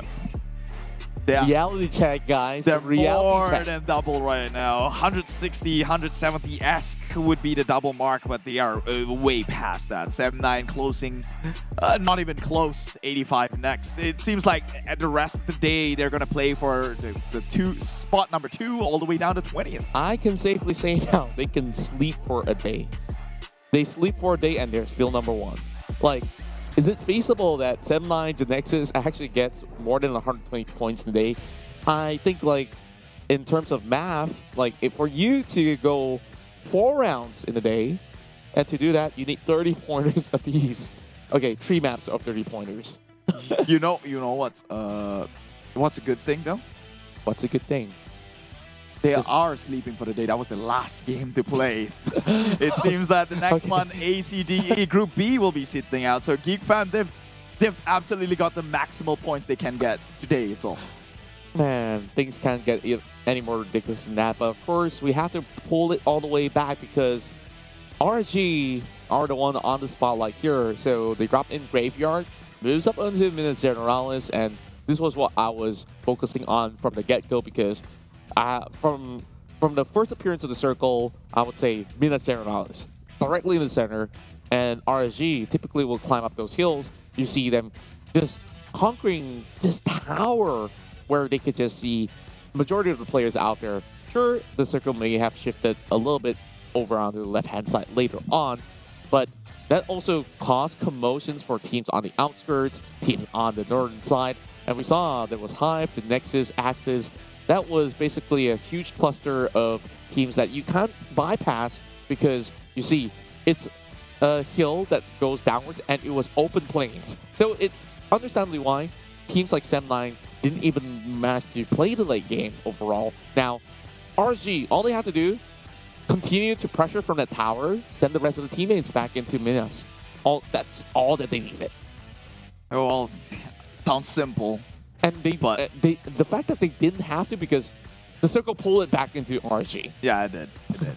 Except towards the end, which is why I'm a bit frustrated. GEEK fan could have been more patient, and it sounds like I'm like heavily on their side. But you'll see right here, right? The circle will eventually close away from RSG, and then they were the one who has to push onto the side of GEEK fan. But he's just on a real high right now. Has to go in and secure as much as he can. Obviously, there are points and awards for like MVP or Terminator, so maybe that's where greed got a little bit onto their mark. But they say greed is good. Yeah. Sometimes. So you hit and you miss sometimes. The fact that they are pushing from the lower ground and actually make it into like top 3 of the standings, sure, it's a given that Echo's going to bow out, but you take more and more players out and stash up those points so that they claim that #1 spot.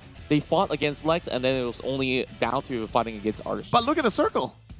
They didn't need to push. They actually didn't need to push. True enough, actually. Now that you mentioned about it. I've been mentioning it. Like, GEEK fam should have played a bit more patiently. They didn't need it to push. Yeah. We were so caught up in the commotion for the Battle of the Hill. Like, I think like it's just in the nature of their blood right now. Like, people say ice in the veins. These guys are just basically cold-blooded killers. No, I feel like their heartbeat has been constantly on 200, but they can take the beat. So it's like you're on that ultra rapid fire mode that you're just storming right through. You're on a roll. Yeah, absolute roll. So RSG, I think like the numbers and the factor of the terrain that they've gotten definitely give them that edge. But of course, that is for RSG to celebrate their victory right there while we take a short break. And when we do come back, we're going to bring you another chicken dinner in Miramar. Till then, stay tuned.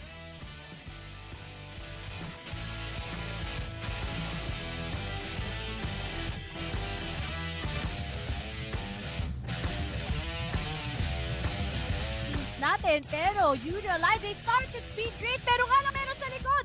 Always check yung mga nasa likod mo, pero I think they want to see muna where Farang is heading at because they have a lot of pop shots.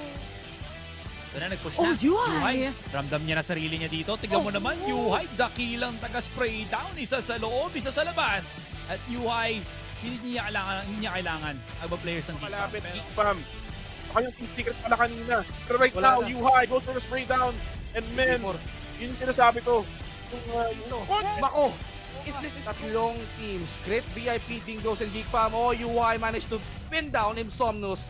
Insomnus is now out of the question. To work this out. It's Kido managed to cripple down 1. Nasa na yung kalaban? It's Kido.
GT Neo 3. Neo Speed Awakens.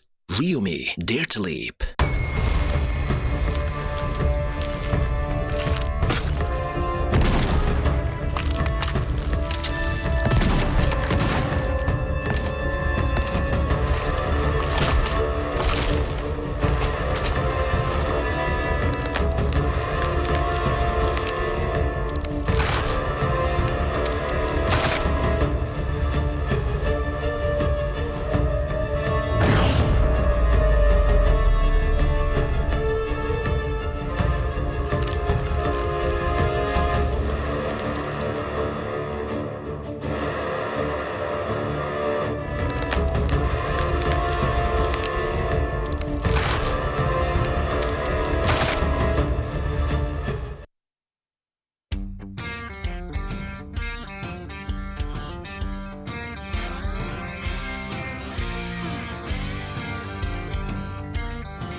Welcome back. Thank you for sticking around as this is the 2022 PMPL MYSGPH Fall, and you just tuned in now. It's time for you guys to find out who's on top. Do we even have to repeat the words actually? Well, you figure it out for yourself. What this is Contra as well as GEEK. We've been casting for the entirety of week 2 overall, and we will continue to do so until Sunday. So, well, don't get sick of our faces.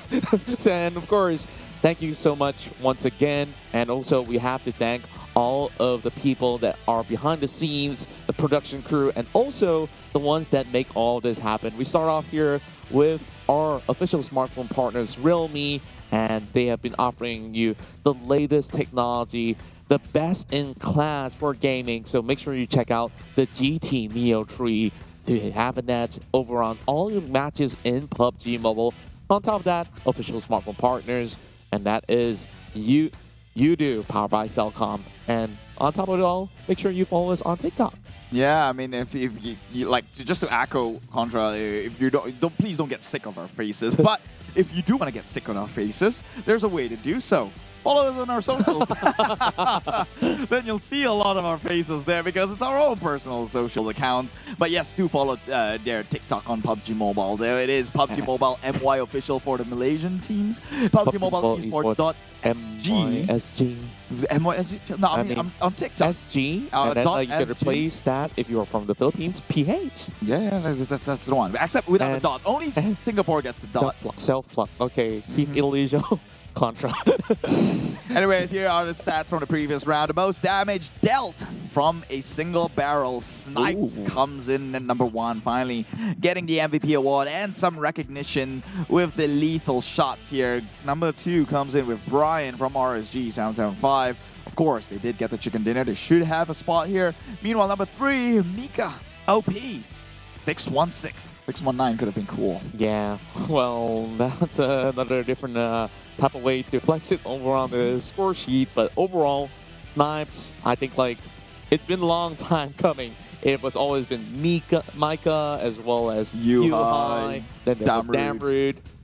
Today is Snipes Day. This is a perfect narrative, and today seems to be their best consistent form as well. Like if you take a look at those games, top 2 finish, chicken dinner. What do you mean? Top two? I thought they had 3 chickens today. It felt like it. No, they lost to Team Hawk in that one. Yeah, but they lost to Team Hawk. They also lost to RSG. But they had more. Yeah, it felt like they got chicken because they're always on top. Exactly. My God, GEEK fam, you are creating perceptions right now.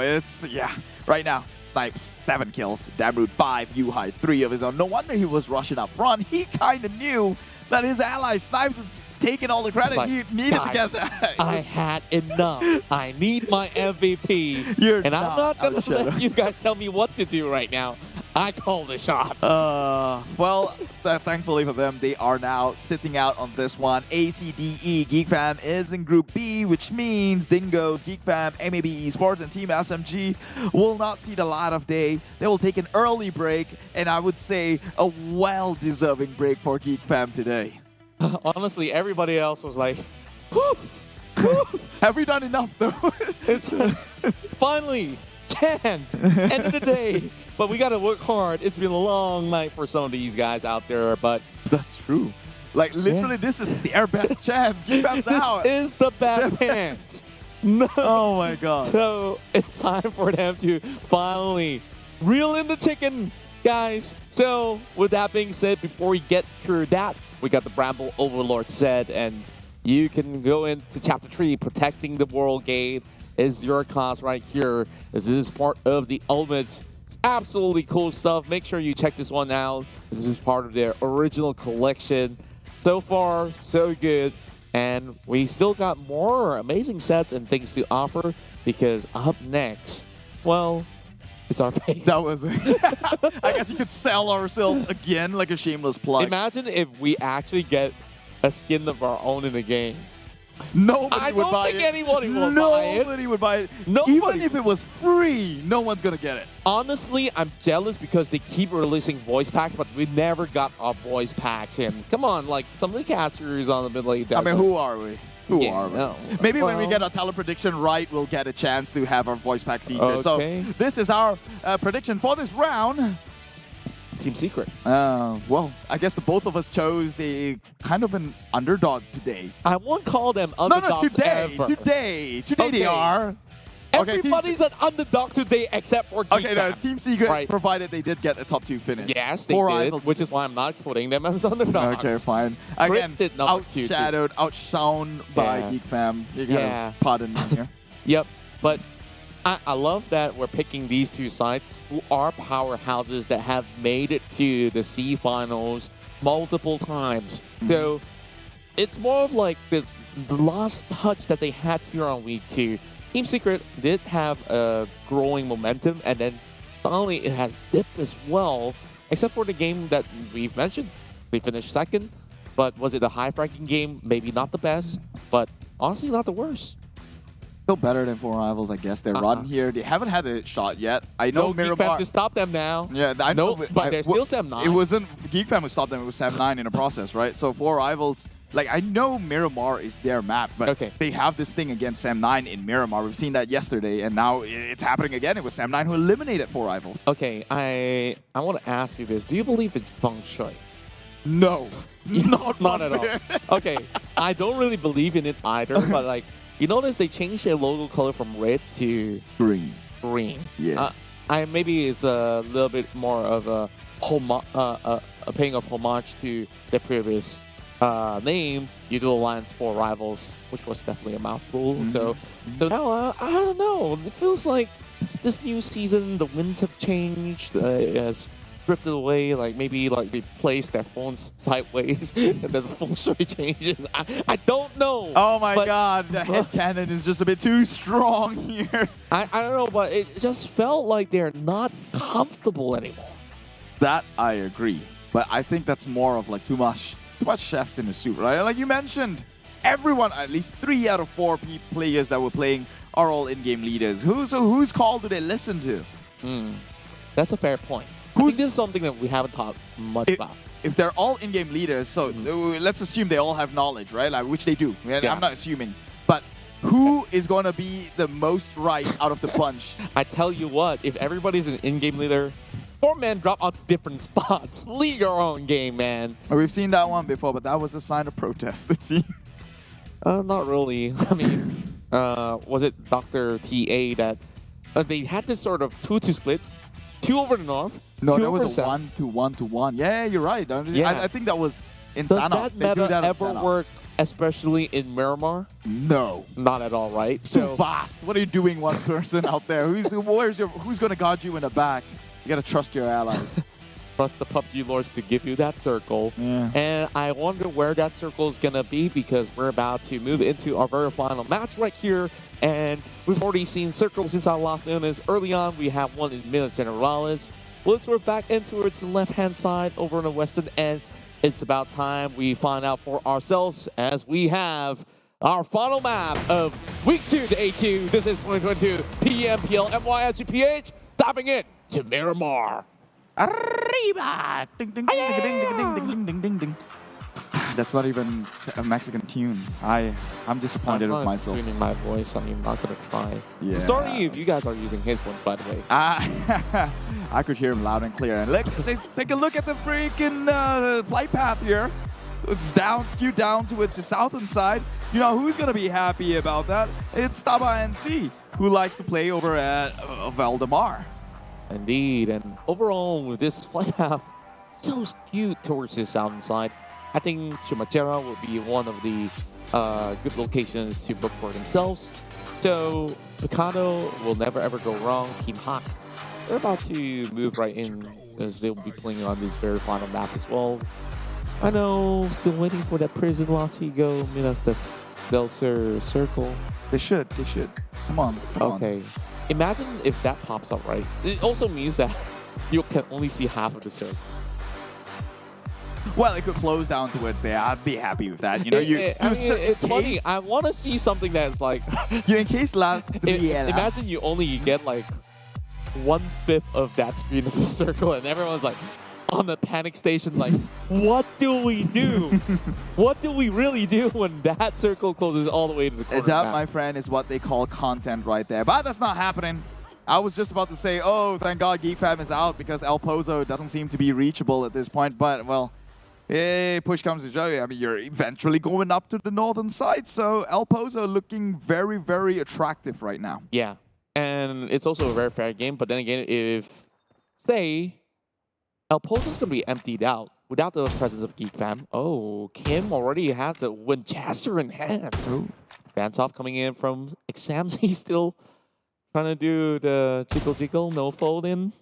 No folding yet. Oh, this is a hardest shot. This is painful to look at. Look at the friend coming in. He's just enjoying himself. Like, he's like, haha. Oh, maybe there's a pause moment there. Can he get? Oh. Ooh, no, he can. Come on.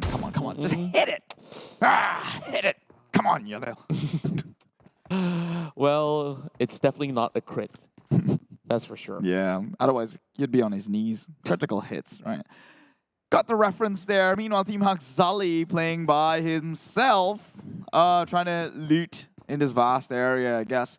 All a man for himself. But, well, talk about that. Abby, our boy, actually. He survives? Shooting onto Jumper, who's got the car, but the car is looking worse than where. Already black smoke. He immediately has to ditch it. Talking about bad luck. Definitely the feng shui. Jumper all alone, and 2 other players are still on parachutes. Floating right by, but I guess the only safe refuge for them is that they are by the edge of the circle. Now, cover fire coming in. So it also means that Jumper is now safe. Thank you for the help, my friend, he says. Definitely in Malay, not in English. I like the green from 4 Rivals, I gotta be honest. That has always been my favorite color. Emerald green, it looks like it glows. And you can't wear it on stream, right? Oh yeah, that's true. I can never wear green on screen. We'll disappear. Can we just get approval, permission, so we both... Like once we bring in a green cloth and just cast with our heads float. Yeah. Right? I had that sort of challenge to go through last season, but didn't seem like I have a green light. Oh dear God, this game just got so much longer. MUGEN, on the other hand, is on the farthest point from this. Focus, man. Focus. Move on. Right. Focus, guys. Focus. Meanwhile, Yoodo Alliance also wearing green and black. What else is green, huh? The container is green. You want to say something about that? The numbers on the standings on the right-hand side is green. We're scratching a joke. It's losing its comedic value. I'm sorry I brought moms upon the screen, but it's just a matter of joke. Don't get offended. I'm not offended. I'm just cringing to death. Someone please help me. Say it in the chat here. Please save Keith. Oh my God. Hey, pull me out of here. Look at his guns. Is that green? No. You know the worst thing that could ever happen right now? You know what the worst thing that could ever happen right now? If they were to go into a remake and I have to sit through this whole thing again. Don't you dare. Don't you dare say that word. I'm going to just flip this whole table and walk out here. You're going to do it all alone. Okay? Is that clear? Okay, enough of the green. Enough of the green. Oh, look, grass. What else is there on that early phase of Miramar? You ask me. And I can't tell you more, honestly. It's always going to be as still as it gets. You saw even on the previous round, the average time to get to secure the first blood is at least 10 to 13 minutes. So we got 7 minutes to burn. You're right. Yeah. Right. Oh, no, it was 14 minutes, actually. I remember. Okay, it got longer. Plus one. It got longer. Tell me more. Tell me more. No, that's half an hour, right? Yeah. Oh. Oh, boy. Oh, boy. Good thing we stopped talking about green already, so. Oh, look at Let's talk about blue. The boys, the Genexus didn't fare off too well in the previous Miramar match. So whatever but happened. yesterday, though. Yeah, they were on fire. And this is what we talk about when it comes down to team performances, right? Like you can have good days, you can have bad days. Today, honestly, not too bad for Genexus. First game of the day, we saw them inching close to that chicken dinner, shut off by GEEK fam. And that was still a high fragging round. The second round overall also looked pretty strong. And Genexus started off the day here with the Sanhok chicken dinner. It still shows you that there's still a lot of things that they have to consider and be wary of, especially when it comes down to a vast map like Miramar. I think that we haven't really seen too much chicken dinners from them for the moment. I mean, if I was Genexus, like, you know, for your strongest suit, by now you should know it's firepower, Lung and Luoyu, right? I think they should actually dissect the gameplay that's brought up from GEEK fam, because play the outside. If you know how to play in the open like the way GEEK fam does, I think that puts you already got the firepower down, nailed down to the teeth. That means you're actually hunting everybody down until you get to the very end. So it's always a double-edged sword approach when it comes down to this. And the only reason why Genexus as well as, or should I just put it like Sem9 as well as GEEK fam, does this best because they cover every sort of range. I would say that Genexus, they're also pretty good at long-range fights, but they're even better in close proximity as well as mid-range. That's where they're unrivaled, uncontested. And speaking of getting contested here, Team Secret getting shot inside of their home base, getting chased out. Yeah, there was, I think, 2 members of Team Secret. It was the rest of them on move. Yeah. Yeah. So they made the right choice, because I think they saw the rotation. Bosskurr, they weren't being so discreet. They had like 4 cars or something just driving in. So they knew that the entire squad was there. They didn't want to take chances, especially with Fredo being from the outside. But look, they found another one. He saw a member of Sem9. I'm pretty sure I saw that on his screen. Showed himself there. It's always these heals. Do we give a name to these heals? What would that be? I can't even tell them apart. Trader Fields heals. That sounds too much. A mouthful. I got to feel the hot, dreams, but I let's don't call think I that. should share it. Very phallic. Feel the dreams, let's call it that, right? Well, up above Craters, though, we also have Examzi on the further end. I don't think that they'll be fighting off against Genexus anytime soon. But honestly, this could be anywhere, and look, lo and behold, like, it looks like the Hive Minds will have to start moving around. 4th row already is inside of the middle of the crater fields, just by the edge of the circle, which he is trying to reposition. But the further west they go, they get stuck in between Sem9, NC, GNX, as well as Crit. So it's going to be a tough decision to be made here. Isaac now challenges Sem9. And this is going to be that El Clasico that we've been waiting for. But then again, when it comes down to position, take a look at Sem9. When you take the equation of GEEK fam side. Sem9 now is above Genexus, only with a slight margin. Very slight margin. We know this is the game to actually expand that lead if they wish to do so. Because, yeah, like you said, taking GEEK fam out of the equation, they should be able to roam more freely and not get punished too hard. And the tables don't look so skewed. And it's happening right now. Who's going to be in number one? GEEK fam, I mean, Genexus or Sem9, who's going to get the better start here? I think a member of Genexus got shot pretty low. That's Xiaoboy. Meanwhile, yep, go ahead, take this one. Oh, here goes. Farang members already being shouted out. It's first blood claimed by Brian on the 10-minute mark, so we didn't have to plus 2-3 minutes. Thank you very much, RSG. Oh, but this is they have already got the chicken dinner early on, but we will focus on this fight, though. This is the highlight. Dropping those nades. And, of course, since you allowed me for that one, take this one away. Well, nothing's happening so far, but Putra does have the cover fire all set up, prop in the back end. He's pretty far, though. A great scope. So they'll never knock him down. That's a good thing. They cannot push against Sem9. However, where Xiaoboy is at, it's covered. I don't think he's got visibility. Putra has no visibility to come in with supporting fire. But that side, the entry they're going in, that is actually the worst case scenario for the likes of Genexus. But they made it through. They lost one member already. Swings down through the door. It becomes a 1v1 situation, but more is dropping like flies. But here it is, just with the sheer manpower itself. Putra with the cover fire on the far side cannot do much while they are fighting and taking these shots indoors. And so that is Sem9 dropping all 3 of their members. Genexus to reset. It's looking like the best bet for them to now tie the odds, 85 points. I'm going to break this one down. Genexus with their smart plays. They know Putra is somewhere outdoors from a long range, and immediately what they did was to set those smokes up. So they can just infiltrate the building so easily that Sem9, sure, they have firepower, but then again, they don't have the angles checked right in. So Genexus, they just go swinging. Like, did you trade bodies?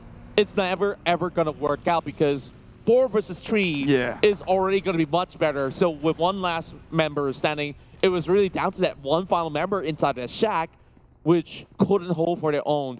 It was a close nail-biting finish, but Genexus now will have an upper hand against Sem9. Oh, that's insane. If I was Sem9, the moment they tried to barge in, I would have just taken the fight outside. That way, Putra could actually come in with some cover fire. Just run around the building a little bit. Get them to chase you down, right? At least, you know, Putra's impact would be there. Well, what should have, would have, could have that happened. Well, Genexus now has a chance, actually already overtaken the likes of Sem9, but they're trying to exacerbate the lead even further. Can't be too confident or comfortable with only like a 1-point lead here, so they have to still remain within the game. Honestly, I like the position of Team Secret. Like, they didn't really have to sacrifice much, and they have so much free real estate. That triangle mountain or hill that you call it is just going to give them a little bit more of a safety net in terms of cover for now at the very least. Meanwhile, those hills that was always populated, we see Crit VIP, HYVE International, and the sole member of Sem9 being there. So that is going to be a lot of helter-skelter going on later on. Putra finds a pickoff against Lex, still showing himself up, but Axe is about to push with 2 members up here. Well, he's going to try Leto. He's going up against the grain here, going against gravity. It is Team Huck, Damn Cutie, who might just drag him down back to earth. Ooh, perfect nades. Takes him down to half HP. This is going to buy some time for Team Huck to maybe open a wide spread, but that is it. Axis calling it quits. Realize the disadvantage they're in. We'll try to move out, but oh my god, DBD. Well, bright as daylight they go. P coming with the shred from down. They'll be this guy chasing is him just down. so strong. Yeah. Chasing them down like a killer. Long skirt. Skirts his way up. Meanwhile, another brother who spots the name OP right next to Micah OP. We'll see how well he would fare. Maybe if he take a shot or take a dig against Genexus, in which they saw rotating over. But they also have got their hands tied around Team Huck. They have to choose, otherwise they'll get spread out too thin here. Oh, Fredo's coming in with another different angle, a different hill as compared to Sem9. Prowling onto members of HomeBois, but the lower end here with iShots covering fire for the Mini 14 hasn't been able to find too many points back to the team. Now, we're going to focus on this update with Circle later on. Bosskurr playing by the far eastern side. Very peculiar approach, considering for the fact that they can't make any decision as of yet. But whatever decision that they make, they might eventually fold up here, because if you go further down the south side, there's RSG. You go further up, there's Team Secret. So it's hard. And that's the nature of the competition with all these 16 teams on board.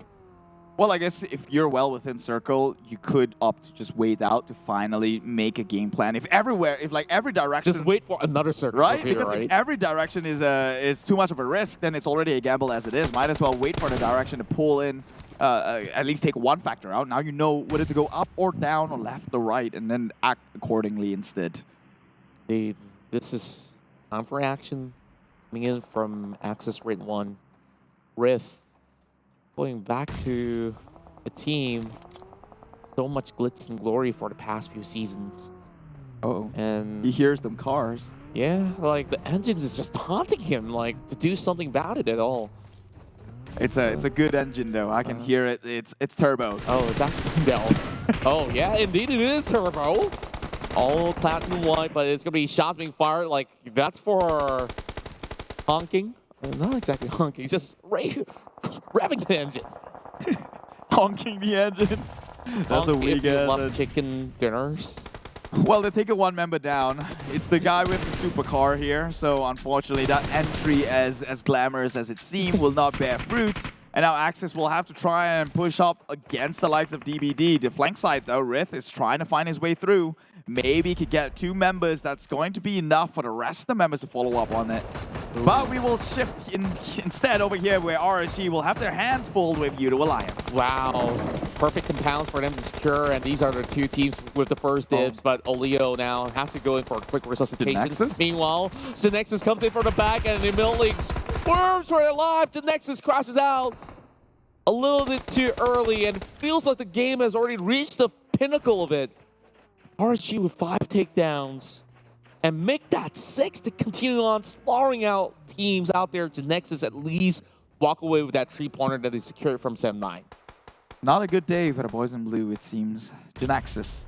We've seen better days from them, but then again, compared to GEEK fam, who everyone's had the worst for wear. But the boys in blue and white, RSG is doing so much. Riff now falling right down under, but it's a play zone that's also eating up Echo, but he wins the trade. But can he run for his life? Axis Esports still goes down, but not without a fight. DBD will follow suit, but then again, it's going to be 5 elimination points, dominating the rest of the competition. Now remember, DBD did get the most points in Sanhok today, so we know what they can do when given the chance to do so. And 4 Rivals still in. They're hungry for this Miramar chicken. They've tried so many times now. It was denied from them twice yesterday. And so this is another chance for them to step up. Since GEEK fam is now out of the equation, this should be their map to rain fire.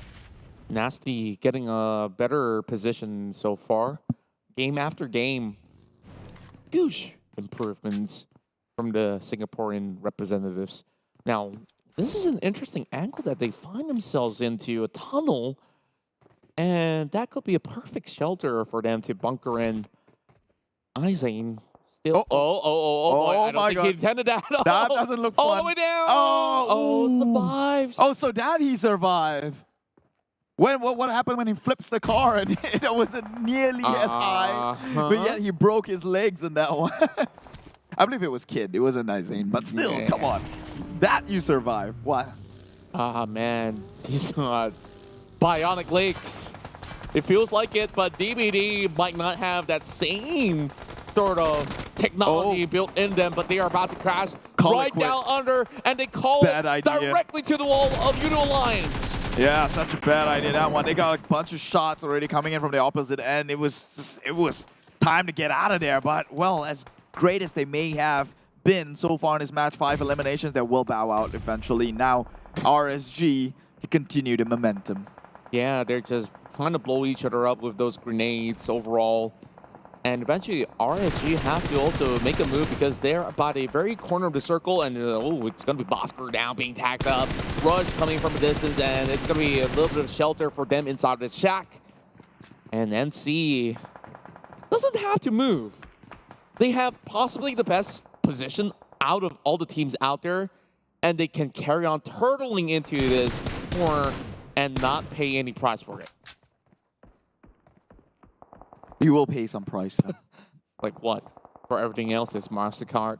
No, I mean, if you're going to turtle in, you're not going to have the most glorious of victory. But digress, HomeBois now against the Greens here. It is Farang. Such a tough circle. Ooh, Farang Guerilla. I think they're losing members. Only one left. It's Bravo, the veteran of the rest.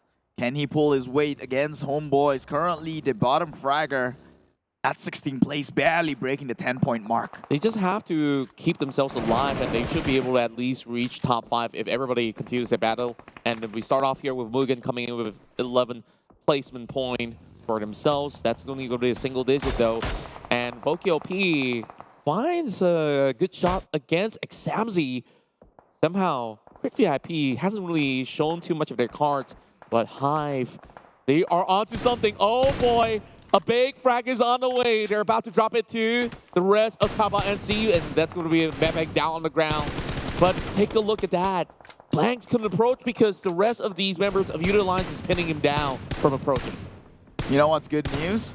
Both 4Rivals and Team Secret seemingly like heavy competitors here in Miramar. Both the predictions could go either way, and they're still very well in the game. Yoodo Alliance as well. This could be looking like a good start.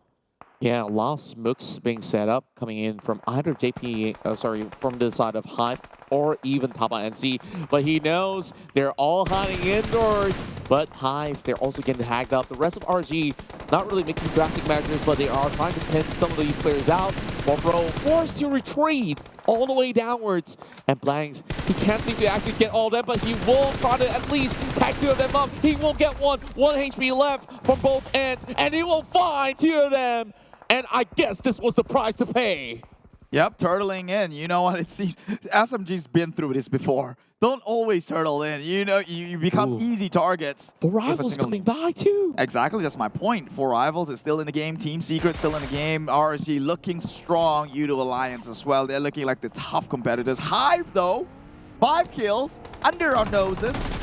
They're finally trying to show themselves what a HYVE mind is capable of in terms of coordinated attack.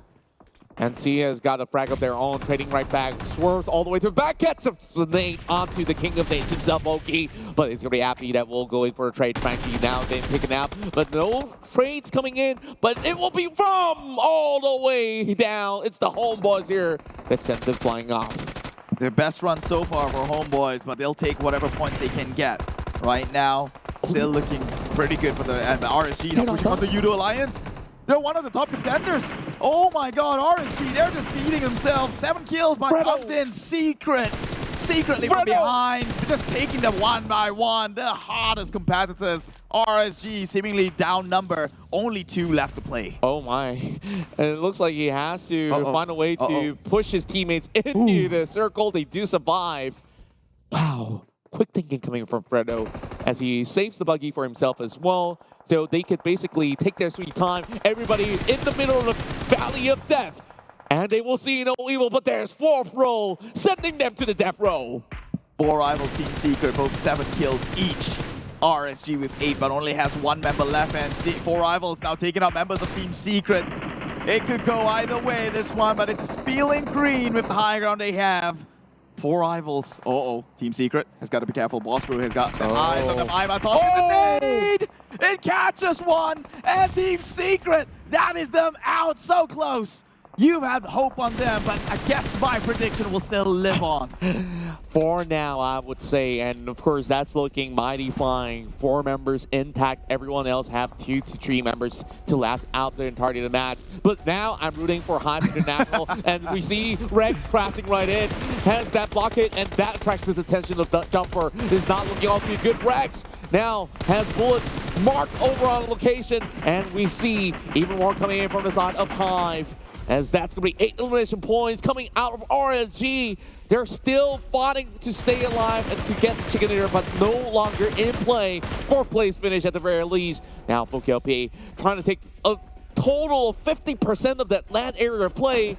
Vicker as well as Blanks. They only sit right down under, but Blanks finds Team Bosskurr. They are aiming at least for a top 2 finish. The best ever performance that we're seeing from HYVE International. My God, HYVE finally showing their strides here, but it is 4 Rivals who's been so Circle belongs hungry. to HYVE. HYVE may have gotten the circle, but the high ground belongs to 4 Rivals, and they're not too far from it. The pressure's on HYVE here. They're straight into the crosshairs between the 2 teams. The crossfire will take 1 member down. That's Blanks, leaving Vigor to play. Bosskurr Ayman is now eliminated, and 4 Rivals, you know they're hungry. They've been denied the chicken dinner twice. He spotted out Epi! He's taking his time. He's just teasing at this point. Vigor goes down, and the undeniable victor goes to the ones who's painted green with the kryptonite. And it's 4 Rivals up on the top. Winner, winner, chicken dinner. Defying all odds against the feng shui theory you've had against them. Well, I guess, once again, I stand corrected. And here we are. 4 Rivals have bounced and claimed their chicken dinner here in Miramar. And I love this matchup. Hey, without GEEK fam, there's so many possibilities here. HYVE International, that was the best performance this week. And we've been waiting to see the day for them to clinch that chicken dinner. But of course, they can only try on the next day. And of course, many more to come. But for now, 4 Rivals here with the big win. I lost sight of the counter of kills they had, but I believe it's more than 11 when there was like 3 teams left remaining. So they've brought in a hefty amount of kills on top of that chicken dinner, and not a single member gone. This is what they were made for, right? Miramar, it's no surprise why I always put my chances on 4 Rivals in one of the Miramar matches, and this time around, I'm right on the money. And of course, couldn't be more proud than that, my friend. But take a look at RSG, as well as this early skirmish between the Genexus as well as Sem9. Sure, both of them were basically having a lot of struggles of their own, but Genexus at least settles the scores with Sem9. So called it a victory, if you will. HYVE International, we saw them basically having that sort of upper hand when it comes down to the Northern Circle, moving towards around the regions of the outskirts of La Cabrera at the very least. So the rotations look pretty comfortable for them, but it's more of how they play this one out. They had to take out Tabah NSEA, and 4 Rivals have to basically plow their way through on the far western end with so many teams on board and eventually find the high grounds. Yeah, I mean, high ground is king. This is Miramar, right? We've seen it done before once. With GEEK fam, they pulled it off as well, so it's undeniable truth. That is the absolute best strategy to go against. But this is where Team Secret crippled what could have been huge competitors with 4 Rivals in terms of getting the chicken dinner. Their sharp shots themselves, RSG got crippled from the back end, backstab if you will, and leaving Team Secret getting blown up in Bosskurr's eyes with Ayman in that perfectly cooked up nade. And it was all an uphill battle for the rest of the teams here, trying to push against 4 Rivals, and they will take this one home. Finally, well deserving. And, well, take a look at the teams that were up on the focus. Well, we got 4 Rivals, HYVE International, Team Bosskurr, and of course RSG, who at least make it into the top 4 after securing the previous chicken dinner. But HYVE International, like, they actually did a lot of traveling as compared to the rest of the squad. So yeah, I gotta fact check once again on what I said early on. But overall, I think like if there's gonna be an MVP that's not gonna be under the name of 4 Rivals, I'll give it over to Blanks because he did so much in this match. Yeah, I mean the fact that he's able to turn the fate of HYVE themselves, that's 19 points.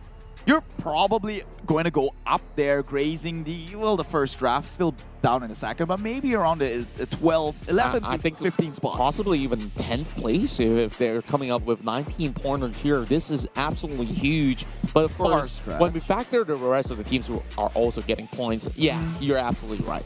But we'll see, right? My math is not that spectacular, so I may be, calculating wrongly on the fly here. Well, we'll see eventually. But this is the board, the match rankings itself, 29 total points, 14 eliminations. insane. 4 Rivals, they did it again. Just when we proved we were losing hope on this team, he stood out. And Voki, the boy, is back. 6 eliminations, 883 damage. Team contribution of 33%. Of course, everyone was pulling their weight. It's 4 Rivals. Who are you kidding? That's right. 4 Rivals definitely looking impeccable, especially when they were finding that crazy rotation over onto the western end, because we mentioned about how many teams were there, and you saw the fight on the lower ground. Yoodo Alliance, RSG, Genexus crashed in. Yeah. Oh boy, that was a little bit of a mess. But here we take a look at the weekly rankings. Now, look at that. HYVE International now pushes into the 17th spot, and they're about to challenge SMG, Farang Guerilla, as well as Team Hawk. And that's going to happen tomorrow. But overall, 4 Rivals now moves into the top 8, just 1 point below DBD. We don't have to talk about GEEK fam, they weren't playing anyways. But the Genexus now are just 1 point ahead of Semi. Still in the game, still in the game for all these teams down in the bottom 5 here. RSG top 5, well, that's kudos to them. Dingoz, they maintain. Well, 4th place is not too shabby. You know, although they didn't stand out that much, but they're doing pretty relatively well themselves. I felt like Dingoz overall, we may not have mentioned them as much other than talking to Batman, but overall, like, they've been silent killers all across the board. Maybe because the cameras didn't really have too much focus on them. Yeah, that's one of the issues as well. Meanwhile, let's talk about the highlights, though. Definitely going to be this what do you call it? The trifecta right here. Put the top 4, put Snipes on there. Put Snipes. It's his day. Come on, give it to him. That's true. That's true. But I think this is an accumulative, including in day 1. So he didn't get much to shine there. However, a kill's a kill, and kudos to them. Micah, Yuhai, damn rude. Definitely making GEEK fam proud. Proud to be geeks now. No shame in that, brother. It's the era of esports. Era of We're all geeks.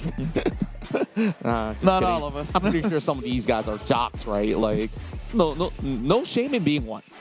No shame in being one. I'm pretty sure they're not one. Look at Yuhai. He's got a decent haircut going on. That's not the traditional geek outlook. You judge people on hairstyle. Yeah, because it's part of the cell, right? How do you categorize a class? How do you categorize a jock, a geek, and how do you do that? What if someone's bald? How do you tell? If he's got glasses, a button-up shirt, is Jay all the Hunter way a up. nerd? No, he's not. He doesn't dress like a nerd. Anyways, let's head over to the breakdown of this match. So, 4 Rivals, they usually start off in Cruzevel. And the fact that we saw Jumper struggling in the early game and still make it out was pretty impressive. And speaking of which, you saw they go in the rotation of 2-2 split, and they were just basically moving right in directly from La Correa, cuts into Crater Fields, and that was the playground for most part until this happens. So every other clutter comes in from the southern side, which we have seen and said goodbye to many of them in quite a short span of time. Yeah, I mean, there was not much wiggle room to work around with from the get-go here. I guess, yeah, we can do the wiggle again here, jiggle, whatever it may be, but it's absolutely a riot going on down bottom. Look at that, 4 Rivals, they booked their tickets there a long time ago. Crit VIP as well, unfortunately, cannot match up against the likes of 4 Rivals, who are like demons, right, when it comes to the shooting across in Miramar. That's why I always somehow give one of the Miramar maps onto 4 Rivals. So take a look at this fight right here. RSG, strong competitors, although doubtful towards the end they could have gotten the chicken because they were playing in low ground and 4 Rivals occupied the high ground, but they could have gotten more if it wasn't for Team Secret, Fredo, who's just right behind him to pick them up against that fight against Yoodo Alliance. So that kind of became the thorn in the bush there, putting a stop in their way. Indeed, and overall, it's also impressive that Bravo was actually sitting by the street and being uncontested until much later on. This was the best one for HYVE International, as well as HomeBois for week 2 thus far. And we hope to even see even more. Bosskurr today started off strong when kind of MIA in the middle of the game, and they came back to play by the very end, making it to the top 3 of this standings. And I think with the bird's eye view that 4 Rivals was taking, take a look at that. Appy covers the low ground, Jumper as well as Bambura over on the left-hand side. Voki basically dictates the entirety of the other end of the hill, so this was literally the Valley of Death. I mean, 4v1, you can do many things with the manpower. You can cover more ground. It was unfortunately that last member of HYVE who's got his head even gotten teased by the likes of Epi, who's just scoping in, scoping out. Just giving it a little bit of show here tonight when they ended this game. So congratulations to 4 rivals, much deserved. And I knew I could bank in on them when it comes to a chicken dinner on Miramar map. Again, historically, they've been great on Miramar, although they have their rough patches. But we know if you draw further back into previous seasons, Miramar is their map because they're all lethal shooters. That's true. And now that we have concluded that, I believe later on we will be speaking with some of the top performers of the entirety of the day. But of course, we'll have to wait for a moment as we will have them getting prepared for the cameras. It's been a long day for all the players, maybe sometimes for us, but today I'm feeling really energetic because the tempo of play remains to be fast-paced, except for Miramar early rounds as well, Sana. Yeah, that's where we go off tangent talking about color green for God knows who long. But we talked so much about the color green until 4 rivals actually won the game. Maybe we blessed them up with some good luck. We? You mean me? I started the whole conversation off by saying I actually like the green. And that's why we got into. I took the bait and I ran another 2 kilometers for you with that topic. Well, who got you there, right? It's like it's the whole MVP argument again. We sparked the fire. Sure, Yuhai and Micah did great, but who got them there? Snipes gave them that opportunity. Thomas Edison wasn't the first guy with the electricity, and he just basically... So you're saying you're stealing the idea right now? I wasn't stealing the idea. I've finally seen your true color. It needs somebody to get there, so you're basically Thomas Edison. Which is, I wouldn't say you're that bright. Wait. I'm Thomas Edison. I'll take it. I'll take you're Thomas not Edison. that bright. I'll take it. I'll take Thomas Edison. He's the one who got the credit in the end of the day. Okay, sure. I'll give it. Just like how you snatch it in every final game of the day, right? Snatch it at yesterday. Remember what happened? What happened? My prediction of Team Secret, which you kind of rigged, was kind of in the top 4. Nobody knew that was going to happen. And then after that, excuse back to you. Okay. Enough arguing. We're children on top here, and we know that children are watching us since this is an esports title, so set a great example, okay? In fact, the best example can be shown with, well, one of the chicken dinner winners of today itself. It's RSG waiting for us. Let's pass into the interview.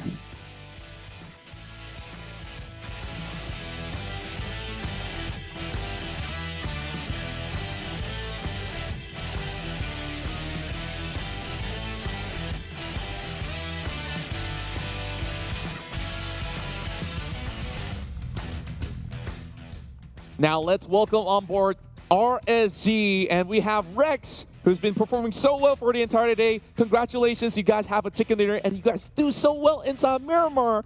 How do you feel after a long day of playing PUBG Mobile with some of the best teams out there? Bagi kita orang tak rasa nervous ke apa sebab kita orang keep fokus kita orang dekat for next second week lah, sebab ni week kita orang untuk kita orang lebih fokus. But week 1 kita orang dah banyak buat mistake, so week 2 it's gonna be different to us. Yeah, I'm glad that you guys pointed out things like, you guys have starting to shake the nervousness away, and you ended up today at the top 5, so I think that's something to be proud of. Eve, you got something to say? No, actually, I was about to say, I will offer to volunteer. So what Rex just said is that this second week is a pressing week for RSG. This is the week they want to get things right because of all the mistakes they've done in week 1. It's redemption week for them, and they're looking to come in strong. And this week is not over just yet. It's only day number 2. They still have 3 days to actually make a comeback. That's true. And of course, back to Rex overall, we still have a lot of questions that we would like to ask. So you've already seen like a lot of all these other teams out there really going guns blazing. We got Genexus, we got GEEK fam, who was absolutely on the teardown out there. Like, eventually, I believe that you guys can get there as well. But what do you think you need to get to that sort of performance? Bagi kita orang, performance team lain penting bagi kita orang sebab dia macam bagi kita orang semangat untuk lebih fokus, sebab kita orang tak perlu rasa sedih bila kita tengok team lain do well ke apa ke, sebab kita setengah usaha and rezeki tu belum sampai. So sooner or later kita orang akan ada dekat tempat dorang.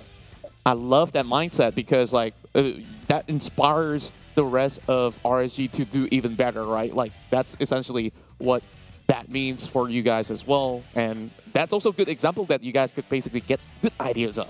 Yeah, so what Rex said is that they are not pressure. They perform well under pressure. It's RSG, right? Yeah. Despite this feeling like a Geek Fam day, today with the running away with a heaps amount of points, they're not sad or pressured to the fact that Geek Fam's performing well. They're friends. They're friends in real life. They feel like they're doing well. I think I want to step up to the plate. I want to do as well or even better than Geek Fam comes more tournament days to play.